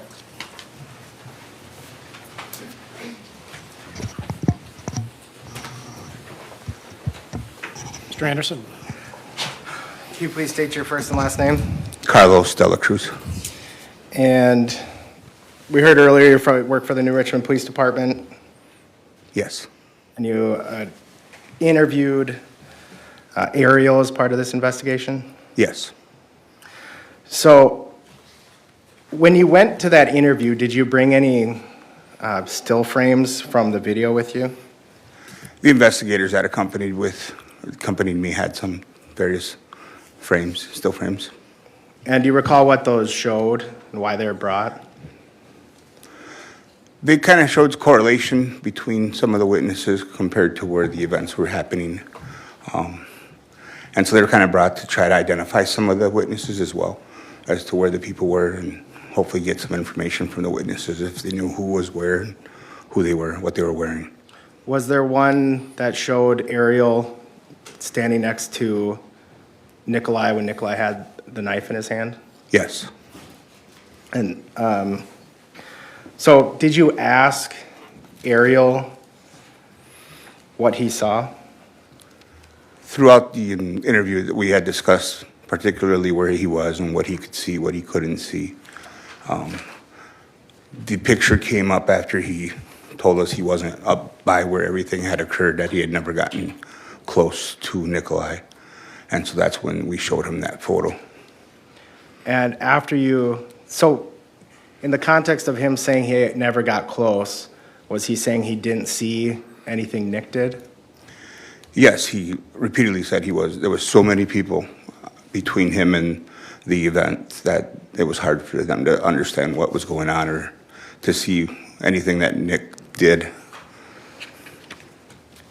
And after you showed him the photo of him standing next to Nikolai when Nikolai had the bloody knife, did he still maintain that he didn't see Nick do anything? Initially, he was rather surprised that he was that close. I think seeing the actual knife in Nick's hand surprised him more than anything. He then stated he didn't recall being that close to Nikolai. And did he still deny seeing Nick do anything? Correct, yes. Did he ever say anything even remotely close to that he saw Nikolai defend himself? No. I don't have anything else. Mr. Nelson? You just told this jury that Ariel told, I think your testimony was he, being Ariel, repeatedly said it was hard to see. Is that your testimony? He had mentioned that more than once, yes.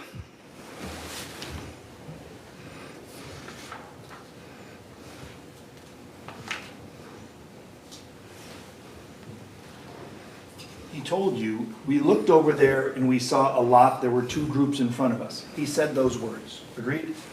Yes. He said there were a lot of people. Agreed? Correct.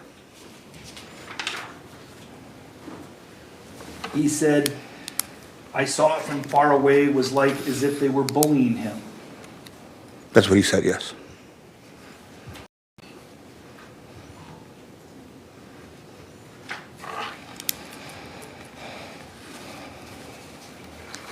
He said, when I see it, I thought it was bullying.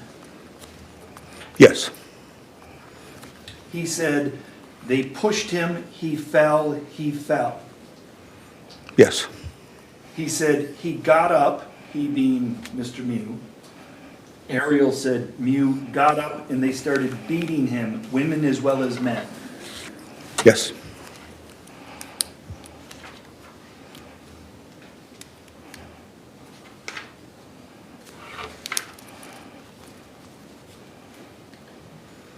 He said, I only saw when they were beating him. Yes. So despite your saying that he told you repeatedly it was hard to see, he told you repeatedly, actually, that he saw these two groups of people beating Mr. Mew. He said that, right? Also, yes.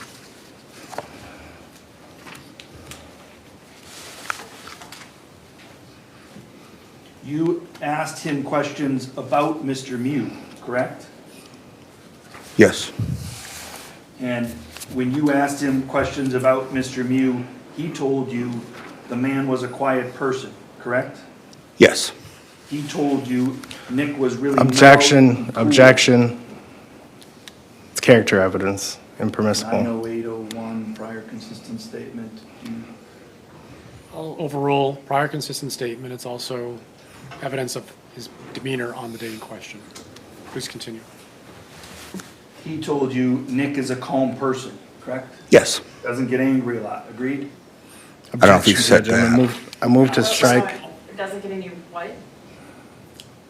I didn't hear the last part of the question. Ask the question. just want to read from the transcript, okay? At times, you're asking Ariel questions, correct? In Yes. Spanish. Ariel would answer you in Spanish. Both sometimes, but yes. And then you had a colleague there, correct? Two of them, yes. And your colleagues that were there didn't understand Spanish, correct? Correct. So sometimes in the moment, when Ariel would tell you something, you would turn and tell the officers, here's what he said, correct? Yes. And one of the times that you said that, you said, it sounds like Day, he was calm too. Is he a calm person, or does he get angry a lot? You Judge- asked him that question, correct? Judge, I'm going to object. Can we approach? Yes.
What, just one last quote from page 38 of the transcript. What Ariel never wavered on is saying that he did see that they were beating him up. Correct? Correct. Nothing else. Mr. Anderson? He also never wavered on saying that he never saw Nick. He didn't see Nick do anything. Correct. Nothing else. Anything else? He never said the words, I didn't see Nick do anything. Those aren't his words, correct? I would have to reread the whole transcript if those were correct or not. He didn't say those words. Objection I'd have to asked and read it. answered. He needs to see the transcript. The objection's overruled. Mr. Nelson, if you want to pursue that, you may. You can't cite anywhere in the transcript where he said those words that you just said he did. If you have the transcripts and that's what you're saying, then I would agree with you. I'm not the witness, sir, you are. You agree? That I'm not the witness, you're not the witness? Yes, I agree. You agree that as you sit here right now, you don't have a memory, knowledge, information that he said what you said under oath, I never saw Nick do anything. He didn't say those words. Those exact words I could not recall if those what were the exact words, sir. But even if you can't recall it, you still said it under oath in a murder trial. Sustained. It's argumentative, sustained. I'll move on. Nothing else. All right. Thank you. Investigator, you may step down. Who is the next witness? Judge, I think defense had a couple people to call. Okay. Members of the jury, similar to Friday, sometimes the attorneys make accommodations for witnesses' schedules. The state has more witnesses, but they are not scheduled until tomorrow, I understand. Yes. So rather than sending you home, the defense has agreed to call some of their witnesses so that we can continue working.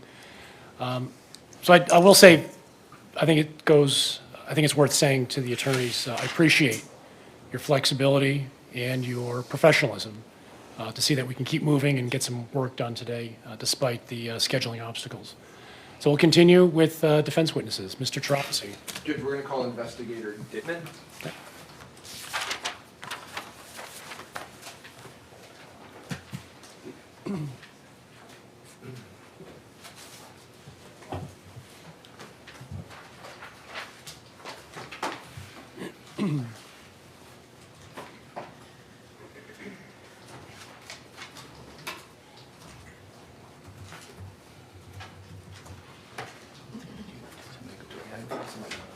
I'll go get it.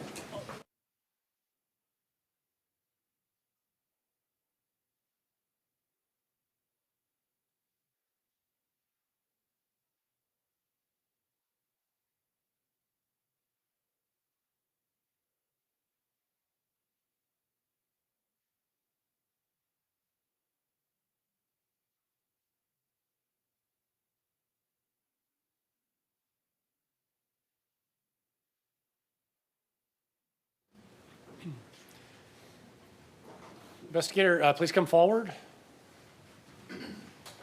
Face the clerk, raise your right hand. She'll administer the oath. Do you swear that the testimony you're about to give in this matter shall be the truth, the whole truth, and nothing but the truth, so help you God? Yes, I do. Please have a seat in the witness chair.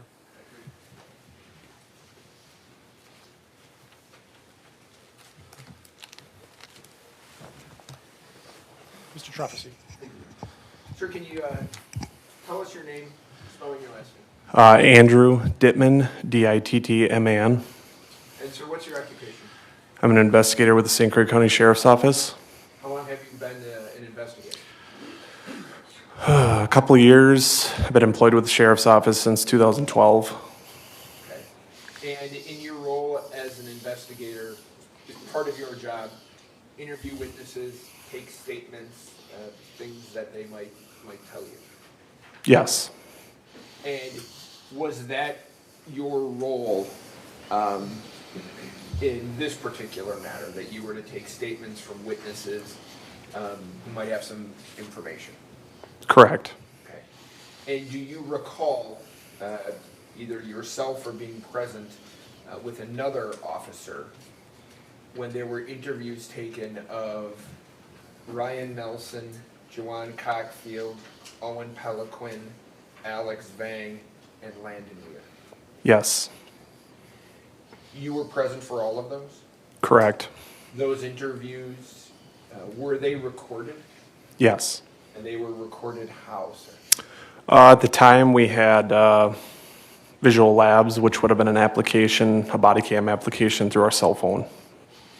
And do you recall whether or not each one of those interviews of those 5 people were recorded? They all were recorded.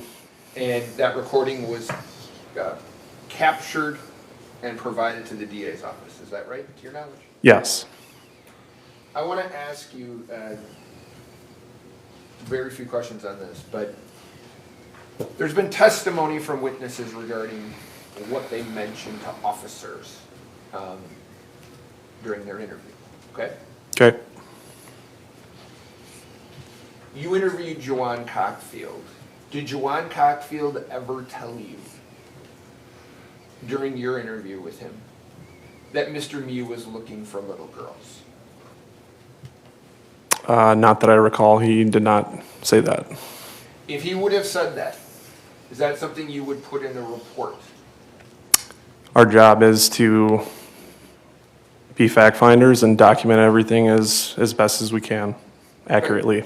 So your job, you're not really to pick sides, you're just kind of to get the information in and then get it back out, right? Correct. Okay.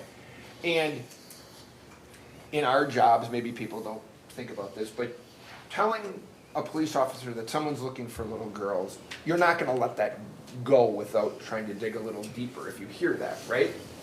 Correct. Okay. So if he would have said to you, I've been told by Mr. Mew that he was looking for little girls. That's something that would have drawn your attention, right? Yes. Okay. Same question with Ryan Nelson, sir. Your interview with Ryan Nelson, did he ever mention, or he never mentioned to you, right, that Mr. Mew told him that he was looking for little girls? And I guess all the interviews, I was never told anything that anybody was looking for little girls. So you'd agree, Mr. Cockfield, Mr. Nelson, Mr. Peliquin, Mr. Vang, and Mr. Weir, none of them in their interviews with you, which were recorded, mentioned to you that Nick Mew told them he was looking for little girls, right? To my recollection, I do not believe that was ever said. And again, for each one of these people, especially if you heard it over and over again, that might be something you would really document then, because there's continued statements regarding it, right? Correct. And you didn't, right? Correct. That's all. Mr. Anderson?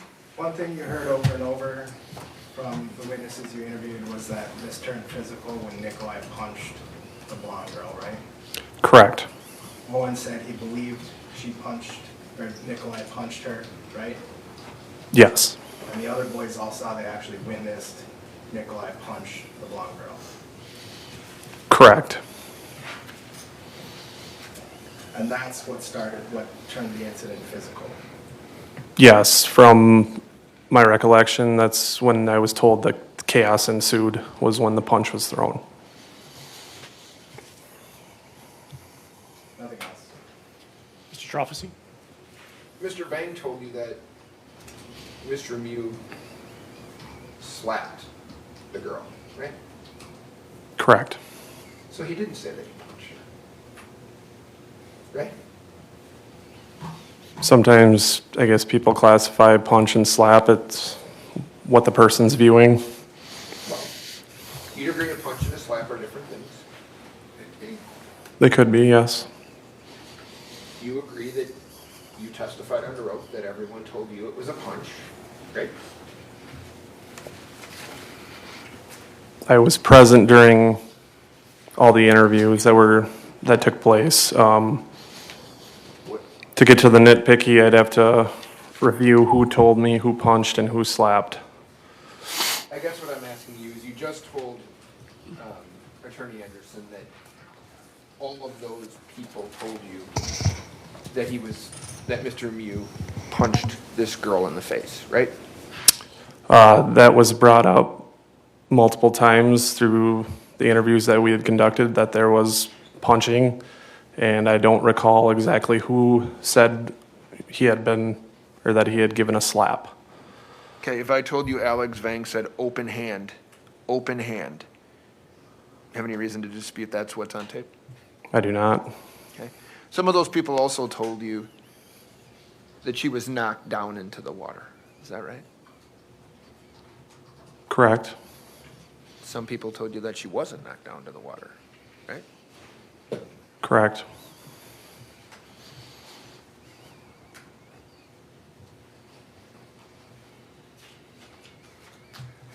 They all told you that the injuries that were suffered on the river only occurred after Mr. Mew was attacked, though, right?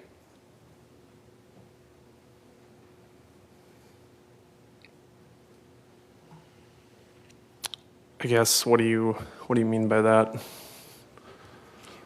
Well, they told you that he was punched in the face, right? Okay. Yes? Yes. They told you that some of them might have told you that he was then hit multiple times, correct? Correct. Some of them told you that the group. Judge, I'm going to object on leading and also the beyond the scope of cross. Sustained on leading. Sustained on, okay. Leading. Would you agree that some people that you interviewed explained to you what they observed happening to Mr. Mew after he was punched? Yes. Okay. And those descriptions included their belief that he was being attacked. Is that fair? Yes. And you know that after that happened, what I just said to you. Objection leading again. I'm not. Let's get the question in first and then make the objection. You know through your investigation and the interviews that you've conducted, sequentially, after these people told you what they observed happening to Mr. Mew, that's when the incident with the knife occurred, correct? Objection leading. Is that?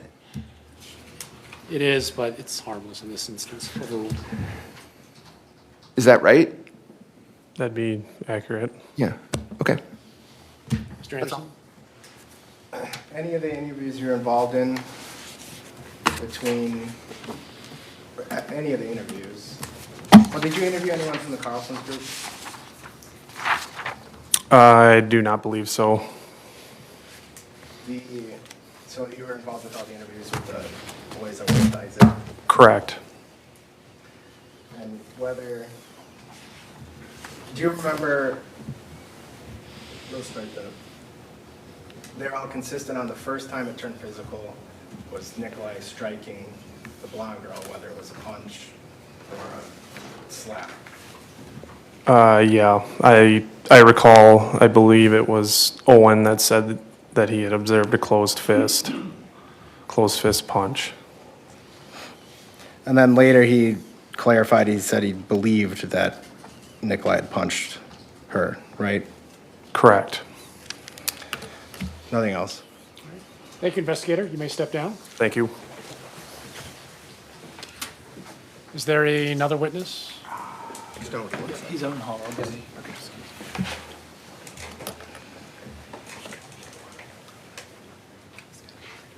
Can we approach, Judge? Yes, you may.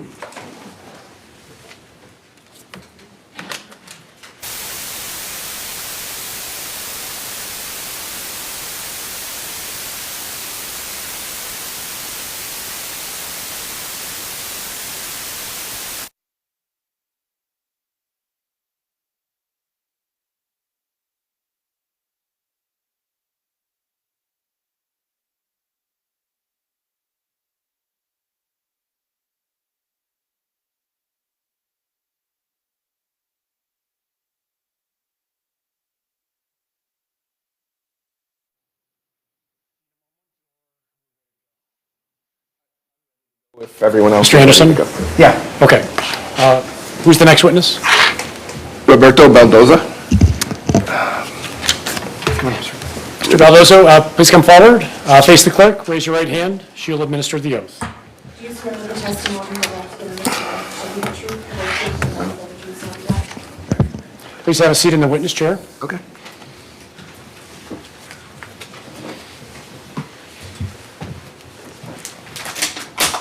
Mr. Trofasi. Good afternoon, sir. Good afternoon. Would you state your name and can you spell your last name, please? My full name is Roberto Baldazo, and you spell my last name B-A-L-D-A-Z as in zebra O. Okay. And Mr. Baldasso, you were on the Apple River on July 30th of 2022, is that right? Correct. Okay. And can you tell the ladies and gentlemen of the jury who you were with? I was with my wife, my 3 children, my cousin, and a friend of mine and his wife. And had you been drinking that day? Yes. Okay, can you give us an idea of about how much you had to drink? I would say the total for the day was about 6 beers. How would you describe your intoxication level when you were witnessing what you were witnessing? I was slightly buzzed. I mean, I was still able to walk and talk and such. Okay. If you said to the, and I don't want to put words in your mouth, if you said to the police that you were drunk, would that be fair or not? No, not really fair. I wasn't drunk. I was definitely drinking. Okay. And so you, your family, your friends are just kind of having a lazy day on the river, is that Would that be reasonable? Correct. And does there come a point when you're on the river that something draws your attention? We were floating along, and we had been stopping along the ways, just kind of meeting people and kind of conversing with other groups. We had just left the little bar. There's a little bar that you kind of climb up the hill, and you can order drinks and whatnot. You needed to have cash, and we didn't have cash on us, so we just left. We started to take off from there, and I noticed, I didn't have my glasses on, but it looked to me like people were dancing, kind of partying. And so I told the group, I said, hey, I think there's people dancing over there. Let's go check it out. So as we started floating up, I started noticing that it looked a little bit more than dancing. I wasn't sure because I can only see like the shadows or outlines because it was so far away. And so I started to veer off to the right of the river, and then immediately my wife jumps off and takes off towards the bank, and that's when I took off and followed her. Okay, I'm going to just back it up for a minute, okay? Now, to be fair, I think your interview with the police, there was questions about your ability to see based upon whether or not you were wearing any type of corrective lenses or anything. Is that fair? Correct. I actually made that a point right from the beginning. All right. And how would you, without glasses, because you said you weren't wearing them, right? Correct. How would you describe your eyesight? I mean, it's fair. I can see well enough to drive. I just can't see details that far away. You can, is it fair to say I think if I heard you correctly, you can see shapes and outlines? Correct. A little bit more than just that, though. I mean, I could see I can see that far away. I just can't see in detail, if you will. It's not crisp, it's fuzzy. And when you see the people that you believe initially might be dancing, about how far away from them are you? Best guess. I would say approximately about 60 yards or so. Okay. And can I ask you, in terms of, I'm going to try to put this together, 60 yards away, no glasses, how would you describe your ability to kind of see that based on the distance and the no glasses? How does that? I mean, I can't see detail from that far away, but I can definitely see people. Okay. Do you hear what's happening? No, it's loud. Okay, so you can't hear anything in particular coming from that group. Is that a fair? All I could hear is water rushing. And if I heard you right, you said then at some point you believed it didn't look like they were dancing. It looked like there was more going on. Yeah, a little bit. I mean, I couldn't quite put my finger on it, but it looked odd after a minute because there was a lot of, kind of crouching down. Some people were kind of crouching down. Can I ask you about how long do you think this was going on in terms of what you initially believed might have been dancing and then you believed was something else? I definitely under a minute, if I understand the question correctly. Yeah. All right. And then if I heard you right, you said that your wife got up and took off. She did. At that point, we did kind of notice that there was some people laying on the bank. And so at first she had said, I think somebody was impaled by a tree. And so as she was kind of saying that, she was leaping off of her tube to take off running. That's when I took off after her. Okay. So although you can't hear necessarily what's going on, you heard what your wife said. Correct. She was right next to me, elbows touching. And about how far away from the groups that you said you saw, like, laying there, about how far away from them are you? Oh, somewhere, I would say in the proximity of maybe 40 feet at that point, maybe 50. And is your wife ahead of you in this? Yes, I was pursuing her, yes. Seeing what you're seeing that day, did that cause you some concern for either your physical safety or your wife's physical safety? At first, yes. My wife, because we had no idea what she was rushing into, or I didn't. And as a result of your concern for her physical safety, what did you do? Took off running after her. Okay, what else did you do? Tripped over a rock. I had my knife on the inside of my waistband, my swim trunks. Okay.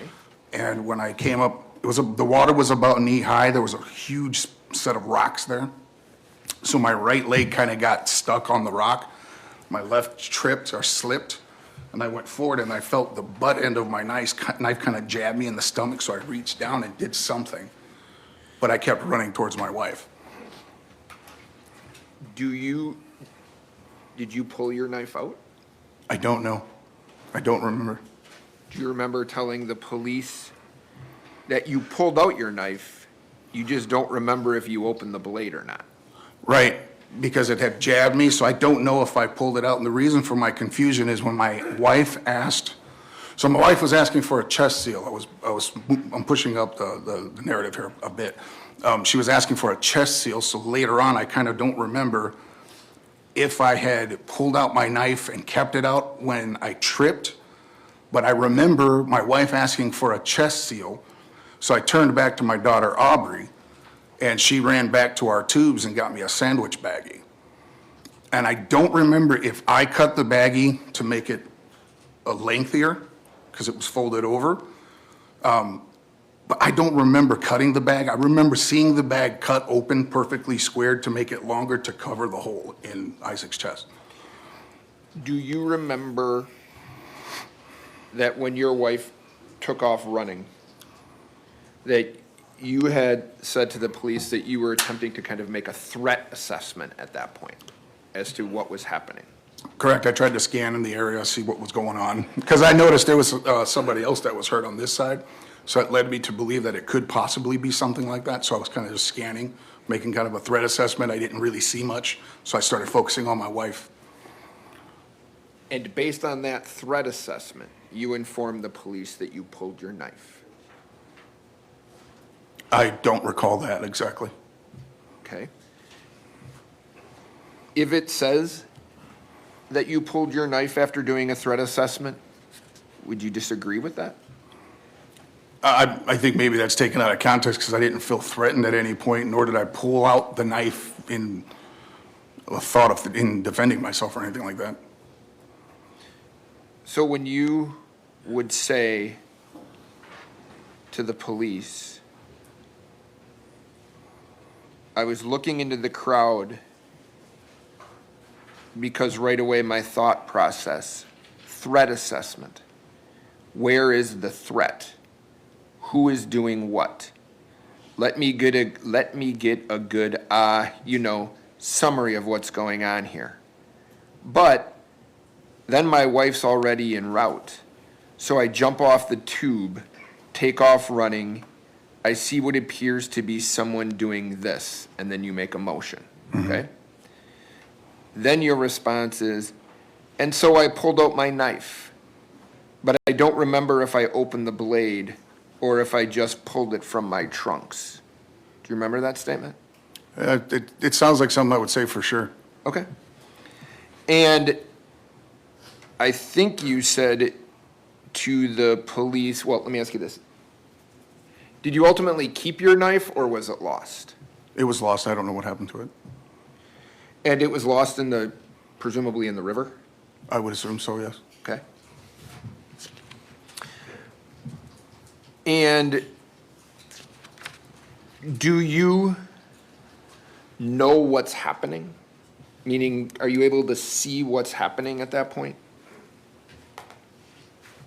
Well, yeah, I was focused on my wife and noticed Isaac's body laying there. That's where most of my focus was at. Did you notice, I think you had made mention to the police that you ultimately noticed the individual that you thought was responsible for this, right? Oh, no, I never said that. And maybe something I said was taken out of context, but I can't see that far. Okay. I saw an individual run to the top of the hill, make eye contact with, and take off running, but I couldn't tell you who that person was. Okay. So you don't have any reason to know whether or not that person was involved? No. Okay. And I know that you assisted and participated with your wife in trying to tend to and take care of Isaac. Is that right? Correct. Okay. And does there come another a point after that happens where you come across something in the river that you think might be relevant? Yes, I saw the snorkel. Okay. Which I didn't know what relevance it played at the time. I just had picked it up, and there was actually a police officer standing with me. We were conversing when I reached down and grabbed it. Okay. Then another gentleman ran up and was kind of screaming, that's the snorkel, that's the snorkel. I didn't know what, so I just handed it to the officer. Was it one person or a bunch of people that came over to you? With the snorkel, you mean? Yes, sir. I can only remember one man. Okay. And if you told the police that it was a bunch of guys and they started coming at you, filming you, and I'm using your words, talking shit to you, do you remember that? No, not at all. Okay. It's on your recorded statement. Objection, Judge. He's testifying. Sustained. Are you aware that you provided a statement providing the information I've just told you? Yes. Okay. Yes, I actually do remember the gentleman coming at me. He was pretty animated. He was heated. I know exactly what you're talking about, and I just told the guy, I said, hey, look, I don't know anything about the snorkel. I just picked up the snorkel. I said, officer, would you like to take the snorkel? Okay. And I guess I just want to clarify, is it one person or more than one person? I only remember the one guy who was engaging me. There were multiple people around, but the one individual was actually engaging me verbally. Okay. And was his verbal engagement making you nervous? No. I wasn't nervous. The police officer was standing right next to me. Okay. So did you believe that person was going to attack you? No. Okay, if you told the police that you believe that? I told them that he was heated and elevated. You said it was like they were going to come and attack me. I'm like, I don't know what the hell's going on. I looked at the officer and just threw the effing snorkel at him. Right? I don't remember using those words. Okay.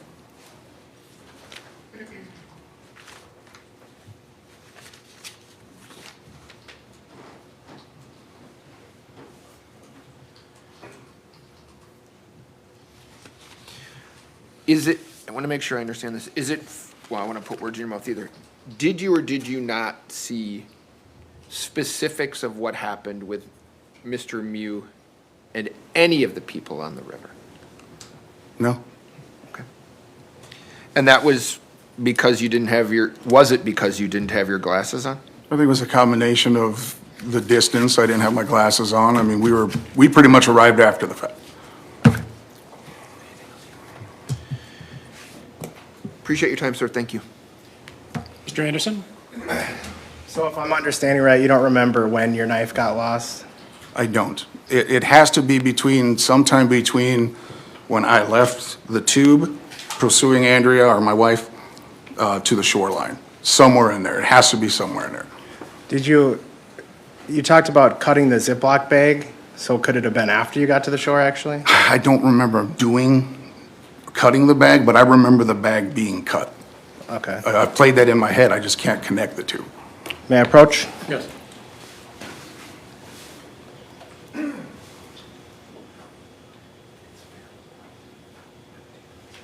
For the record, Judge, I'm just going to show him a screen grab from Officer Farrell's body cam at 15 minutes, 27 seconds.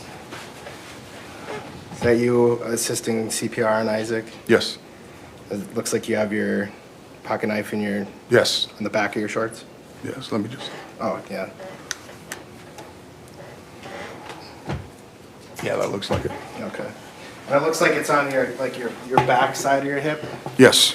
And you testified you didn't remember when it jabbed you, when you tripped on the rock, you didn't remember if you took it out or just slid it over? Correct. Agreed. Looks like you had slid it over to your back so it wouldn't jab you. Correct. That makes sense.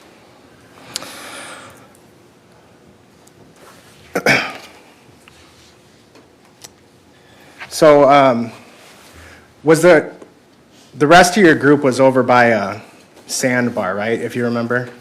Roughly. Kind of like on the other side of the river. Yeah, kind of after you came around the bend. Correct. And were there other tubers there? Yes. And were people, was there a lot of commotion going on? Yes. And people didn't know where the guy with the knife went, the stabber? If you know. That's, no one specifically told me that. I just kept hearing people say, where did he go? Where did he go? Okay.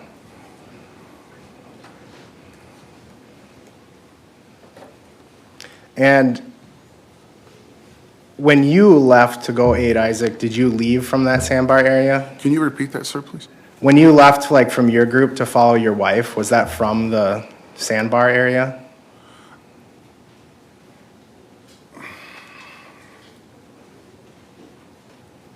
I can't remember where exactly we were on the river in regard to that sandbar. I can't remember if we were before or after it, but I know we were around it. Did your group stop there and wait? Is that why they were there, waiting for you and Andrea, if you know? Correct. Okay. So you might have went straight to Isaac after you coming around the bend? Correct. Okay.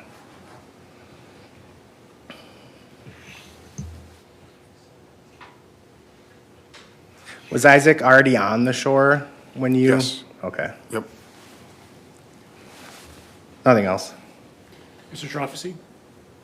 Sir, if you didn't pull the knife, how'd you lose the knife? I have no idea. Like I said, we had to make a chest seal. I don't remember, but I may have used the knife to cut the bag open to make it longer, because the gash was significantly wide and long. Mr. Anderson? You described your knife you lost to law enforcement, right? Correct. And you're aware that they located one that matches the description? I assumed so. No one actually said they found it, but I assumed they did. Okay.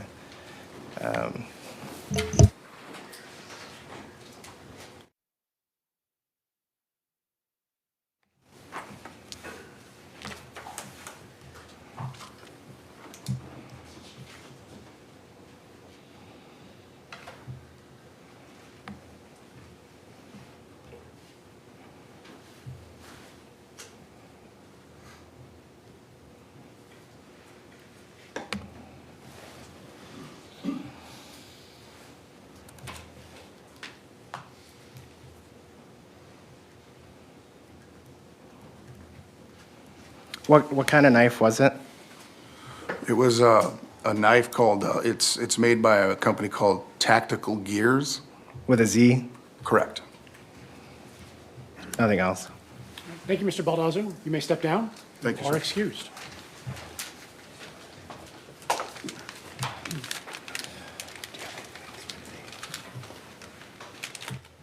We have one more witness, but if I could take a brief bathroom break before we call that witness. Sure, let's come back at 2 o'clock.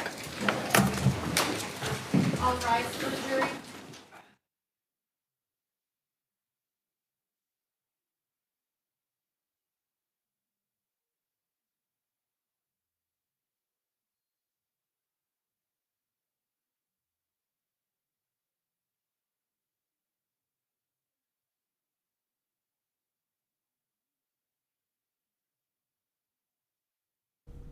And good afternoon from our Fox 9 streaming center. You've been watching our ongoing gavel-to-gavel coverage of the Apple River stabbing trial. You just heard the testimony of Roberto Baldazzo, I should say. Of course, he is the husband of Andrea Baldazzo. We met Andrea, the nurse, earlier in the case last week. She testified. She's the trained nurse.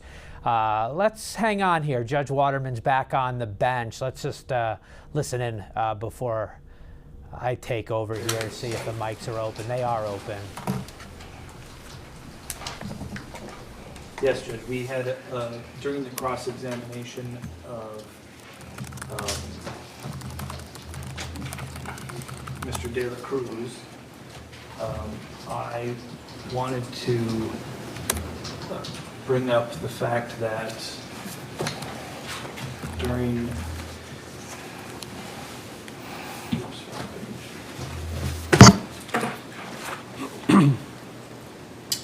Ariel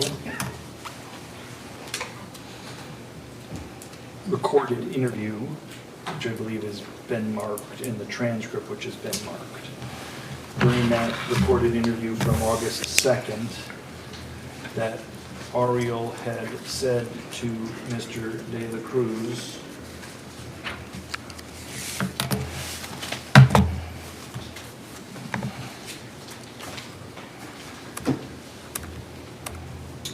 the man was a quiet person.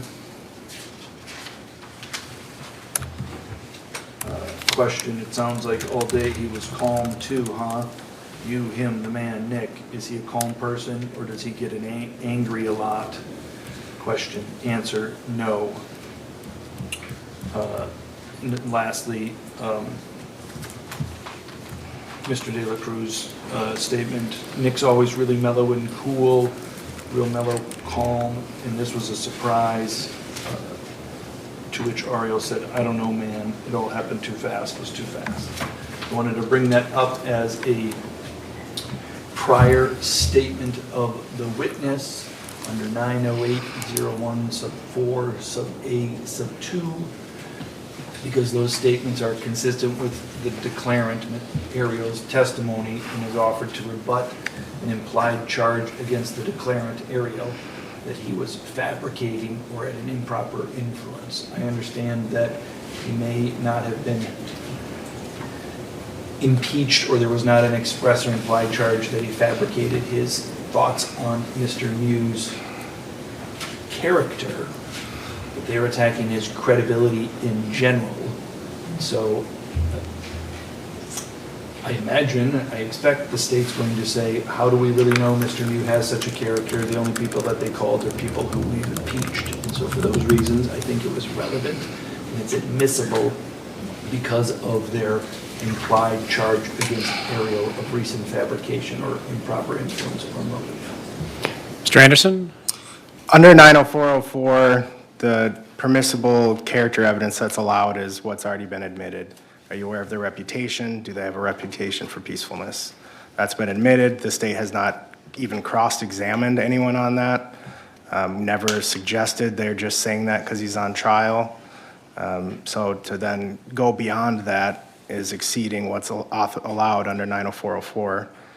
And as attorney now sitting knowledge under 90801 for A2, it's only to rebut an express or implied charge against recent fabrication, which we didn't do on that statement. It's in and of itself inadmissible. We didn't accuse him of lying about it. So, just briefly, I don't agree with his assessment of my argument, but I think Your Honor understands my argument. So. The record's been preserved. I ruled it inadmissible.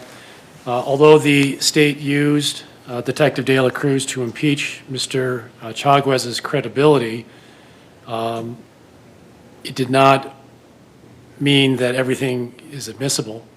The defense may use prior consistent statements to rehabilitate the credibility of a witness, but the defense is not allowed to use inadmissible character evidence to do so. I had previously ruled, I believe on Friday, that testimony about expansive views of Mr. Mew's demeanor, his personality, his character traits on days other than July 30, 2022 were inadmissible, other than the pertinent character trait of being peaceful. That was the sole character trait that I allowed to come in, and any other descriptions about Mr. Mew's character was inadmissible. I did carve out a small exception because I thought it was relevant to addressing his demeanor on the day in question or at the time of the incident, but the questions that Mr. Nelson was eliciting from the witness went far beyond that exception. So that's why I ruled the way I did. All right, we'll take a short break. We'll come back at 2 o'clock. And just so you know, maybe have 20, 30 minutes, and that's our only witness left for the day. So I imagine we're taking a break then to come back tomorrow. Is that what it sounds like the plan is? Unless there's more witnesses or videos or something that we can do productive. We have a little bit to talk about exhibits, so we can do that. Okay. All right. 2 o'clock, everybody.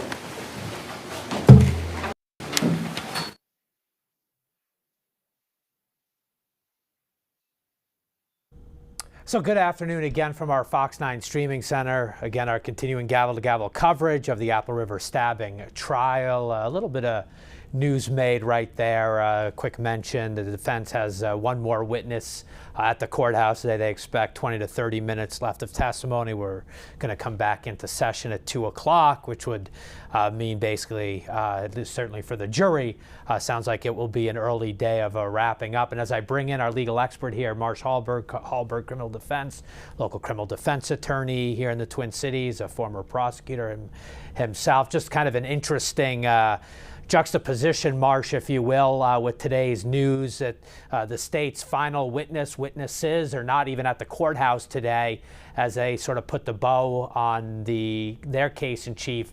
So they have ceased calling witnesses at this point. This is now the defense case. Does this happen at trials? Is this unusual for those of us who don't observe it, the court process quite as much as you are in it? Is this unusual?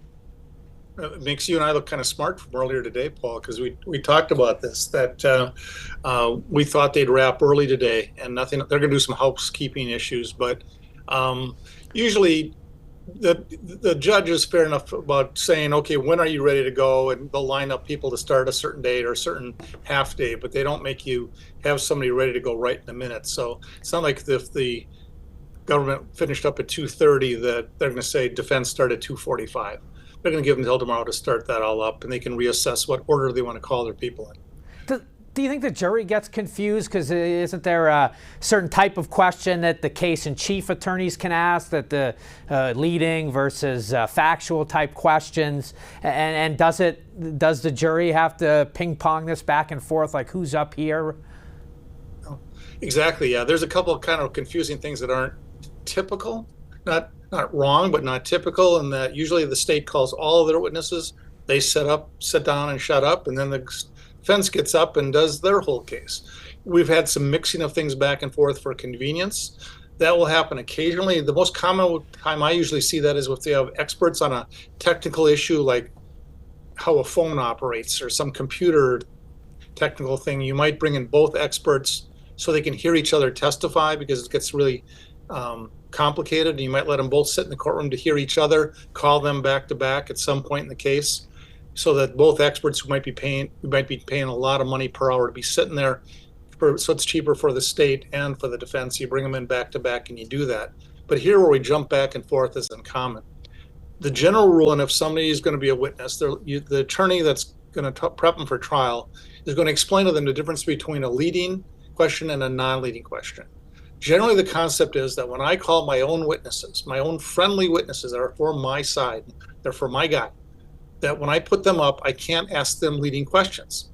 Example I like to give people is, if you're my witness, I can't say to you, isn't it true that it's cloudy and rainy outside? I've suggested the answer I want. And then the guy can just say yes or no. And then really, I'm the one testifying. The question has to be open-ended, where I don't suggest the answer that I want. What's the weather like outside? That's an open question versus, isn't it true it's raining? That's a closed question. So generally, when the defense is calling their own witnesses, they have to ask open questions. What's the weather like outside? Unless they can go to the judge and say, Judge, I'm forcing a witness to come in that they don't like me. They don't like my side of the case. And they're not going to be friendly to me. They're not going to work with me. So allow me to be more direct, that I can ask them leading questions. I'll be polite, but let me kind of force the questions through. The way that this has kind of been handled, they stayed in the open, non-leading format, but could have pushed to that if it had gotten more adversarial. We call that being a hostile witness, and we don't mean hostile like jumping up and down and screaming. We just mean hostile in that your interests are adverse or not in line with my side of the case. What has certainly become a consistent pattern in this case, no matter who is on the witness stand, the poking at people's memories and what was said to law enforcement in the immediate aftermath. In fact, now this afternoon, we have law enforcement coming in to try to clarify what, the kids said in that moment. We're watching body camera footage of investigations. I'm thinking of Ernesto Torres there. We saw his body camera footage on scene of the river because he told an investigator in that moment that Nikolai Miu had told him that the kids got his knife out of his pocket, that was said at the moment. But then when he testified last week, he said, no, I never told police that. Do any of these stories and poking holes in what the eyewitness sees in that moment 2 years ago versus today, does this matter? Why are the lawyers so going hard after everybody's, every little nuance of what they told investigators in some type of transcript from an interview back then? Yeah, because really, it kind of reminds me, Paul, example I give sometimes of how the last 2 minutes of a basketball game can take, an hour, because every 10 seconds they're stopping it or fouling or doing something else. Same thing here. We're going through all this minutia and these little bitty details because each side is worried that they forgot some detail that may be important later. And it might be, but most of the time it's not. And I always, when I lecture and I talk with young lawyers, keep it simple, stupid. Don't worry about those little details. Everybody's trying to put a little bit of a spin on their side. And I think the jury's going to discount a lot of that. So I get why they're doing it, but we got the video. We got the big pictures. I was surprised with Mr. Boldazo, if I have his name correct, that the defense was trying to get home the point that when he was talking in the heat of the moment, he was talking about how it was more of a dangerous, attacking kind of a situation. And Mr. Boldazo wouldn't go there. I didn't mean that. There wasn't really a threat. That's being misconstrued. I thought the defense attorney might come back at that point and play or have him read a few sentences of his prior statement where he did make it sound like it was a lot more threatening to Mr. Miu. And he didn't do that. He just kind of moved on. And is it possible defense can overplay that type of issue? There's also a guy who's looking for the assailant at the time, with a baseball bat. Kind of, there's been a fair amount of testimony last week about the guy with the baseball bat, as if heightening up, everybody's fear on the river. When you bring in you'd have to call Baldazo there a neutral witness. I know he's called by the defense. The state called his wife, but certainly a neutral witness, and trying to gin up like some fear on the river, and then the witness is like, not so much. Does that come back and backfire as the jury's taking all of this in?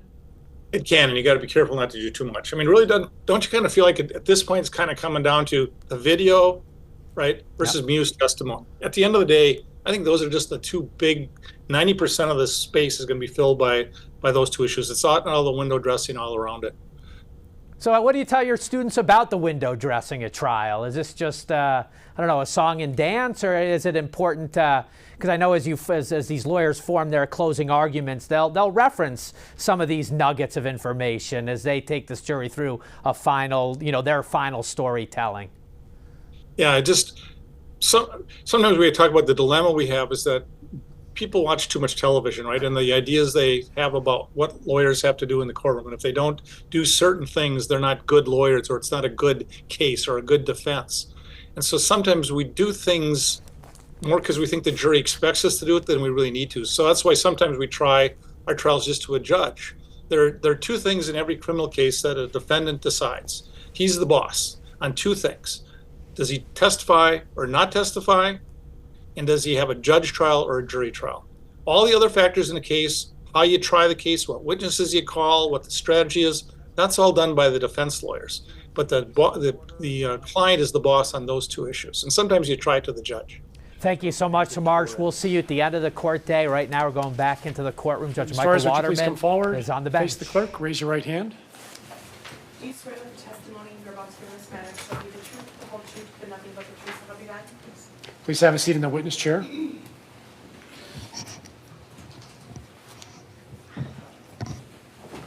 Mr. Nelson. You're Amanda Torres? Yes. Is your husband Ernesto? Yes. Do you know this man here to my right? Yes. Who's that? That's Nick Miu.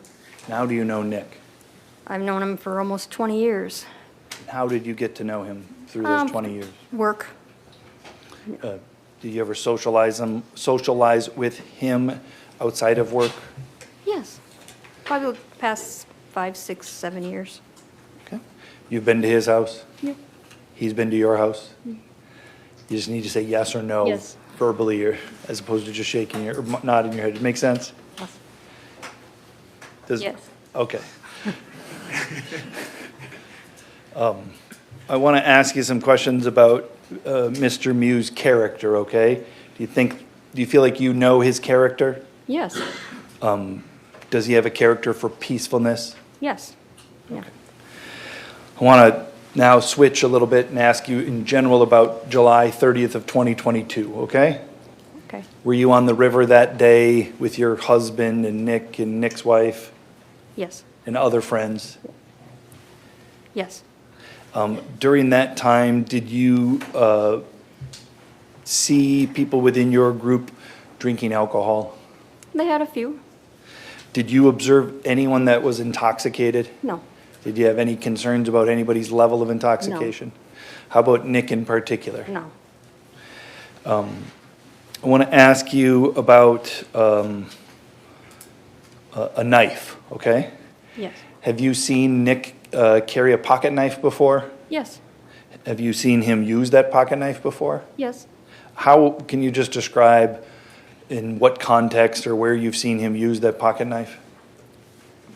He always seems to have one, like at our house with the pool, help setting up the pool and things like that, and that's about it, all I've really seen. Have you seen him use it as a tool to fix things? Yeah, yes. Have you seen him use it as a sharp item to cut rope or other matters? Yes. Okay. On that day, did you see Nick with a knife? I believe I did, but at the beginning. On that day, did you see Nick use the knife to cut some rope? Yes, I think I did, yes. Okay.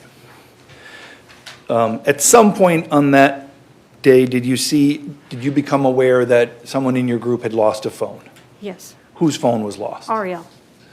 Up until that point, can you just describe Mr. Mew's demeanor, your observations of him that day? He was happy. Everybody was relaxed. He was relaxed, just having a good time, just relaxing on the river. Same character you've seen of the 20 years over that you've known him? Yes. When Ariel lost his phone, did you see, I don't want to know the contents, but was there discussion about what to do? I didn't really hear much of that conversation. I just knew that he lost it, and Nick said, I'll go find it. I can go find it. And I know Ariel said, don't worry about it. Okay. Did you see Nick leave to go, in what you thought was him going to look for the phone? Yes. At the time that he left, what was he wearing? What was he wearing? What's that? Shorts. Had you seen him wearing other items earlier in the day? A shirt and a hat, I think. Had you seen him snorkeling earlier in the Yes. day? When you saw him snorkeling earlier in the day, did he wear his hat and sunglasses? No. Did he wear his shirt? No. He put it back on when he came back. And we'll get to that in a second. When you saw him leave to go look for the phone, did he have his snorkel and goggle with him? I didn't notice that.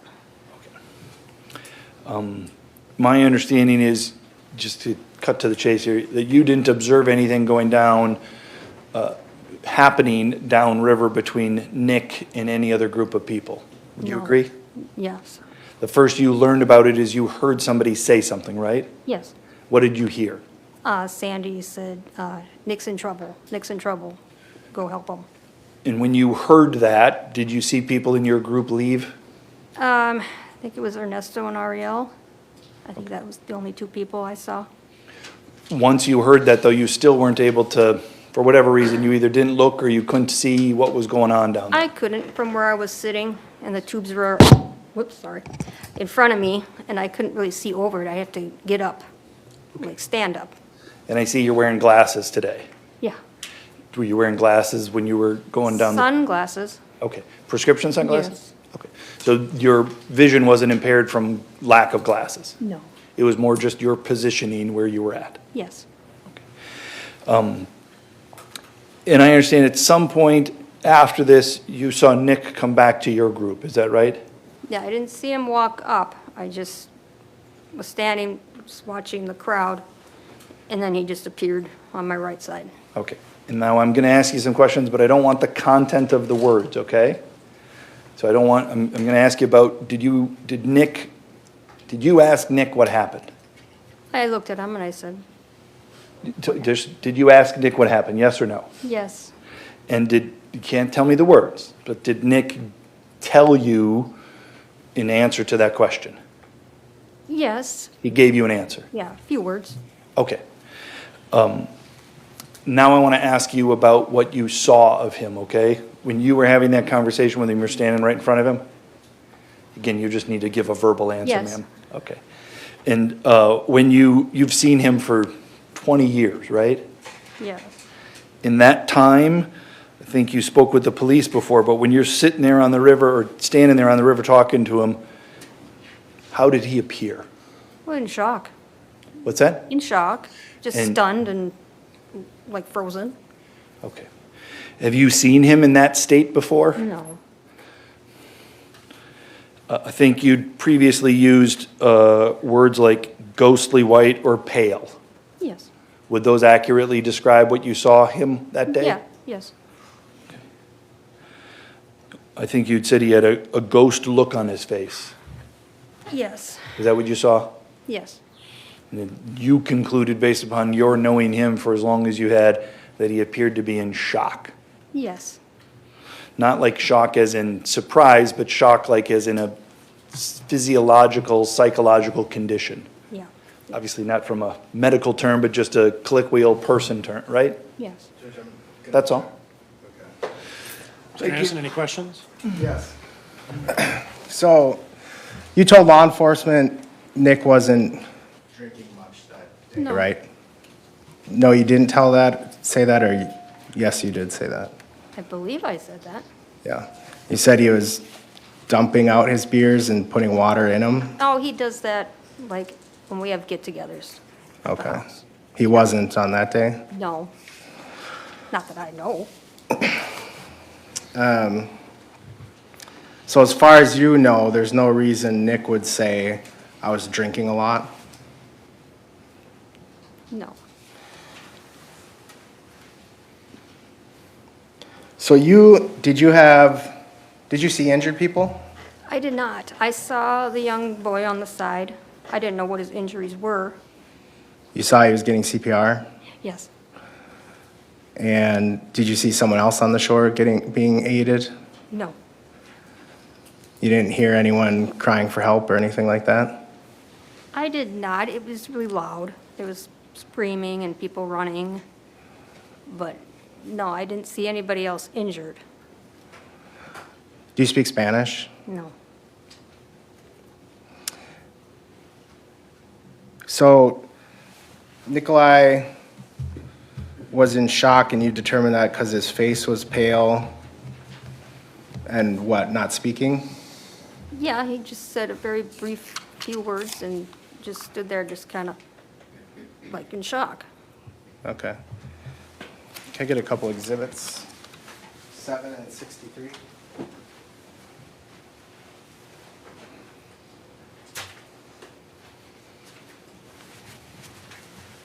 Was he stiff or rigid or like his body? I would say kind of stiff. He wasn't like relaxed at all or anything? No.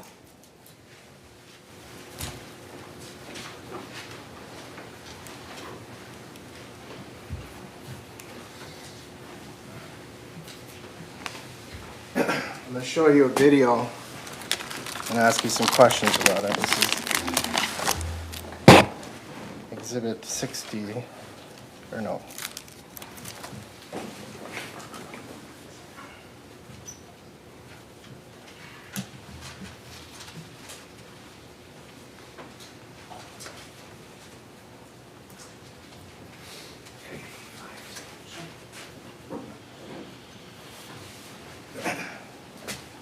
So was he like that the whole time you're with him until he was taken into custody? Yes.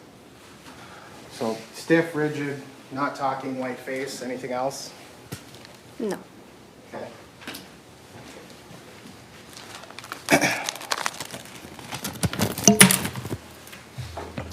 This is Exhibit 85.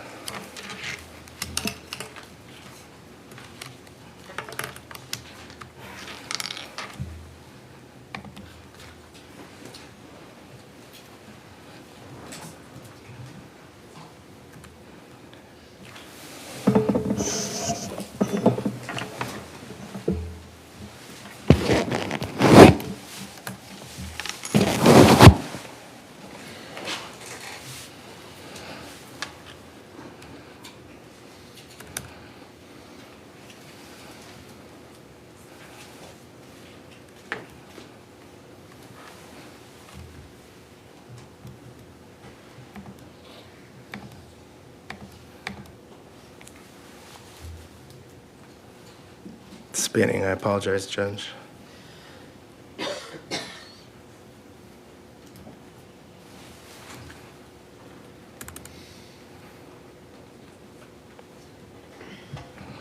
All right, can we have the monitor, please?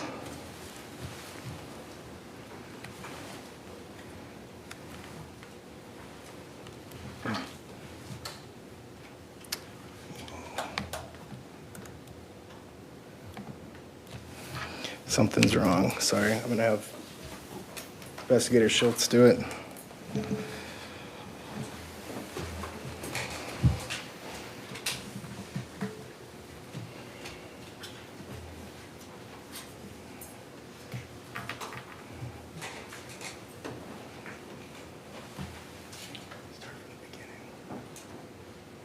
All right, I want you to pay attention to Nikolai in this video. I'm gonna ask you some questions. He has something like a hammer in his hand. Just take a picture and save it. I don't take a picture, take a video. You pause. I take a video. He looks pretty nonchalant, relaxed in that video, agreed? Yeah. And that was after you had left the incident location, right? Yes. Doesn't look stiff. Not that I can see, no. He's leaning See back his in his, face. he's leaning back in his tube and paddling along with his hand. Mhm. Yeah.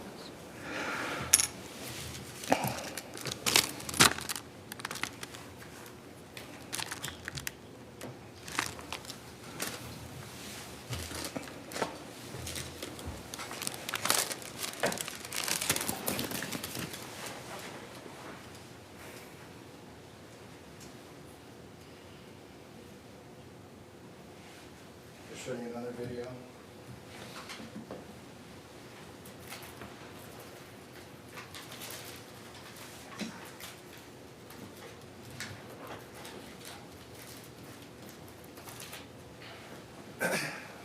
And so you've known him a long time. You said you could recognize that he was in shock, so I want to ask you about this video. This is the 23-second body cam of Sheriff Knudsen. I think we're ready.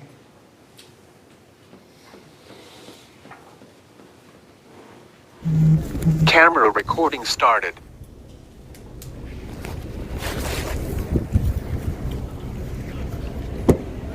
Still doing all right? Yeah. Yeah. Okay. What's going Temperature? on? Temperature's okay in here? Yeah. Okay. Somebody, All right. I hear somebody got stabbed. Um, And I fit the description. Yes, you do. All right. Yep. So we're working through that now. Agreed, he doesn't look pale or ghostly white there. No, He doesn't sound distressed, agreed? he sounds a little distressed. He does? I think so. Okay. Why? What about it sounds distressed? Just the way he's talking. I mean, it's not, he's more energetic, more, not just kind of sitting there. Could also be because he's nervous because of what just happened and, Yes. okay.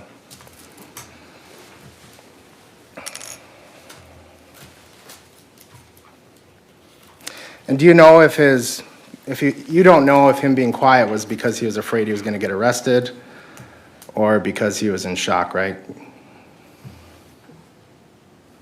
Yeah.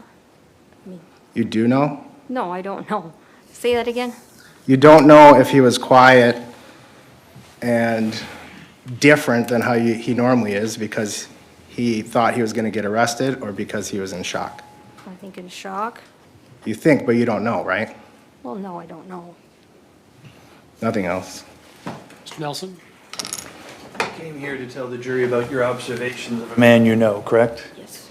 And the observations that you told the jury, were those accurate? Yes. Is that what you saw? Yes. Then you were asked some questions about a video. Was that at a different time than what you told the jury about what you saw? The video I just saw? Yeah, I think there's 3 moments in time you were asked about. I asked you about what did Mr. Mew look like right when he came back to the tube. Yeah. Agreed? Yes. And then you were shown a video about another moment in time that's Yeah. later, correct? Later, yeah. You agree that's about an hour later? Objection. These are all leading. This is his witness. Sustained. Do you know what time that video is taken in relation to when you made your observation of him in shock? The second?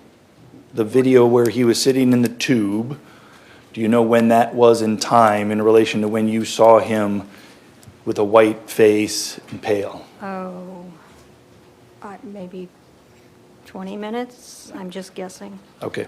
Did you, when he came back to the tubes, did the group wait at the tubes or did they leave right away? No, we waited. Do you know how long the group waited? Oh, it seemed like a very long time, but it's probably maybe 20, 25 minutes. Okay.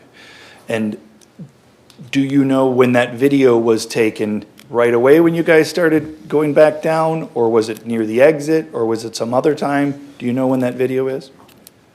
I think towards the exit. Okay. Do you know how long the trip was from when you left the sandbar after the 20, 25 minutes that you stayed there until you got to the exit? Is it like 45 minutes, I think? Okay. So I'm just trying to get us to the math here. Sounds like it's about an hour after when you had the conversation with him where you were talking. I think so, yes. Okay. In that video that we saw, were you able to see his face? No. Do you know what Mr. Mew was doing in that 60 minutes between the time that you described him as shocked, stunned, rigid until that time? What he was doing? No. Do you know if at all his appearance changed? I don't know. I couldn't see his face. Do you know if it did change, when it changed? No. Do you know if it did change, why it changed? I don't know.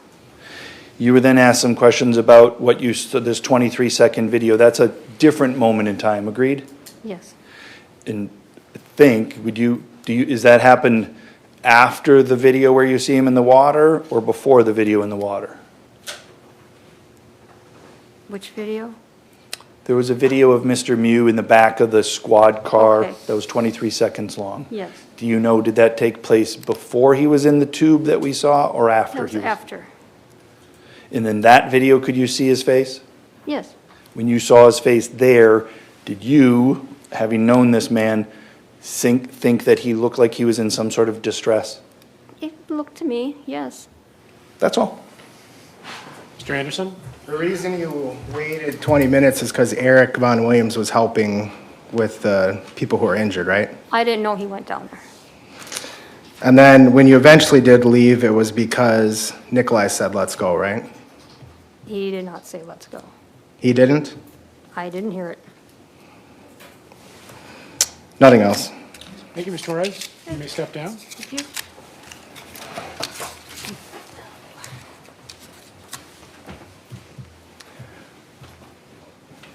Mr. Nelson, do you have any other witnesses? We do, but not for today. So those are the only witnesses we're able to call on short notice to get prepared for today. Very good. Anything else that we can do today, Mr. Anderson? Not in the presence of the jury, no, just some exhibits I think we need to clean up. All right. So we can do that after we excuse the jury. Members of the jury, the attorneys assure me that we are ahead of schedule. We still are ahead of schedule and expect to be so in the next couple of days. So that's all good news, despite the fact that we're going to get an early recess today. My reminders are the same as before. No independent research, no investigation. Do not speak to anybody about this case, and do not watch any media reports or social media accounts about this trial. We'll see you back tomorrow morning, 8 a.m. Please take the jury out.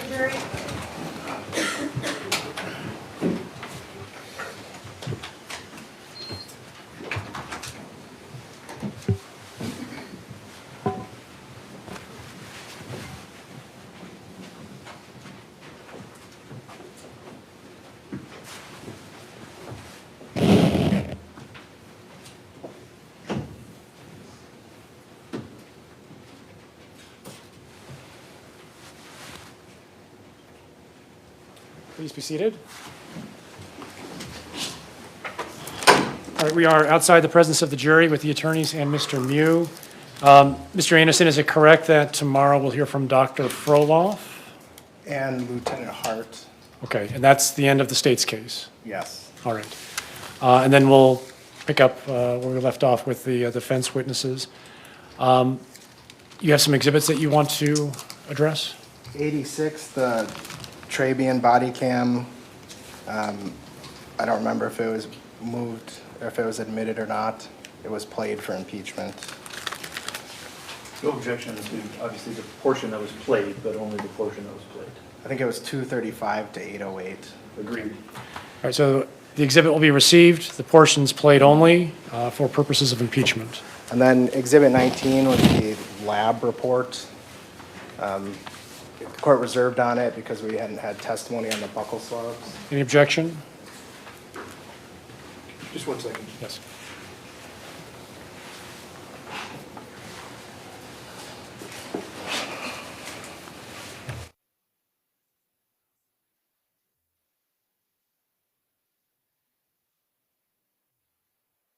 Judge, I'm not sure they established the foundation. I think there's this testimony from Ms. Standard was she didn't know who brought it, whether that potential problem with chain of custody we're objecting, but that's the issue. Mr. Anderson? The lab analyst testified that based on the receipt, it was dropped off in person by Sally Standard. There's no other Sally Standard as testified to by Sally Standard. She said she couldn't remember if she brought them, but she has in the past. I think there is adequate foundation for receipt of Exhibit 19. Any irregularities associated with the investigators' lack of memory of the actual transit, I think are questions for the weight of the evidence, not its admissibility. So 19 is admitted. Anything else?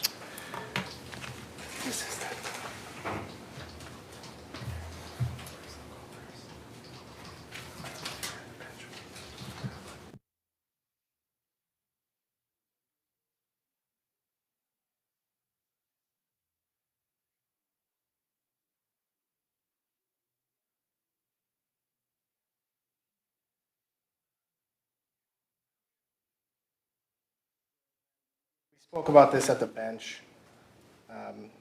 Exhibit 40 has some, the current version has some personal information, yes, contact information. This is a redacted version, just taking out that personal information. So I just asked if we can, my understanding there's no objection, replace the current Exhibit 40 with this one. Correct. So we have Exhibit 40 in our custody right now, correct? Yes. Just have the clerk verify that.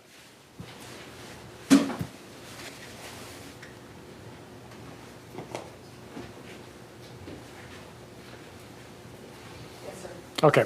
What I'll do then is I'll receive Exhibit 40 that we now have. It'll be received under seal since it contains personal identifying information that could be considered confidential. You'll offer what I'll mark as 40A, which is the redacted version, and you do not have an objection? Agreed. All right. So 40A is also received. Exhibit 4T, however, will be received under seal. And then the other one, I think, the river map, the big one. It was here this morning.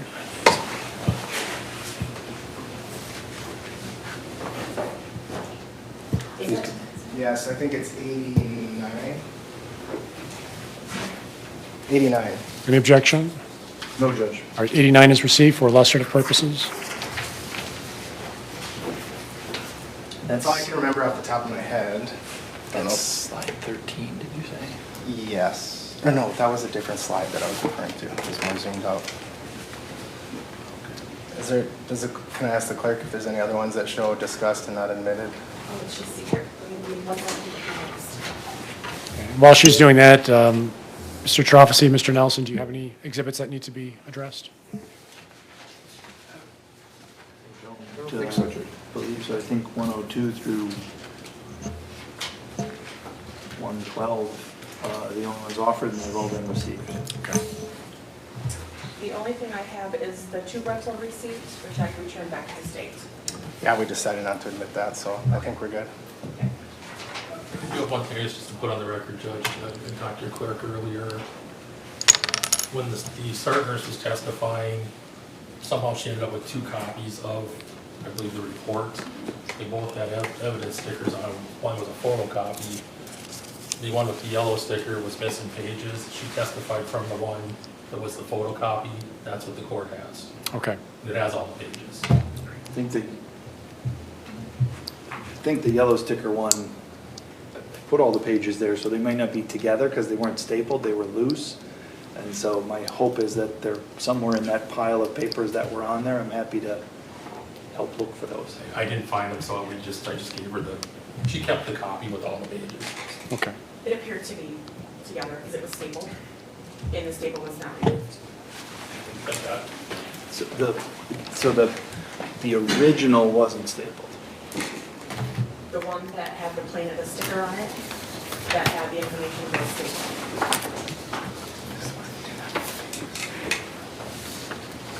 In any event, maybe when we're done with court today, the attorneys can just visit with the clerk to make sure that all of the exhibits are where they're supposed to be and intact. Is there anything else? I don't think so, Judge. Okay, we'll start again tomorrow morning at 8 a.m. Since we're ending early, we're going to recess. I would like to meet with the attorneys so we can at least start talking about jury instructions. Let's use our time wisely.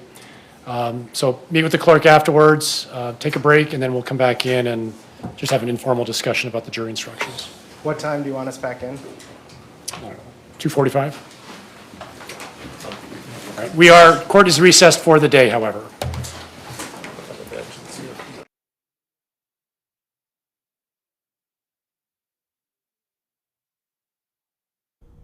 And good afternoon one last time from your Fox 9 streaming studios. You've been watching our Gavel Gavel coverage of the Apple River stabbing trial. We have wrapped up early for the day, 2:30 in the afternoon here in the Central Time Zone. The judge typically goes to 4:30. Both sides are out of witnesses, at least who are in the courthouse at this point. The state saying they have 2 final witnesses to go. By my count, they mentioned by name Dr. Victor Froloff. A quick Google search, although I'm not intimately familiar with all the roles everybody plays on the state witness list, but he appears to be a Ramsey County medical examiner, so presumably having done the autopsy on Isaac Schumann, the young man stabbed to death on the river, the injury, the cause of death, what killed him. That would be one of the witnesses, and then the other is the one we've highlighted these last few days, Lieutenant Brandy Hart, who does the jailhouse interrogation of Nikolai Miu. The defense filing paperwork to try to keep that interrogation out, saying that Nikolai Miu was entitled to have an attorney present, but the judge finding, despite his questions, when is an attorney coming? When do I get to speak to an attorney? He never fully asserted his right to an attorney at the jail. So therefore, the entire interrogation, which is documented and recorded, does come in, and Lieutenant Brandy Hart, presumably now the final witness in the state's case in chief, both Dr. Froloff and Lieutenant Hart on the docket for tomorrow, and then it's fully on to the defense, though, as you've seen, both Friday and today, they have called several witnesses, 4 or 5 so far, out of turn, a bit unusual. But that was for efficiency's sake. They are running ahead of schedule now. This 2-week trial certainly looks, as you think about the witnesses to be called, and Nikolai Miu taking the stand perhaps as early as Tuesday afternoon or Wednesday morning. That is where we sit now. And with that, I want to bring in our legal analyst, Marsh Hallberg Criminal Defense, a former prosecutor himself, a local attorney here in the Twin Cities with years and years of experience. Marsh, your thoughts? It was kind of how we alluded to it earlier, what we thought. The medical examiner, still we haven't heard from about Isaac Schumann's injuries. And then, of course, the lieutenant who spoke with Nikolai Miu at the jail upon his arrest. What stories did he tell? What lies did he tell? It would appear Brandy Hart will be their last witness. What do you make of that? Yep, you want to try to end it on a big bang, right? So the medical examiner really isn't going to be contested a lot about what happened and how people die and get hurt. So the fact that they can let the jury linger, at least through a lunch hour probably, if not longer, over all the lies that the alleged Mr. Mew said. They want to end with something with some bang to it.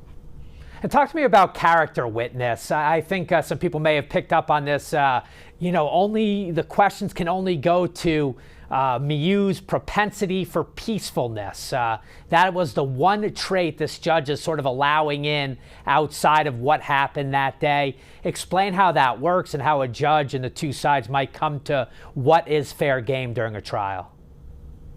Good question. Generally in a civil lawsuit, for example, you don't get into whether somebody's a good guy or a bad guy or other traits about what they have to do. Criminal law is kind of a different animal. And generally the two main things that defendants can usually bring up are whether you have if it's a crime of violence, whether you have a propensity for violence, are you a hostile guy, volatile guy, or peacefulness. So you can bring that character up. And then the other issue that usually you wait until there's a challenge. So if Mr. Mew testifies and they question him, the state questions him at all, which certainly they're going to do, then you can start to bring in questions as to his honesty. So that's a second possibility it's called opening the door, that issue may then be alive for them to call people for literally a 3-minute piece of testimony. How do you know Mr. Mew? Does he have a reputation in the community to be an honest guy? Yes, he does. No other questions. So you could get into that type of character building could come out. And it was interesting. I know, Marsh, you'd have no idea about this. I'm going to hold it up for our viewers. I don't know, you may not be able to see it, but that's a large knife, a machete in essence is what it's called in court filings. The defense made a motion. Apparently that type of knife, or that knife itself, I'm taking it from a pretrial filing, was found in Nikolai Mew's car that afternoon, just away from the scene of the stabbing. And in a preemptive move, the defense did not want that to come in as rebuttal evidence towards his propensity for peacefulness, that he uses that for, stuff in the garden, out in the woods, what have you.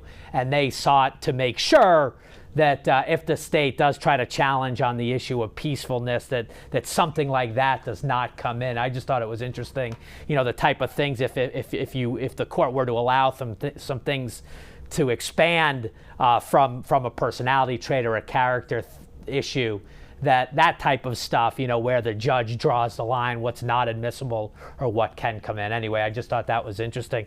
Before my next question is, as we kind of look towards wrapping up today's testimony, I wanted to go back to one moment. This is a St. Croix County investigator by the name of Andrew Dittman. He was called by the defense. Let's listen back to his testimony. Marshall, I have a question for you on the back side of this. You interviewed Juwan Cockfield.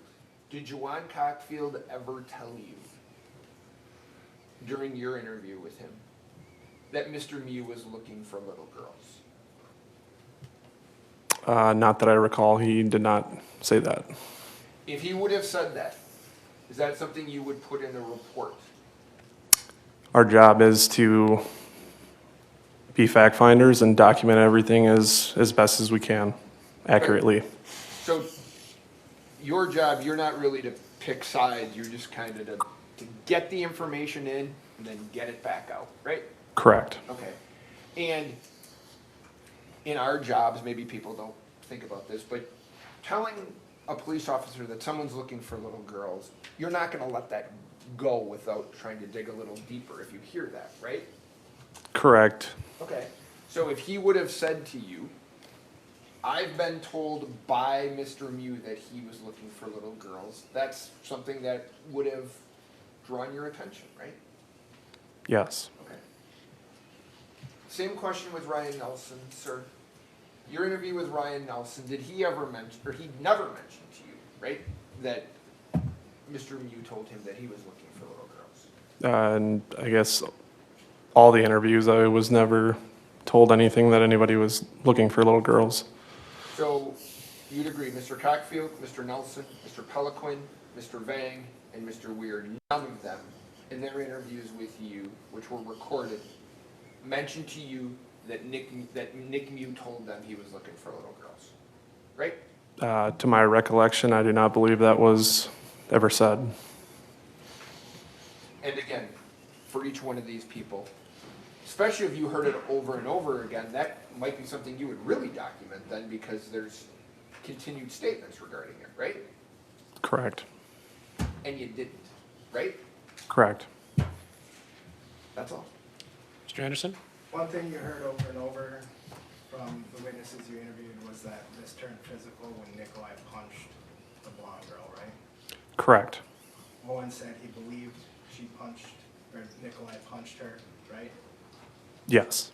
And the other boys all saw they actually witnessed Nikolai punch the blonde girl. Correct. And that's what turned the incident physical. Yes, from my recollection, that's when I was told that chaos ensued, was when the punch was thrown.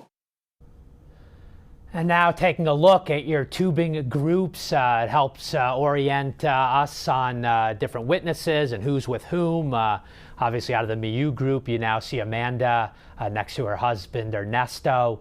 On the bottom of your screen, the MIU group, Ernesto testified last week, his wife just now, Amanda Torres, with Nikolai, shirt open, the camo shirt there, the sunglasses, Sandy MIU.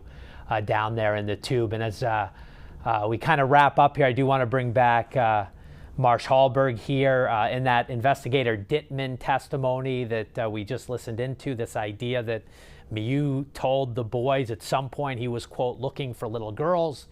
Now it's not on tape anywhere.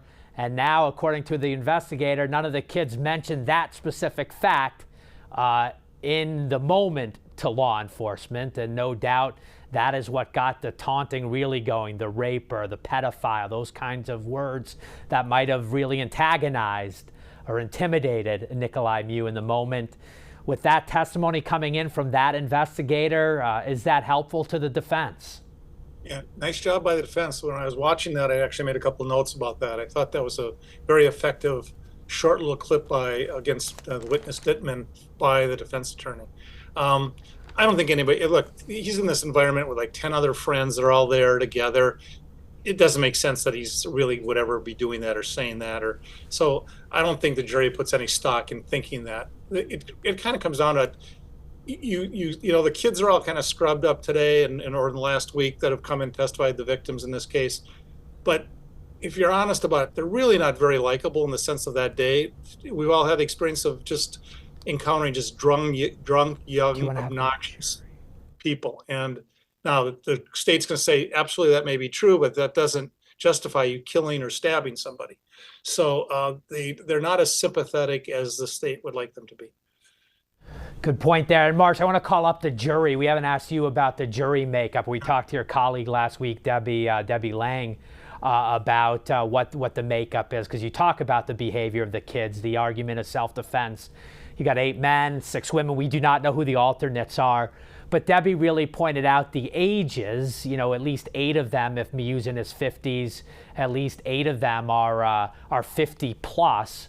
She thought that could be an interesting way, more looking at the situation through Nikolai MIU's eyes.